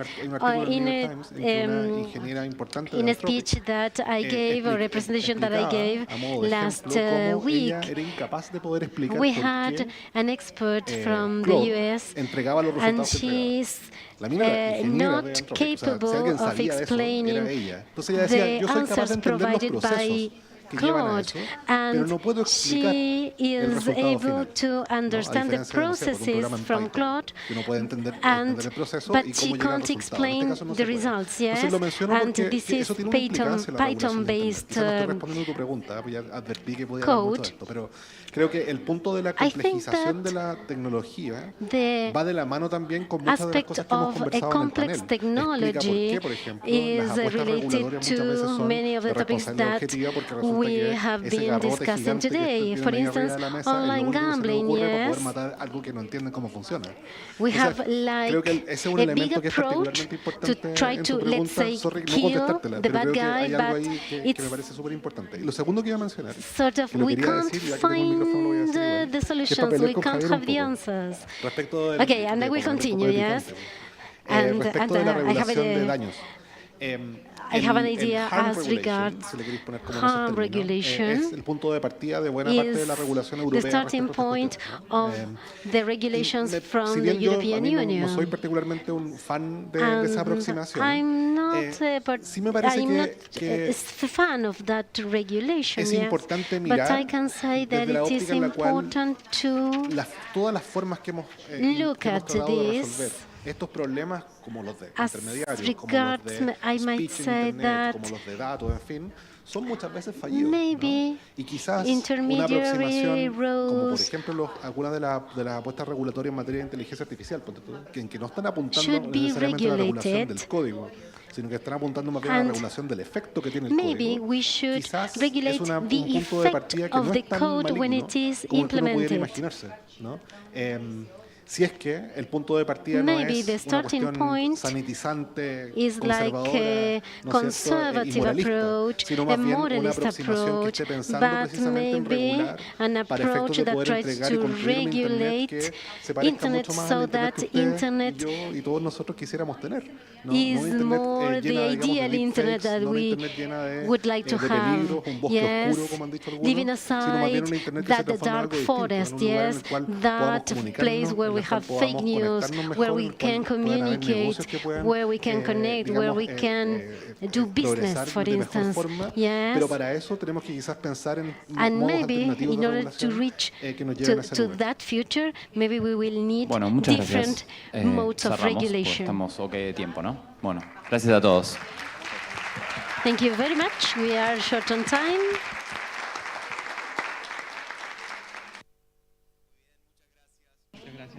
Thank you very much for your participation, for the panelists' participation. Now we will have a short break so that you can have some coffee for around 10 minutes, yes, and a snack. And after that coffee break, you will have a quick presentation in each of the rooms.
We will quickly begin with a 15-minute talk.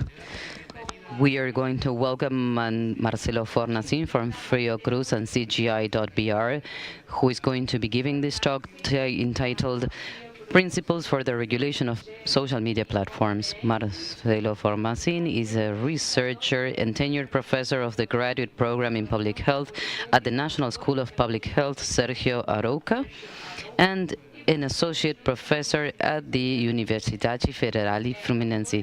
He is a doctor in administration and an MSc in computer science. Please give it up for Marcelo. Give a round of applause.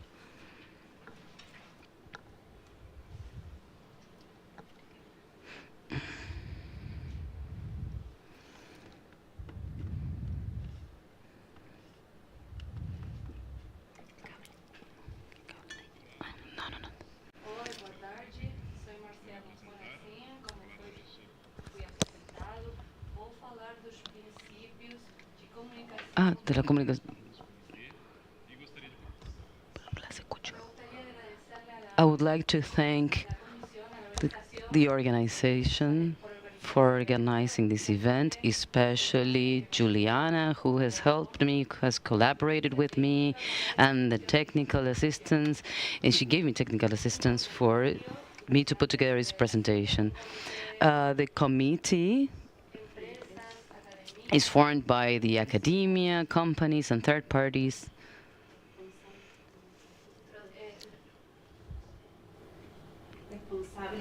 And we are responsible for the domain and registry of domains with more than 5,000 capabilities, and among its actions are strategies related to use and movement of Internet in Brazil. During this process of construction of Internet, CGI has contributed with movements, principles, capabilities, supporting the legislative branch, governments, scientific communities, and corporate associations on Internet. One of the examples is the use of Internet in Brazil. We formulated this in 2019, and from some discussions that were held in Brazil around the Internet. These principles were based on the construction of our legislations, which were passed in 2003, and it's an important contribution for Brazilian society and for other countries which used it to develop their own principles. After that, we supported the construction of the Data Protection Act in Brazil, and from 2010, we have been working on privacy protection and personal data protection workshop, which runs annually, and we also year-to-year debate and contribute to the debate. We talk with the authorities in Brazil, mainly around actions connected to data protection online. And lately, we have participated in 2011 Act to protect teens and children, which is called ECA Digital. It's an act which is created through determinations and actions to protect children and adolescents, especially in terms of protecting them from certain contents. It's important that we protect them in this process, or throughout this process. We also provided subsidies and provided materials that aided this legislation. So this is a very important point that we developed this year, which was the typology of providers that apply to Internet, which we for content providers, and from that we think of regulations that are specific depending on the intervention and also in function of the risk of the platform, so that classification was possible, and thanks to it we were able to intervene the digital ecosystem and also to contribute to Section 19, which was or has been highly debated in Brazil. And more recently, we developed a public consultation on regulating digital platforms, and we gathered more than 1,300 contributions from civil society in order to build a framework or a benchmark document that included 5 dimensions of platforms. And this way, in Brazil, we're looking to build a sort of group of principles to debate how to regulate platforms. So from this forum, we have posted these on the CGI's network.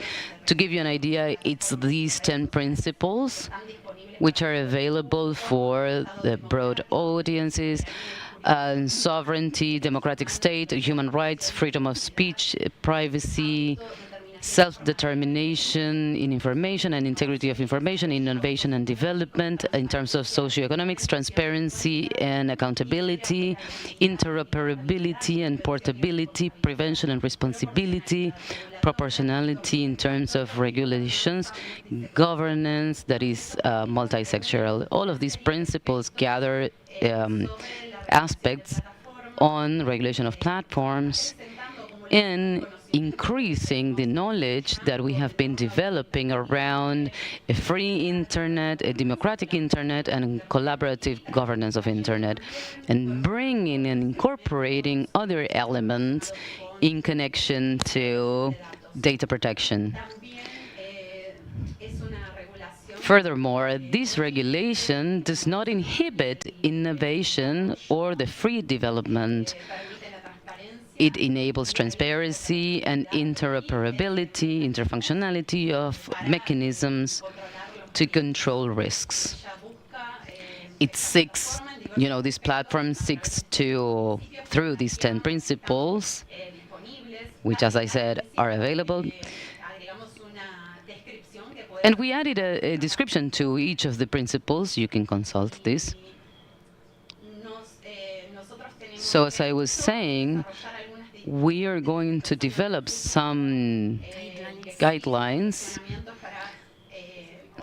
to sort of guide in better way this governance based on these principles that we understand are basic to even start beginning to think about regulation of social media, and might inspire public policies that are trying to regulate.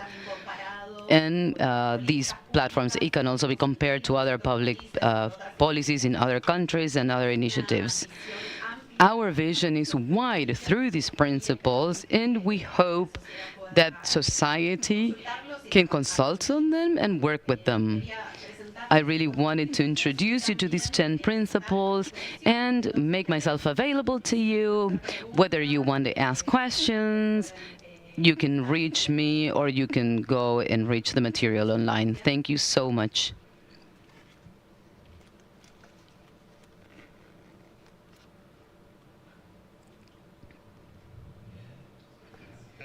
Thank you so much.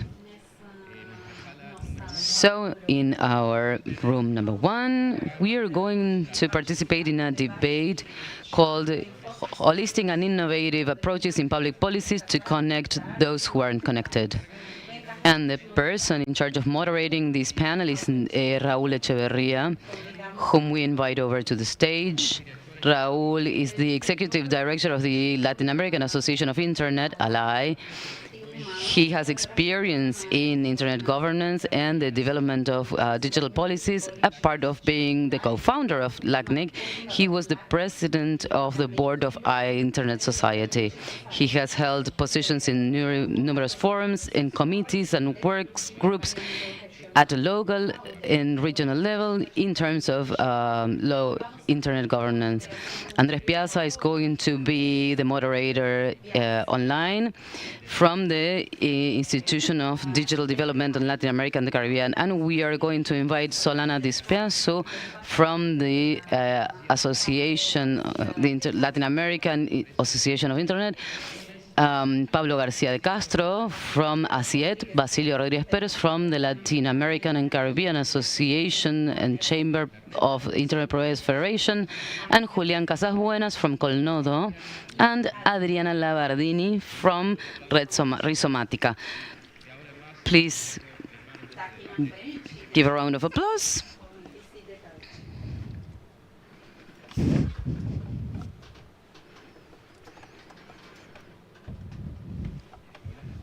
Hello, hello. Can you hear me?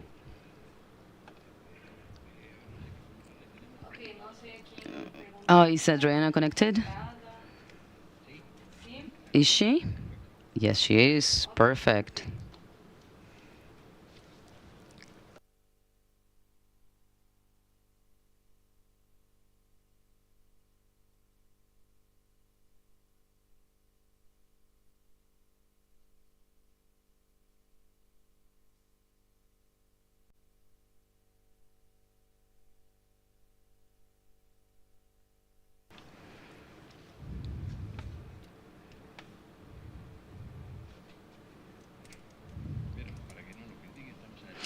Oh, actually, we are a little bit ahead of schedule.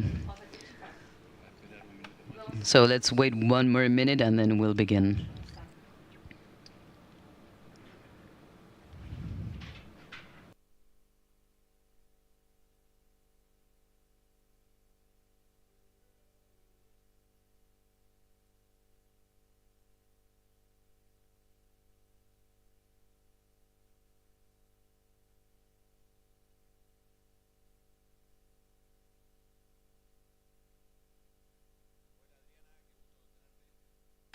Hello, Adriana. It's good to have you. Can you hear us?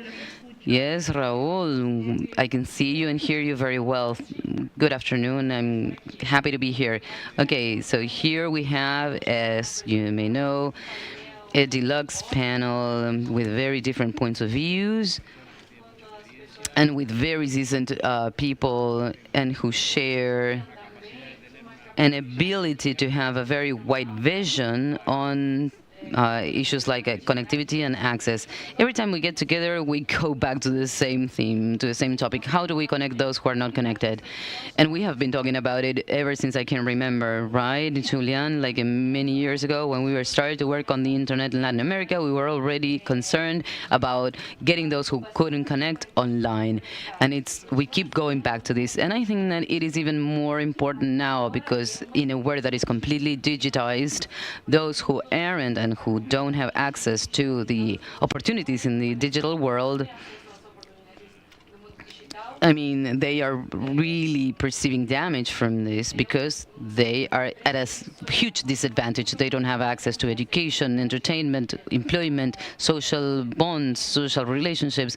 So for many of us here, and I assume for everybody, we are doing everything online all the time, paying bills, talking to friends, family members, reading, or even work. And for those who aren't online, life is completely different. They do not have access for all that we take for granted. So we have to sort of like stop in our tracks and go, okay, so the things that we have been doing, are they okay? Are they the right thing or not?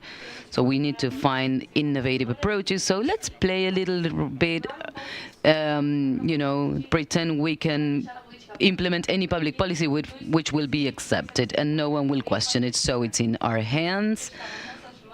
It seems like we keep trying to tell governments or regulators what they have to do to connect those who can't connect. Okay, let's pretend it's us. It's up to us.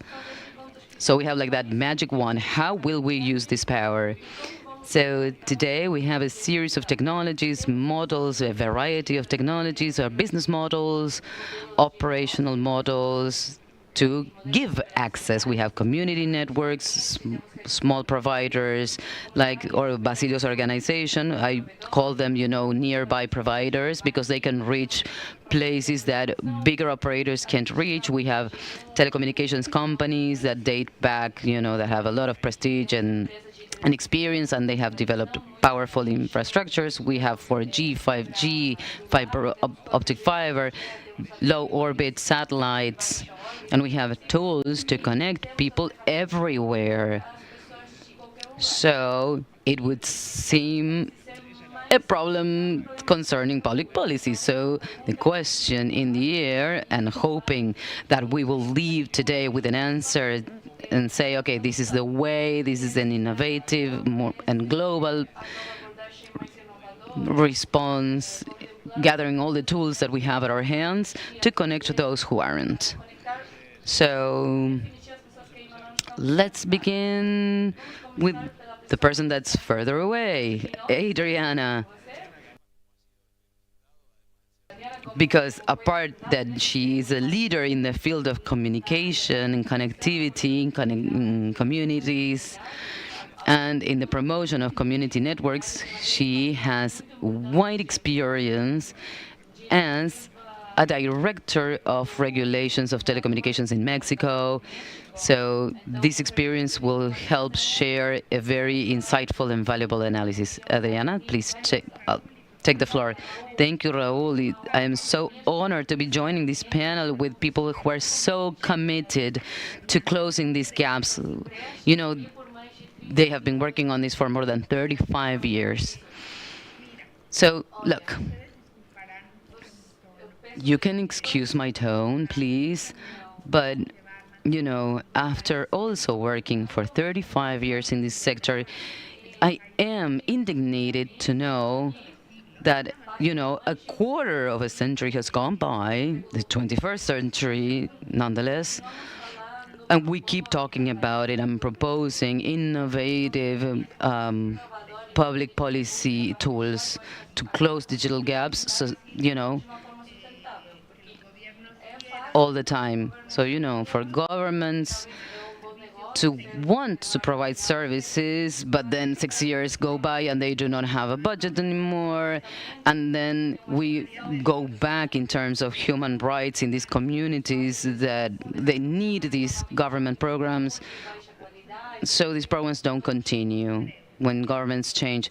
So I think that a time comes, and specifically I mentioned this because I was in Colombia, in the Mexican hills, in Paraguay, in Chile, in Guatemala, and I'm sure more countries also that we have been working on, you know, Brazil. And the people in the indigenous rural communities or Afro-descendant communities are desperate, and they are not willing to wait other 30 years for this, you know, so that regulators and policymakers make a decision whether they are going to create light licenses, if they provide access to this spectrum, which is really broad in rural areas. So, you know, scarcity, the theory of scarcity does not apply to that.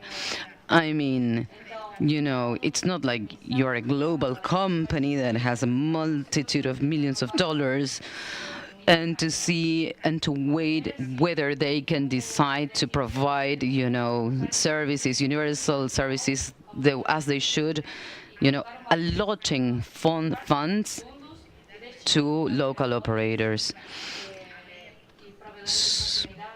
And to wait on whether they want to do it or not, because they don't want to use the funds, or they want to allot them only to global operators who are the ones who do not want to go to populations that are under 5,000 people, because it's expensive. Yes, of course, because of CAPEX and OPEX as well. We cannot wait for alliances to promote the use of software or for training in rural communities, but not training in digital skills as consumers, but as creators of community networks, of software in local content, for example. So frankly, it is indignating because, you know, the constitutional frameworks are in effect in Colombia, Mexico, Brazil, Chile. They are all talking about inclusion and sovereignty and democratic access to information. And this whole constitutional rhetoric but we don't see, and of course there are exceptions, but we do see advances in Mexico, but you see, it's not possible. Like, we can't tolerate that the barrier is the Constitution, you know? So, or that it's, because they already have barriers, as in access to electricity, literacy. So we don't need to add one more, which will be the regulatory barrier. So there are a million windows. They need to be enrolled in a million different, registries. And okay, I'm going to give you a piece of information and you might laugh, but I am a little skeptical of AI when governments and the population are disconnected in 40%. So you are allotting public funds to AI when there are communities that do not have water, electricity, or education. However, it is incredible that I asked Perplexity what innovative, disruptive policies you recommend to close the digital gap, especially in rural areas and indigenous populations, and in 5 seconds, and of course based on APC Rhizomantica literature, it gave back like 10 policies, for example, funding spectrum, one window, registry, training, and it's incredible. It was like 5 seconds. AI is super clear about the roadmap that we have to follow. When regulators, okay, they might have a roadmap that is clear, but they don't have the will to implement the policy of removing barriers. And the worst part is that nobody wins. Not the government, not society, nobody. So, and abiding to international law or rights of the indigenous peoples, they have reached their limits, and they should not have to submit to these policies because they have the right to sovereignty and autonomy and their self-government, and they need to exercise this. So thank you so much, Adriana. I like that they should have done the opposite, They should have asked Perplexity before working on the proposals. So, okay, we have been talking about this for a while, and I actually made a note of access to the spectrum, allotting universal funds. Regulation cannot be the barrier because there are already barriers in place. So thank you so much, and we'll go back to you later. I don't know if you remember, but we have 5 minutes, but I don't think the counter is working. Let's see who wants to continue.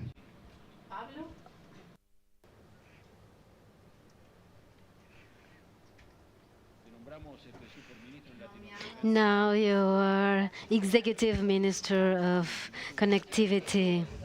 Okay, well, first, I should get the nationality of a Latin American country, maybe Uruguay.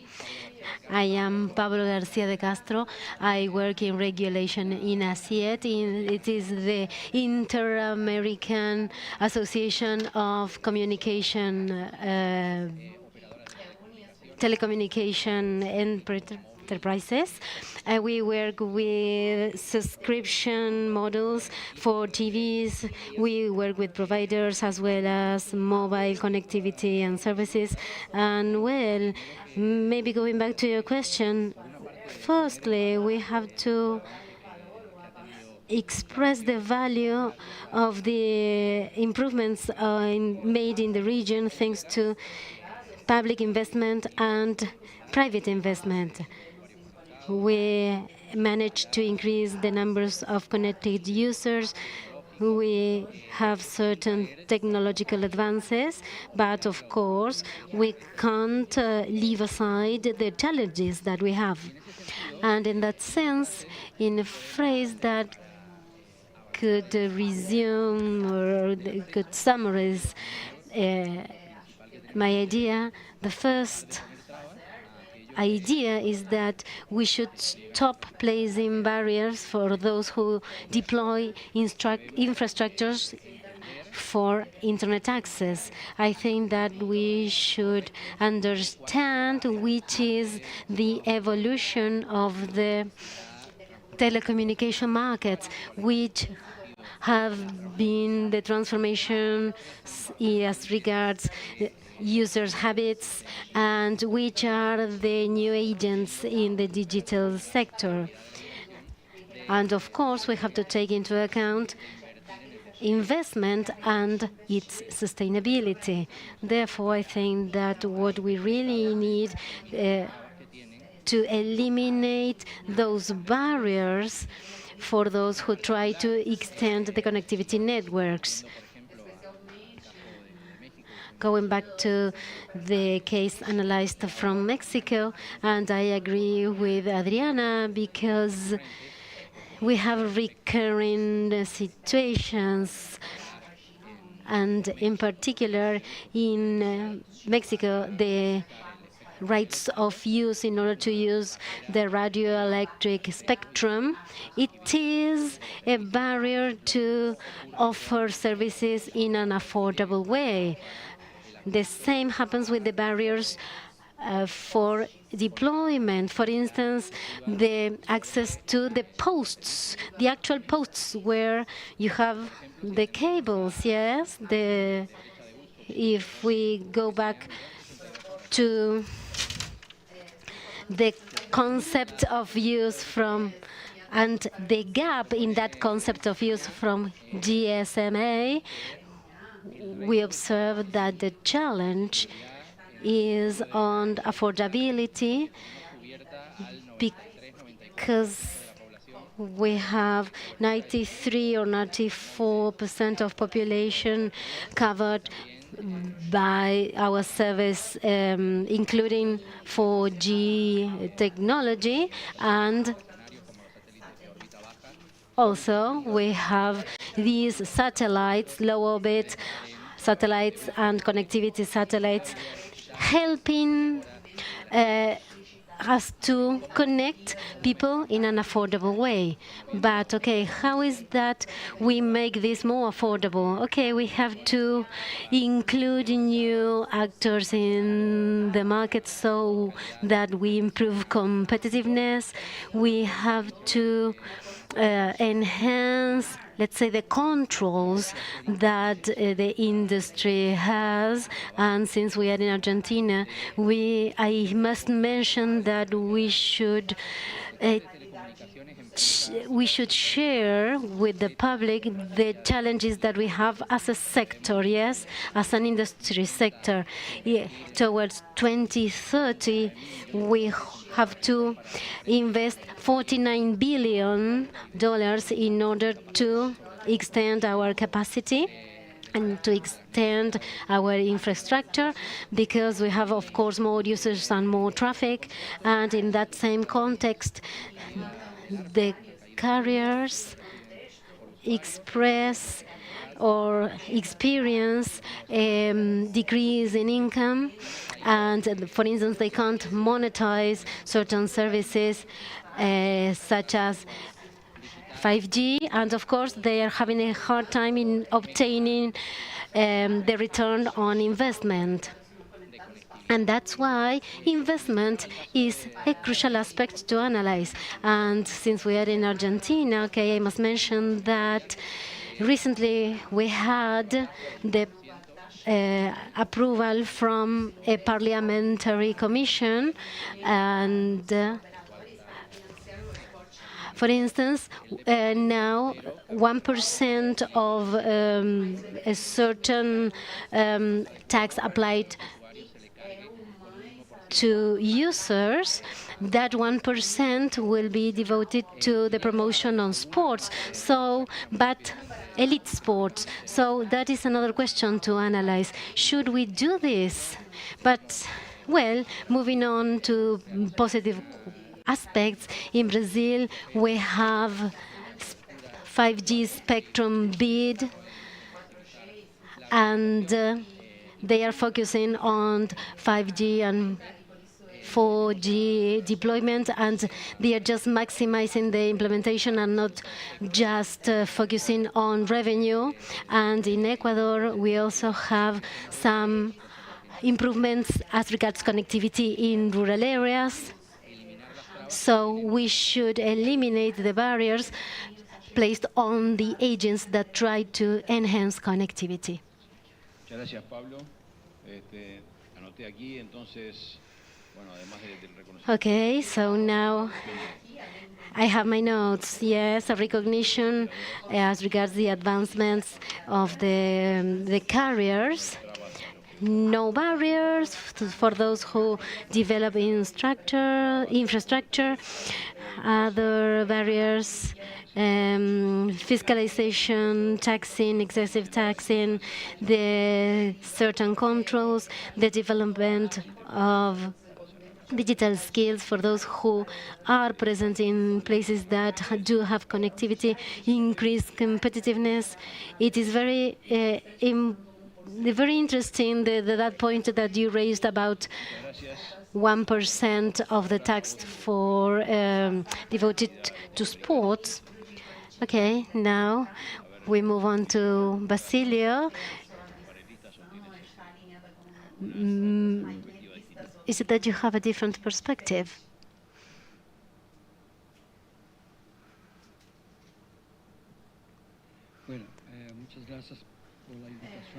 Thank you for your invitation.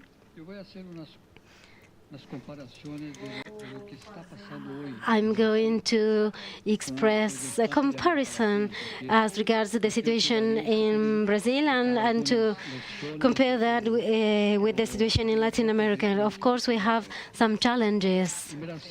In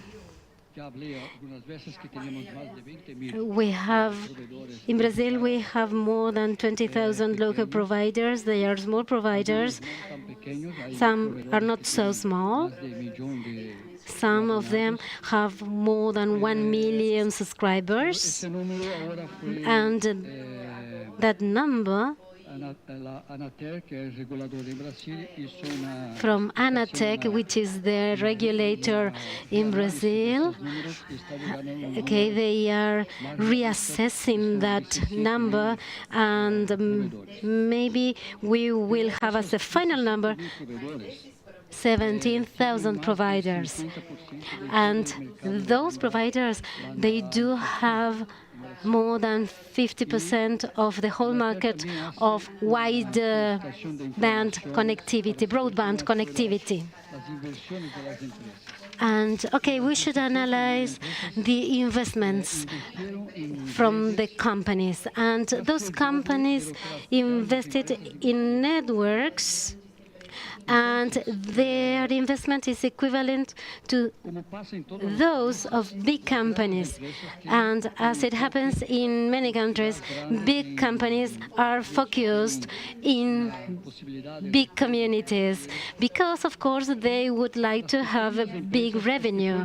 And small businesses could actually include, yes, work in digital inclusion, because they could work in different regions. And even in Sao Paulo, we have a very bad service by the big companies, but very good service from the small companies.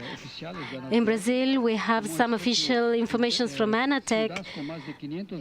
In citizens with more than 500,000 inhabitants, they have more than 80% of market share of big companies.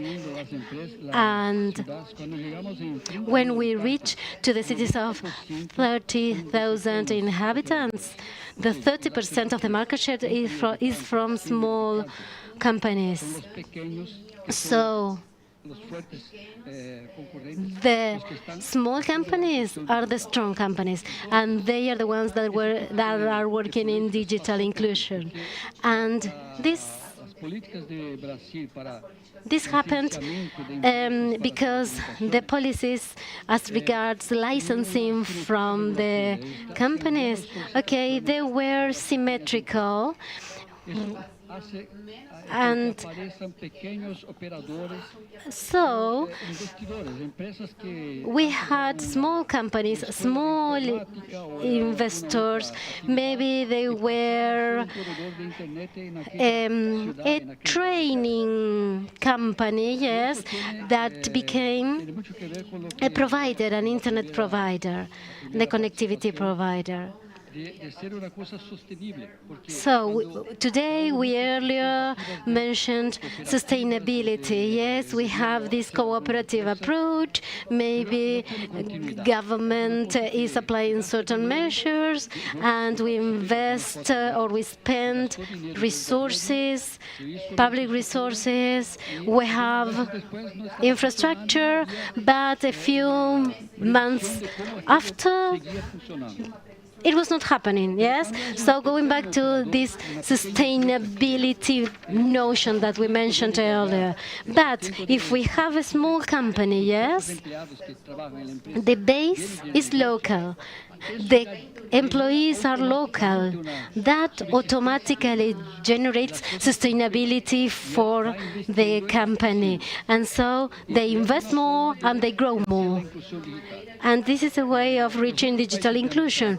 In other countries of Latin America, well,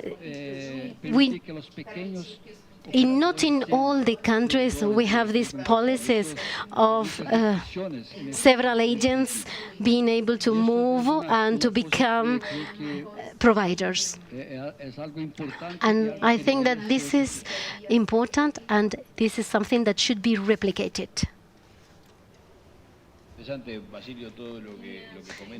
No, Basilia, it is really interesting, yes? This is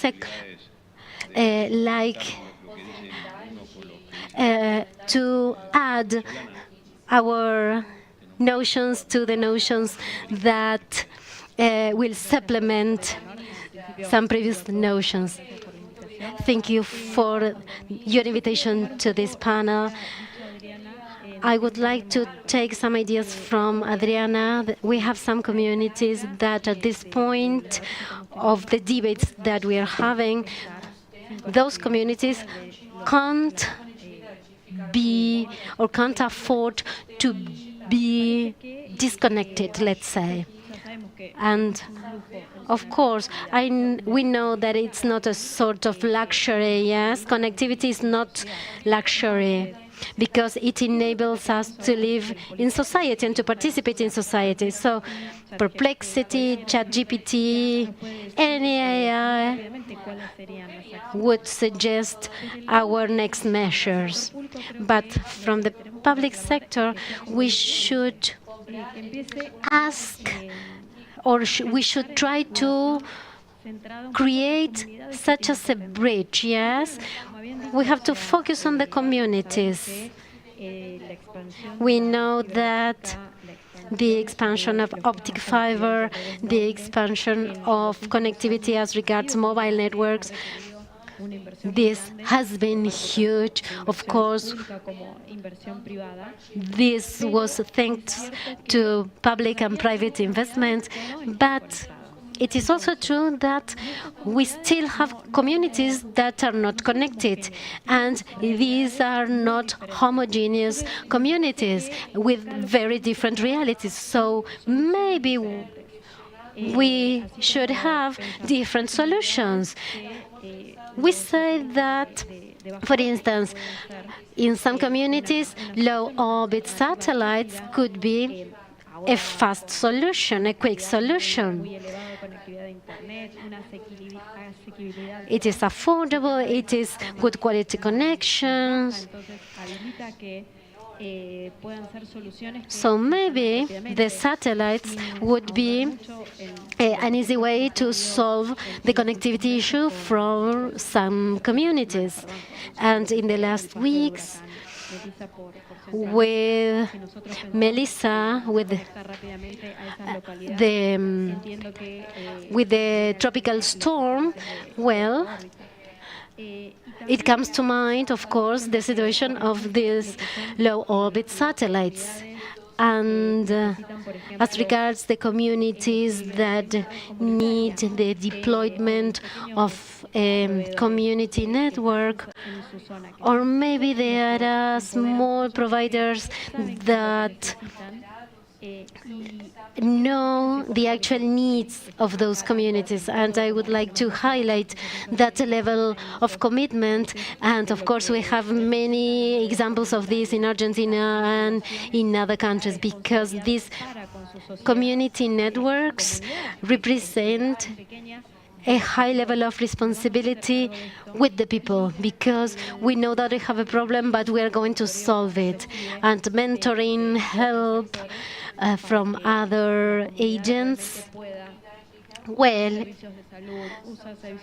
that means that people could use communication services, health-related services, and I understand nowadays that public policies are not related to choosing the solution, let's say, but the key is to enable dialogue in order to identify maybe the problems or the gaps.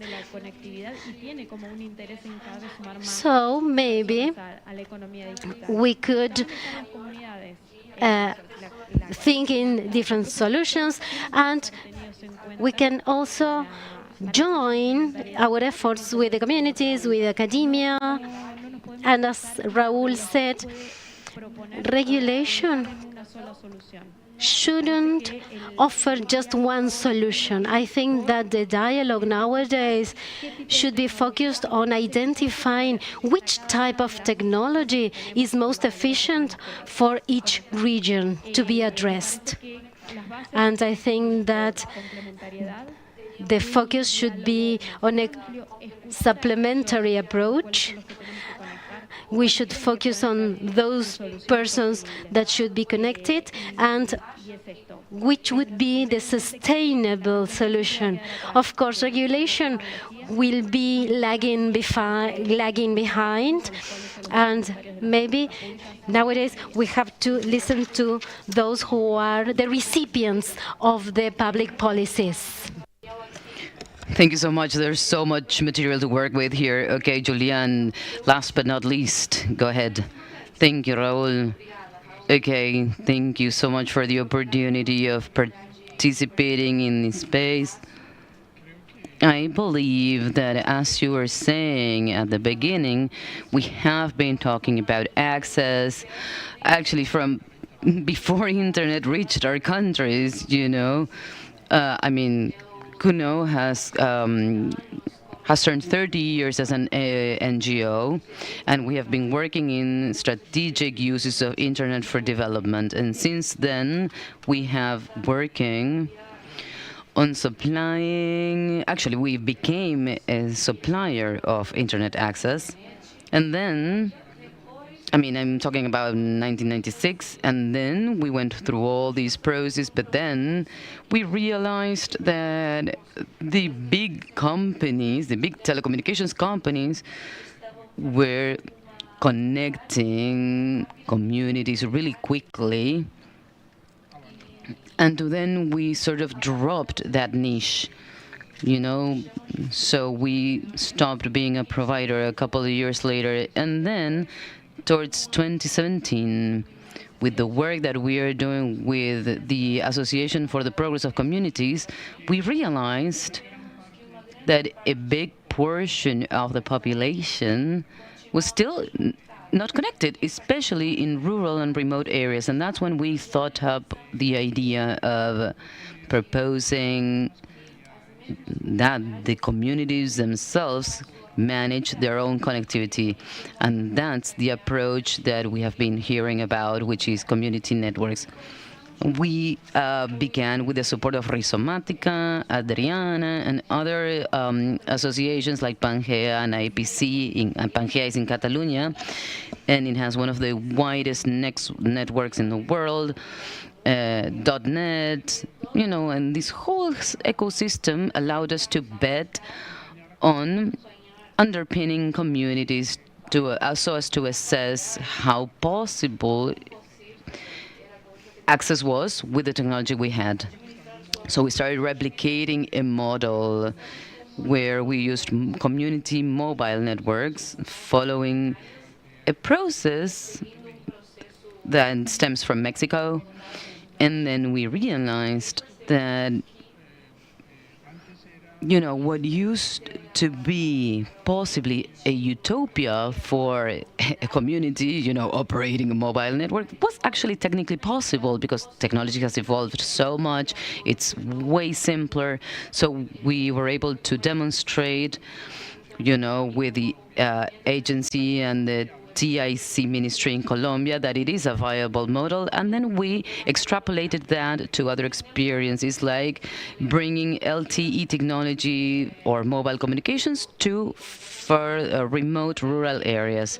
And throughout this whole process and what happened after the pandemic, which, the necessity to connect the services was heightened. And, in Colombia, practically all services are accessed online.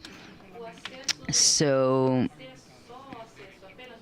access became equivalent to enabling rights. So meaning an internet connection means access to health, to education, etc., etc. And in that sense, we believe that we must recognize a new actor. I mean, we have mentioned it before, which are the big companies that bring connectivity to rural networks, to rural areas. And I am sorry, not rural, but urban places with high volumes of populations. And for the smaller providers to dedicate themselves to rural areas. And as we were mentioning, 40% of the rural areas in Colombia are not connected. We have made progress, but there are new government proposals at the government level. But we keep seeing these models that are subsidized and then therefore not sustainable.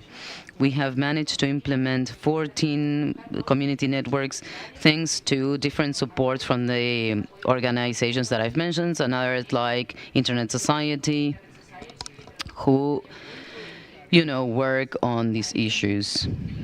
And we have demonstrated that they are viable models and that the communities are able to manage them. And we need to recognize them as a new actor in this ecosystem. Unfortunately, in Colombia, although we keep talking about connectivity networks, especially community networks, say they are not considered in Colombian legislation. Therefore, they are limited in terms of financial access because they are designed by the Colombian fund. Therefore, we can't take this connectivity to a rural area, but it is not specifically contemplated within the law. Therefore, they cannot act financial subsidies or these resources, say. And another aspect that is very important is that with these experiences that I am mentioning, there's a big limitation, and that is that we do not have permission to access the spectrum. The spectrum is only assigned in Colombia via tender for big corporations, and until now, they have worked with the project of government connectivity for communities, so that we have access to the 900 broadband to deploy this type of technology in remote areas. Today, right now, it is not possible. This means that at some point, these networks that we have implemented are going to stop operating because they don't have permission to access the spectrum. The spectrum in Colombia is only used by 3 networks in the whole country. 3 networks that are the 3 pilots that we are operating right now. But in case that we cannot continue or we cannot regulate them in a way that it is adapted to the different needs, for example, in this case, being the communities needing access to the spectrum, and it's not used, I repeat, it is going to become a limitation, a legal limitation, to be able to access the deployment of these technologies on part of community networks, as we propose from Colombia. Thank you, Julian. they say that him who holds the mic holds power, so I couldn't cut you off because you had the power. Okay, we still have some time. We have like 40 minutes left, and I think it would be a good idea to invite the public to react, to comment, to ask questions, and then we can go back to the panelists. Who dares? Any brave ones out there? Everybody's shy? Okay. I don't know, we lost Liliana. Oh no, there she is. Yeah, you keep changing places. Okay, any comments, observations, or doubts? Okay, thank you. Oh, sorry, over there. Is there a mic for them? Thank you. Please introduce yourself. Hello, good afternoon. I'm Anna Mueller. I chair a telecommunications cooperative for women in Argentina, in the north of Argentina, and I am the popular communications in Jujuy, a table in Jujuy, and we have been working on access, communication access rights, first with community radios that are indigenous, and then with issues related to connectivity. What are concrete, real public policies that you suggest? We know that it is an actor that is not, on the map, these community networks, let alone any mechanism for indigenous peoples, for example, in the legislation, the radio legislation. Audiovisual content, for example, licensing audiovisual content, where at least in Argentina, from this act, it is the indigenous peoples are recognized as pre-existing, predating the national state. Therefore, they can obtain an authorization without expiration date and without a tender. So for the indigenous peoples in the country, it was very important. Where I come from, radios that are an essential communication means for the locals, but of course internet is as well. It became crucial, and it could become even more powerful and grow even more throughout these years where the law was in fact implemented. So, however, in connectivity networks, there's an actor that is, whether that's cooperatives or NGOs, but there is no clear figure. A few years ago, we worked really hard for Roberto Arias' program to appear together with other organizations and collectives in Argentina. It was fostering a promotion program, but it was annulled. It was cut from many public policies. So on the one hand, what are those public policies that would make that impact for NGOs could start to operate legally and access funding? Thank you so much. Your question is so good. I think some of the points that you touch on have been responded already, but it's very specific. It would be great if you could have this, keep this in mind when you intervene now on. Anybody else? Over there? Great. All right, please introduce yourself. Yes. Great talking to you. I'm Carmen. With Juan, we are from the Carlos Mujita Cooperative, and we want to share an experience that we have had here in Córdoba and some ideas about public policy regarding not people who aren't connected. So in that sense, from 2022, we have developed the ENACOM program for Córdoba, and we managed to access funding to connect 24 slums or low-income neighborhoods to install optic fiber networks. And now we have 2,000 subscribers. We are a cooperative, and we got the licensing of telecommunications to provide the service and coordinate and offer internet to households, and also have technological spaces and community spaces with access to internet. And at the national level, when these fundings were allotted, we could see how this experience of ours would reach the ears of other residents, and they were like, okay, can you reach my neighborhood? Can you come to me? Can you come to me? And unfortunately, the answer is no, because we need that initial funding.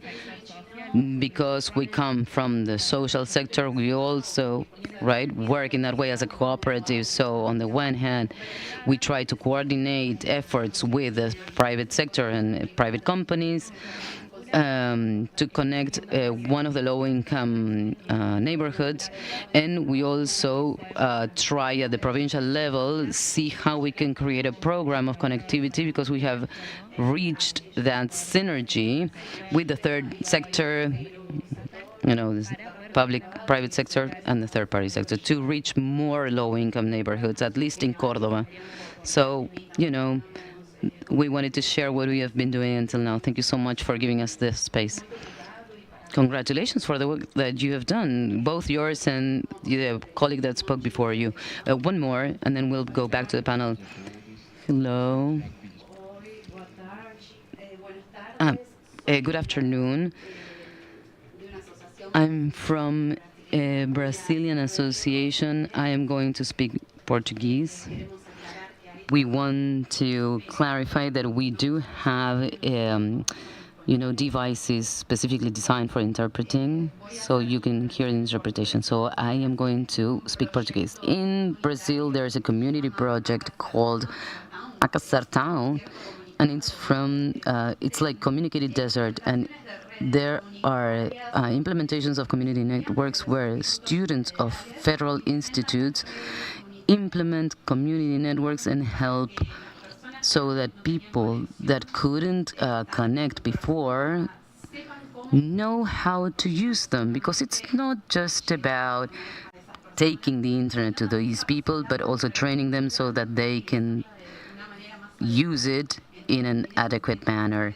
So in that sense, my question is, what is missing for governments to make available the funding necessary to support these initiatives, and that these initiatives can reach places where internet providers cannot reach right now, or for those that are not economically viable?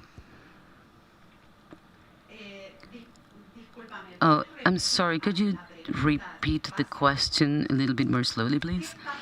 What is missing for governments to manage public funding, not only for them to support, but also to install and replicate models like that one, to transform the strategy as a pillar to reach these communities where the providers are not reaching them, and if they are not economically viable too?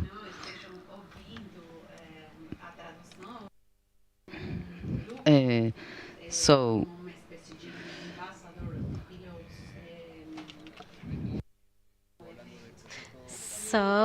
okay, for those who didn't have the simultaneous simultaneous interpretation devices, well, this panelist spoke about a process of connection as regards in Brazil, and he focused on a sort of suggestion of how is that we should get funding for that. Okay, is it right? Well, I think that everyone is connected. So, up to now, I think that we go back to the initial point. We have everything available to connect everyone. And since the last person's intervention, yes, I think that we should connect everyone, yes. This should be public policy for each government, and of course we should offer support and training as regards the use of digital tools and connectivity tools. And also when they do have access to infrastructure, of course, they would leverage their services better. I think that there is a problem as regards putting in someone else's shoes. I think that what we mentioned about the option of concrete public policies. Both Adriana and Julian mentioned the need of, let's say, light or quick licensing. We also mentioned the item of spectrum, yes. In some countries we do have a control over spectrum or not. Then we addressed the issue of universal funding, and of course we need an explicit recognition from the actor itself.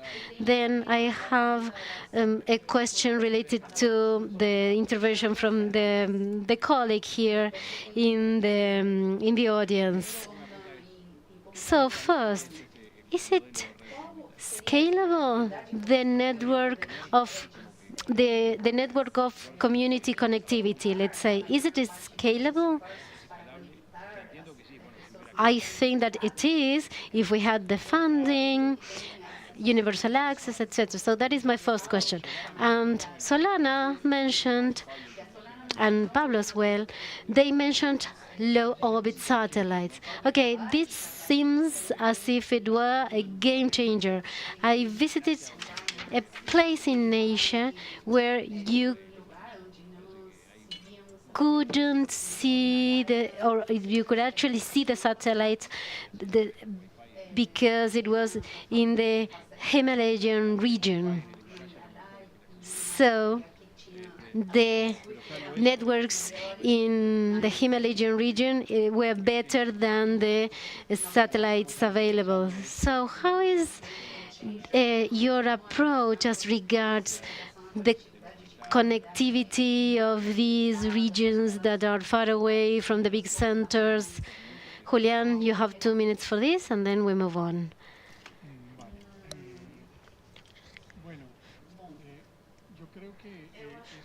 I think that this model could be easily scalable.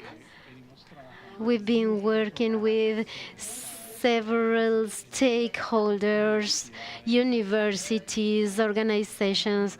For instance, the University of Denmark, organizations from Colombia, civil society organizations working on these alternatives. And I think that the model of connectivity that is trying to implement this game changer, and this includes elements suggested by the communities themselves. So they thought about features related to the networks. Also, some administrative issues were tackled. And so it's not just a model that has a unique proposal. So it is a program focused on involvement, yes, on community involvement. And of course, there are communities that do not want to be connected, and that is okay as well. But as we said earlier, we've been waiting for 30 years in order to have good quality internet. But if we do have access, it has to be a meaningful access, yes, good access, so that I can have health-related services. Maybe I can receive education in a remote way. So it shouldn't be just an indication that I have access to 4G signal and that is enough, yes? Again, low orbit satellites, they are a good alternative, and we are implementing that alternative because it enables us to extend coverage in different regions of the Colombian territory. Adriana? Your turn. Well, I have several comments, and of course Anna Mueller and all the rest that shared their views as regards these matters. And I really thank your participation. I prefer to speak about replicable models instead of scalable models. For instance, CIF, yes, and we have certain models that are scalable, and we say, yes, okay. And let's say the commercial operators are only focusing on that, and they are trying to limit their competitors. And then if we say it is scalable, okay, they will complain, and that asymmetric situation is not fair, yes, and then they would complain, as I said.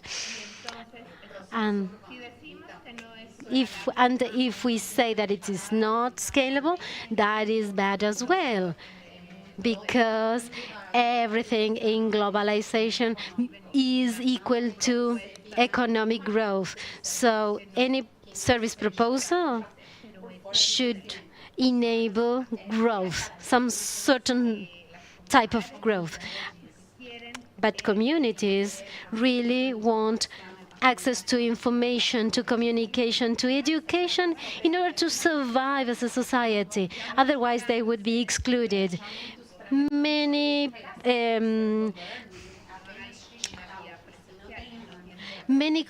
Several controls and several paperwork that you had to complete previously in person, now you should complete them online. So if you do not have access to connectivity, you can't complete those processes. Yes, and sometimes we have different types of networks, Wi-Fi, TLD networks, and we have different regions, for instance, in the Caucasian region, that they are implementing optic fiber, yes? And we also have women working on this. And in some neighborhoods of Argentina, we had great technicians, yes, those who install fiber. And of course, in different regions, you have different solutions, and of course, they are replicable.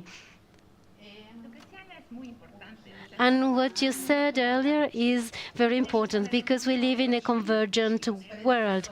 And if the predecessors were the community radios, if we have policies in order to have access to radio frequencies, okay, if radio lives in a convergent world, then internet should live in a convergent world as well, yes, with funding, yes, in order to support local content creators, and they should have sustainability over time. And Argentina is a great example. We have a great work as regards community networks, and let's hope that sometime in the future they try to publish a work on connectivity in Argentina. And of course, we have certain improvements, but then, okay, everything collapses and we go back to the very starting point. So, and it's very unfortunate that they discontinued subsidies. We should have, on the contrary, increased funding because of inflation in Argentina, but this funding was dismantled and they never picked it back up. And I had the opportunity to know firsthand examples in Salta, in Córdoba, and it would be great to do that again. Another thing that would be great to do would be a special regimen, and we need a lot of training for public clerks, and so that they can train indigenous peoples and to have a special regimen of laws like the rights. Telecommunications regulators do not know the international framework of the 169 agreement or the right to communication or autonomy. Indigenous territories should not claim anything, but to be registered with transmissions. If we were to abide with what the Inter-American Human Rights Court dictates, if we respect these, the collective rights of the indigenous peoples, we wouldn't have to legislate or regulate. It's their territory, their jurisdiction. Oh, the only thing we need to do is to prevent them from intervening in the spectrum. Okay, we need to close, to sum up. Okay, as far as training alliances, there are so many possibilities. The civil society has done enormous work in training technicians, community networks, Rizomatico, UIT, the Central American School of Radios and Community Networks, but that we could scale. We could form alliances with governments, with academia, with the technical community to train our youth who, in the world of AI, will really, be out of jobs, be out of employment. That's the real digital divide. Thank you. Okay, Adriana, the takeaways that are very interesting, I think that you mentioned the difference between replicable and scalable. Thank you for clarifying that or presenting that. And also this POV from the human rights, and which had not been presented in this panel before. So thank you so much for presenting that perspective. Solana, up until a few days ago, you were in the regulatory entity in Argentina, so you do have a vision of what it is that regulators do. So you yourself actually spoke about removing barriers, as far as regulations. Pablo mentioned it too, Basilio too. I mean, everybody mentioned it. So how viable is this, though? It seems so easy, becomes so complicated sometimes. So, Adriana was mentioning that Argentina is an example in some of these aspects, but, what advice would you give regulators based on your experience? So how can we move forward and make people's lives easier, especially those working in this field, through flexibilizing access? Okay, one of the clearest examples was the case of Argentina when it gave community networks the ability to have licenses. Apart from being innovative, the initiative or process, what is replicable is that the regulation adapted to a particular situation. They were providers who were not for profit, so to apply the law the way that it was senseless, honestly.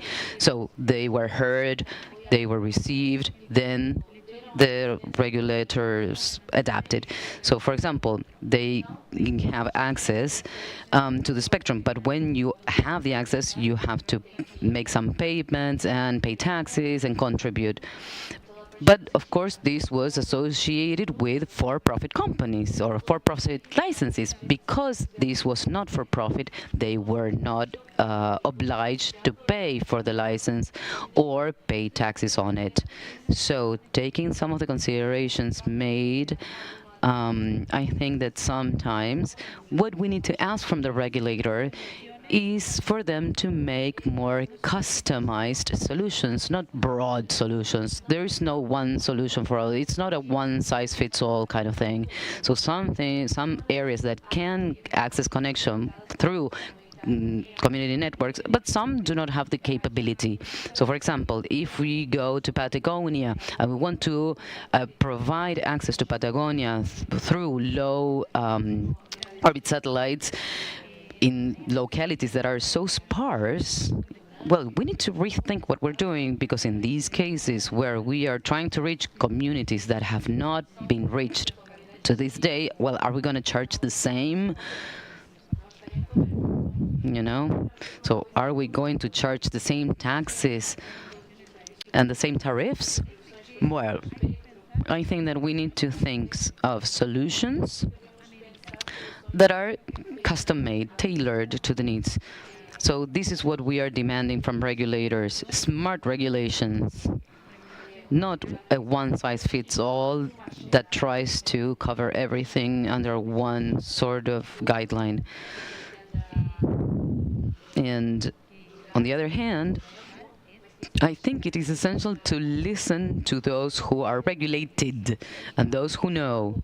So, beyond the fact that regulatory entities have very trained and specialized staff and have very high technical skills, it's true that technology keeps evolving. Therefore, they sort of start lacking the skills and the knowledge that they need to continue being leading figures. So it's important to continue listening to all actors. So listen to those who know and those who are about to be regulated. That is the best piece of advice I can give you. And these are the smart regulations that we are demanding, at least in Latin America. Thank you so much, Solana. Okay, Basilio, you were saying,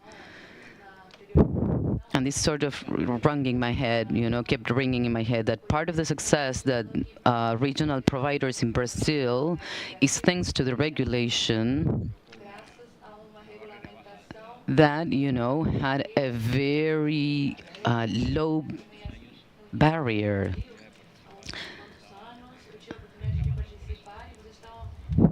I remember that in the beginning, they charged 9,000 reais, and then it became free. So what I was going to ask was this. So do you think that this would be a recommendation for policymakers in our countries, to follow that pattern? And one more thing.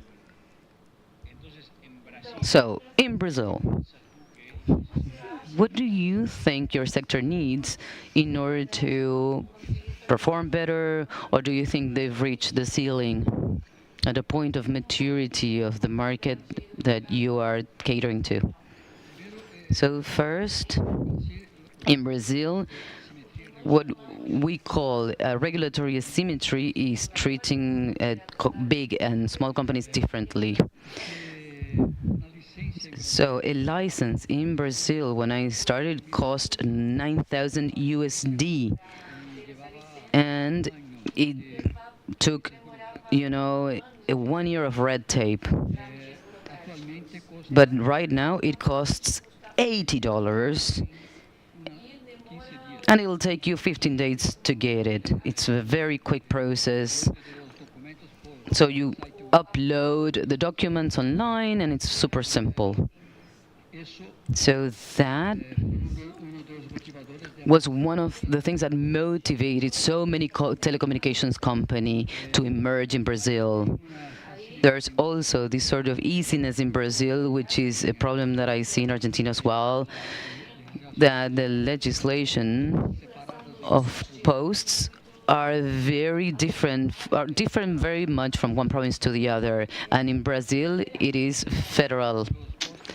So the posts usage law in Brazil is the same. So there is no, if one city does one thing, it can do their own thing. It has to follow the pattern that others are doing. So this helped really a lot in the optic fiber deployment in Brazil. So right now, in Brazil, we are in these circumstances. The 17,000 providers that exist are 99% providing optic fiber. They have no more radios to cater to their clients, because the radios that can be, the free frequency radios that can be used, so 2.4, 5.8, they do not have enough broadband to provide the speed that the clients want. They want 100 mega, 200 mega upwards. And with the current radios, it is not possible. So right now, we have Intel claiming and trying to obtain this and we think we're going to get it in a couple of months. And we want 6 gigahertz, and it's not licensed for usage. It's destined for that aim, but we haven't gotten the authorization for it. But it can make a big difference, because today those who are not connected in Brazil, and Brazil has a connectivity index through fixed broadband that is really high. The amount of people that do not have connectivity in their household is very low, but they are the most difficult people to reach, because they have like some sort of extra difficulty. Many times it's maybe a community of, say, 100 households, but it's very far from any place where we can install optic fiber. So it's going to the cost to rent the post is going to be so high, it's not, the return on investment is not going to be enough.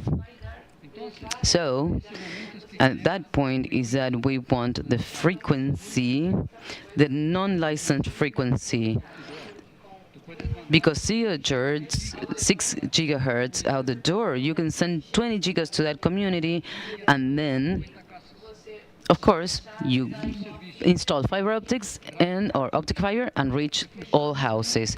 So you have a fiber that works very good, and you can cater to this community. There are other cases that, in the Amazonian jungle, where they have other problems. Distances are so big that radios are necessary and low orbit satellites are necessary. There's no other solution.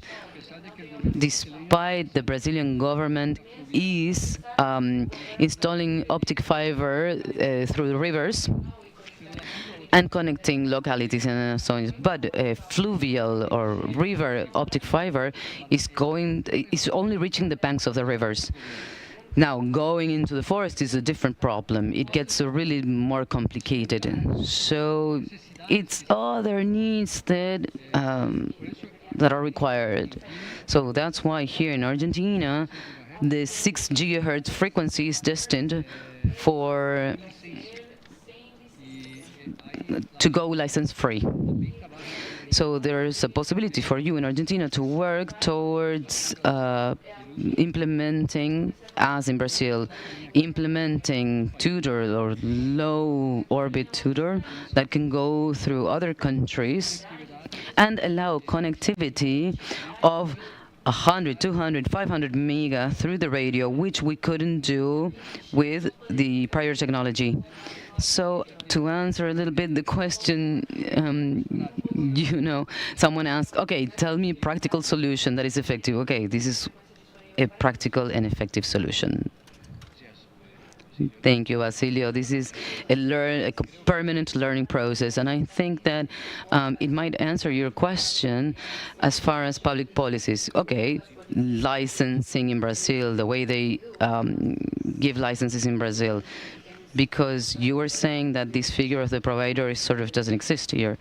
Right. Okay, perfect. So, Pablo, last.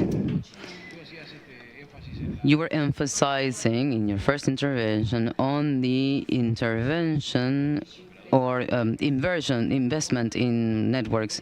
And I think no one can doubt that it's been an actor, the government, and it has been very stable these few years. And we see that it's a model that, if we make an analogy, it comes to a point that okay, connecting the first 50% is easy, reaching the next 70% is a little harder, reaching 80 even more. So it's the theory of the decreasing profit.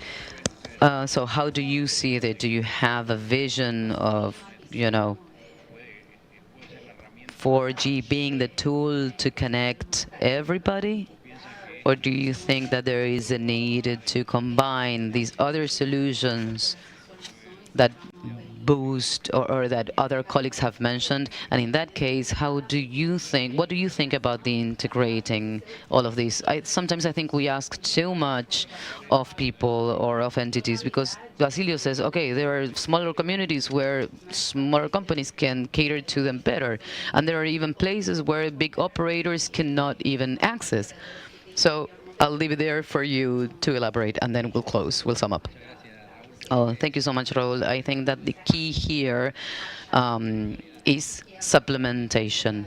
I don't think that there is one unique technology that can solve the problem for everybody, especially in Latin America, with the challenges that there are here, because there is a low density of population in some places. Therefore, the key is supplementing one another. And I think that as far as public policy, we need to enable these innovative models.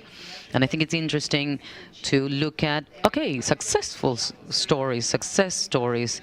I think that a success story at a regional level, I think that could be replicable for other countries, is the case of Internet para Todos in Peru, Internet for Everyone. It is a shared initiative between the Meta, the Development Bank, and Telefónica, which managed to connect more than 3.5 million people living in very highly rural areas in Peru. So this is, without a doubt, a success case, a success story, because it enabled public connectivity and mobile connectivity, and it included Meta and an operator like Telefónica. So all these three private, big, and public actors came together to offer connectivity to this highly rural area in Peru. And if we move forward, or if we move on to the challenges that we were talking about in terms of affordability, I think that a success case in Costa Rica was Hogares Conectados, connected households, which enabled more than 2,000 households that did not have enough resources to access connectivity or face costs of connectivity, were supported by public subsidy. And this subsidy was very well articulated, because it reached households where there were children who needed to go to school, or women who were leaders of the household. And I think it's a very successful case that we can mention. And in my first intervention, I was also mentioning a case in Peru that it allowed telecommunications operators to interchange payment for the spectrum canon per investment in connectivity. And it allowed to connect 400 municipalities that had no mobile service. So I think there are examples in the region where there is tangible cases that we can replicate. And I think we have also mentioned a couple of concepts about that. Okay, this is also about connecting, because connectivity enables rights. Connectivity is not a luxury, and precisely what this regulatory model and the control model should be oriented to, that idea that connectivity enables rights, and it enables economic development and competitiveness. So we need a regulatory and control model that considers connectivity in that way. We need less controls, less reporting, less quality obligations that some services have and others don't. So to simplify and level the playing field, all of those regulations. You know, as Basilio was mentioning, we need to homogenize requirements at the municipal level to access posts and install antennas in a way that it is simpler for all models of, for cooperatives, smaller providers, bigger providers as well, so that we can continue to extend connectivity. So, okay, I'm going to close. I'm going to sum up, sorry. And to sum up and to close, I would like to thank everybody for this space. It's super interesting that we have this multi-stakeholder model where we can share and listen to different voices. You know, sometimes we are in our box and we cannot leave the box. So these supplements. So I want to thank my co-panelists for everything that I've learned. Okay, it has been 1 hour. But there are some questions that hadn't popped up before. Liliana, can we maybe answer one question, that they have posted online? Thank you, Lilian, for the support. Okay, yes. We have a participation in YouTube from Maria Paula Novoa, who asks, what strategies are you using for populations that have some handicap, and to include elders in this connectivity model? Does anybody would like to answer this in 1 minute? Actually, like on the clock. About accessibility and elders? Nobody?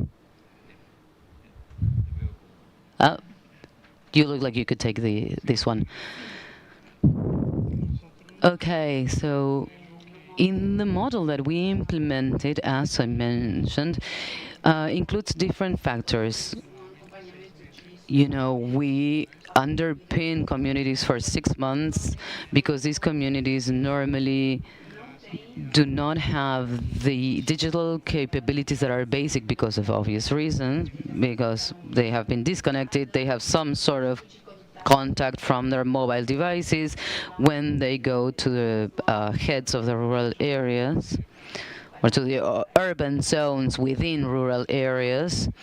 And to be able to access community networks is inclusivity, and we try to make sure that every member of the community has the possibility to participate in implementing these networks, and of course from the access to all of these opportunities of digital literacy and general digital knowledge in general. Thank you so much, Julian.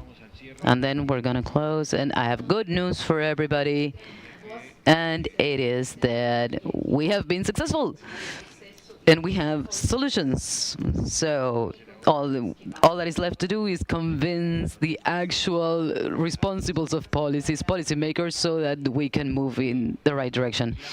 I think there are claims, right? Certain people here are connected to different modalities of promoting access and different economic and social interests.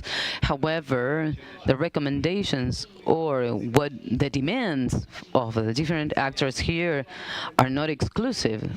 So I think that what we need to do is to try to just combine them. I mean, it is clear, at least to me, and I mean, personally, Pablo, I agree that removing barriers in the development of infrastructure and that the price of the spectrum is a barrier, apart from the fact that it is very heterogeneous in the region. There are countries whose spectrums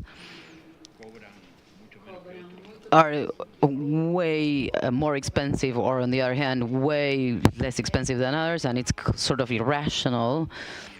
I mean, at the end of the day, these, of course, impact the price that the consumer pays.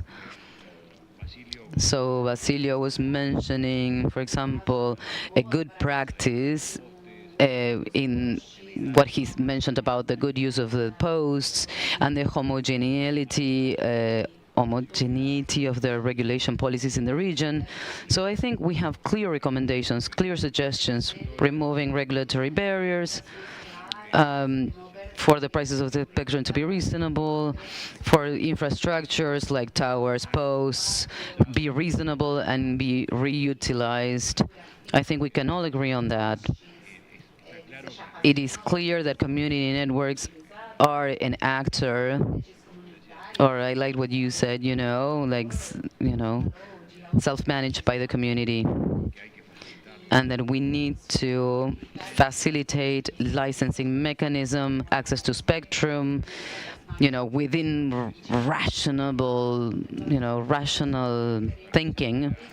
And I think that maybe this is less consensuated, but I think, or maybe we might not agree on this, but I think that all actors playing an active role in providing access have access to universal funding. And I think that we are moving forward in terms of suggestions and recommendations. Let's see, for example, Solana also mentioned removing regulatory barriers as well. Basilio, you, Solana, everybody spoke about the importance of low orbit satellites, and so we can remove some barriers regarding that as well. Or the licensing model in Brazil for small providers can extend to the whole regions.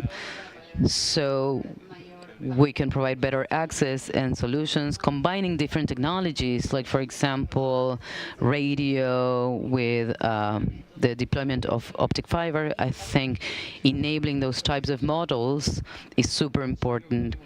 And so I think I have a group of recommendations that we should be able to push and boost together.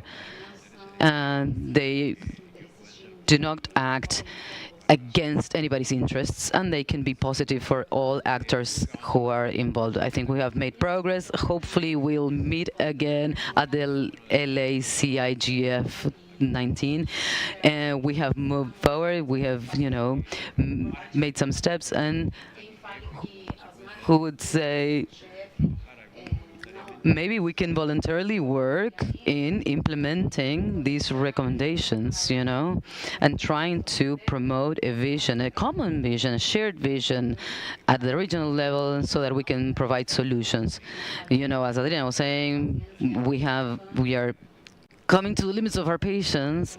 She was talking about a group of society that is more specific, but I think we should all start to lose our patience, because the fact that we cannot connect everybody, come on, we can't continue to do that. So thank you everybody so much for your contributions. I've learned so much. I'm taking so much with me. This has been a privileged consulting instance for me.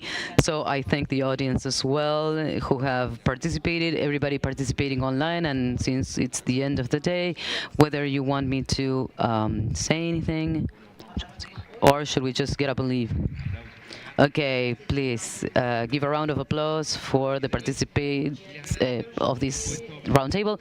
And thank you everybody joining us both in person or online in this first day of the Lacigf 18th edition.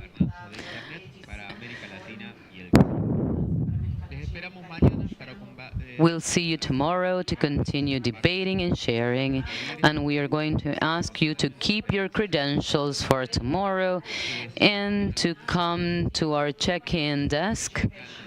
If you are using our simultaneous interpretation devices, and you can, of course, access them tomorrow as well.